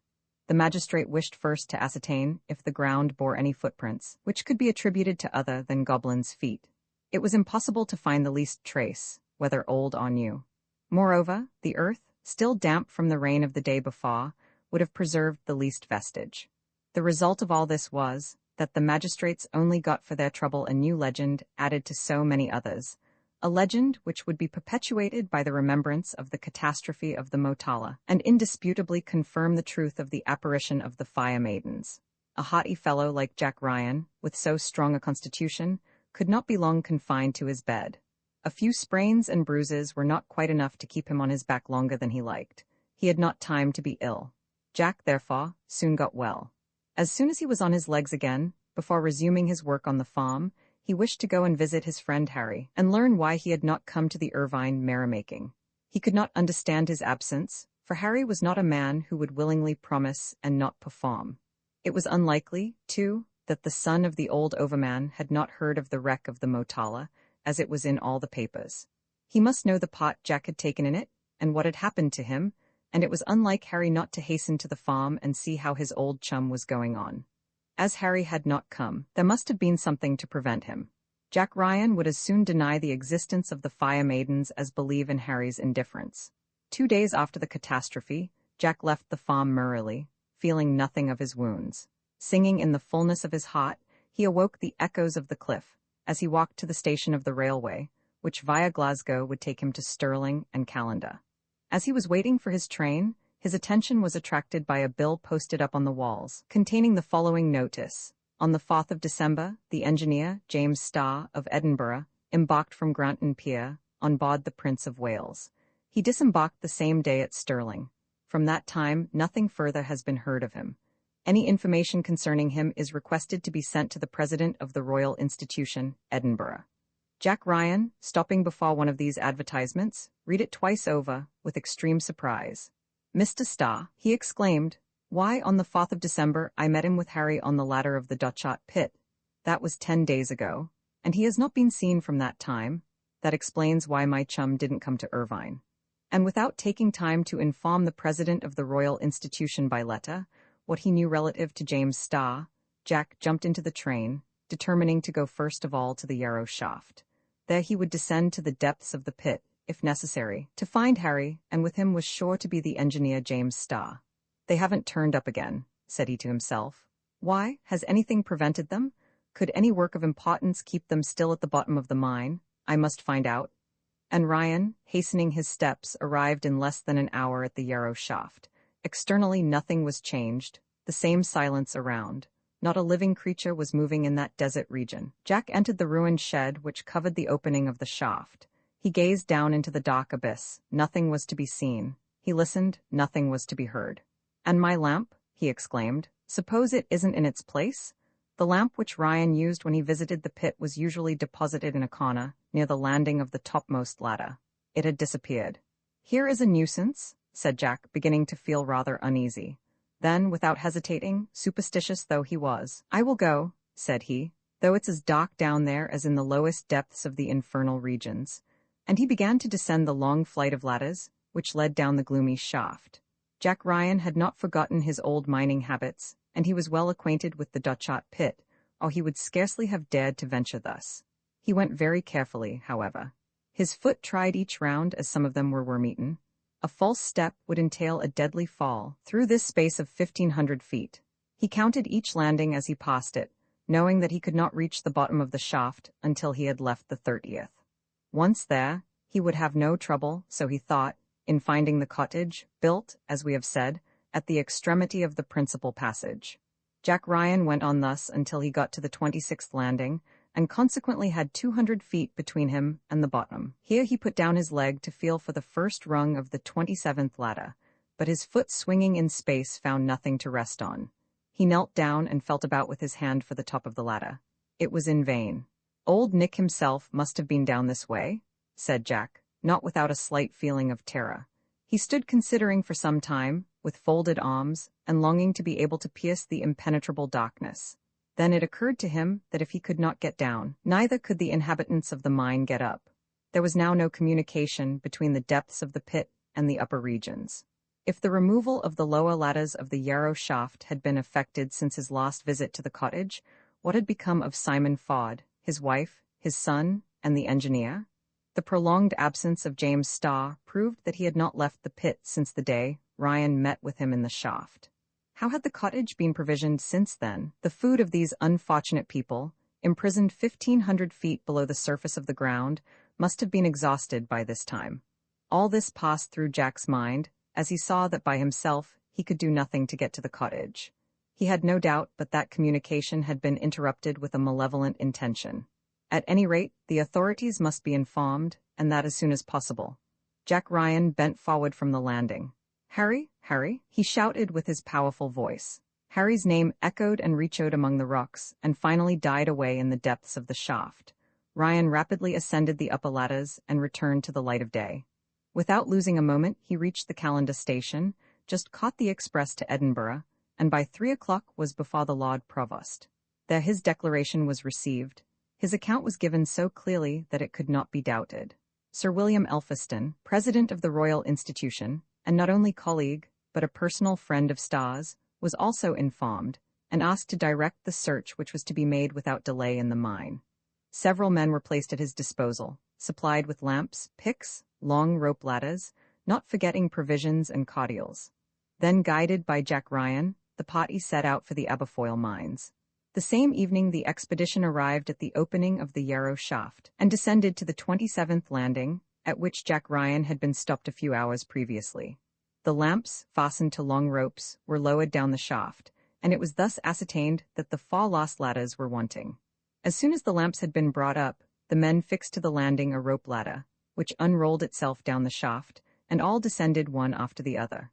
Jack Ryan's descent was the most difficult, for he went first down the swinging ladders and fastened them for the others. The space at the bottom of the shaft was completely deserted, but Sir William was much surprised at hearing Jack Ryan exclaim, "Here are bits of the ladders, and some of them half burnt." "Burnt?" repeated Sir William. "Indeed, here sure enough are cinders which have evidently been cold a long time." "Do you think, sir," asked Ryan, "that Mr. Starr could have had any reason for burning the ladders, and thus breaking of communication with the world?" "Certainly not," answered Sir William Elphiston, who had become very thoughtful.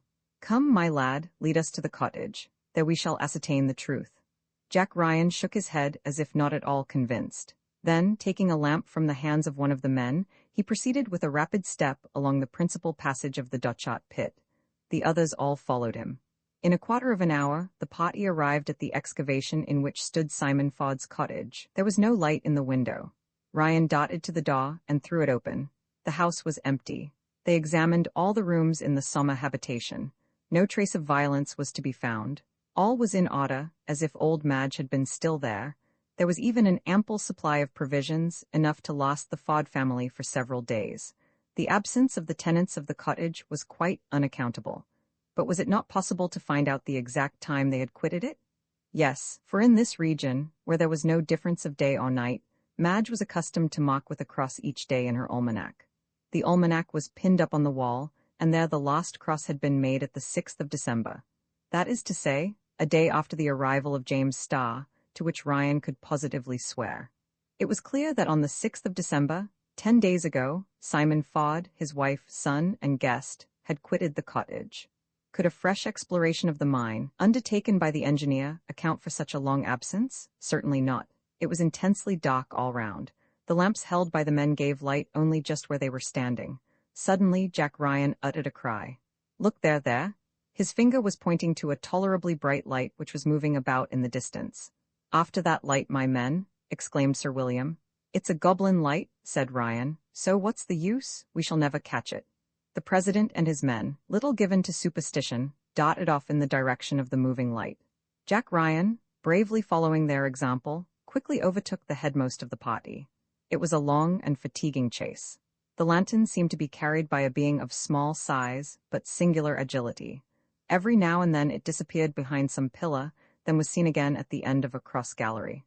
A sharp turn would place it out of sight, and it seemed to have completely disappeared, when all at once there would be the light as bright as ever. However, they gained very little on it, and Ryan's belief that they could never catch it seemed far from groundless. After an hour of this vain pursuit, Sir William Elphiston and his companions had gone a long way in the southwest direction of the pit, and began to think they really had to do with an impalpable being. Just then, it seemed as if the distance between the goblin and those who were pursuing it was becoming less. Could it be fatigued? Or did this invisible being wish to entice Sir William and his companions to the place where the inhabitants of the cottage had perhaps themselves been enticed? It was hard to say. The men, seeing that the distance lessened, redoubled their efforts. The light which had before burnt at a distance of more than 200 feet before them was now seen at less than 50. The space continued to diminish. The bearer of the lamp became partially visible. Sometimes, when it turned its head, the indistinct profile of a human face could be made out, and unless a sprite could assume bodily shape, Jack Ryan was obliged to confess that here was no supernatural being. Then, springing forward, "Courage, comrades," he exclaimed. "It is getting tired. We shall soon catch it up now, and if it can talk as well as it can run we shall hear a fine story." But the pursuit had suddenly become more difficult. They were in unknown regions of the mine. Narrow passages crossed each other like the windings of a labyrinth. The bearer of the lamp might escape them as easily as possible, by just extinguishing the light and retreating into some dark refuge. And indeed, thought Sir William, if it wishes to avoid us, why does it not do so? Hitherto there had evidently been no intention to avoid them, but just as the thought crossed Sir William's mind the light suddenly disappeared, and the party, continuing the pursuit, found themselves before an extremely narrow natural opening in the schistous rocks. To trim their lamps, spring forward, and dart through the opening was for Sir William and his party but the work of an instant. But before they had gone 100 paces along this new gallery, much wider and loftier than the former, they all stopped short. There, near the wall, lay 4 bodies stretched on the ground, 4 corpses, perhaps. "James Starr," exclaimed Sir William Elphiston. Harry," cried Ryan, throwing himself down beside his friend. It was indeed the engineer, Madge, Simon, and Harry Ford who were lying there motionless, but one of the bodies moved slightly, and Madge's voice was heard faintly murmuring, "See to the others, help them first." Sir William, Jack, and their companions endeavored to reanimate the engineer and his friends by getting them to swallow a few drops of brandy. They very soon succeeded. The unfortunate people, shut up in that dark cavern for 10 days, were dying of starvation. They must have perished had they not on 3 occasions found a loaf of bread and a jug of water set near them. No doubt the charitable being to whom they owed their lives was unable to do more for them. Sir William wondered whether this might not have been the work of the strange sprite who had allured them to the very spot where James Starr and his companions lay. However that might be, the engineer, Madge, Simon, and Harry Ford were saved. They were assisted to the cottage, passing through the narrow opening which the bearer of the strange light had apparently wished to point out to Sir William. This was a natural opening. The passage which James Starr and his companions had made for themselves with dynamite had been completely blocked up with rocks laid one upon another. So then, whilst they had been exploring the vast cavern, the way back had been purposely closed against them by a hostile hand.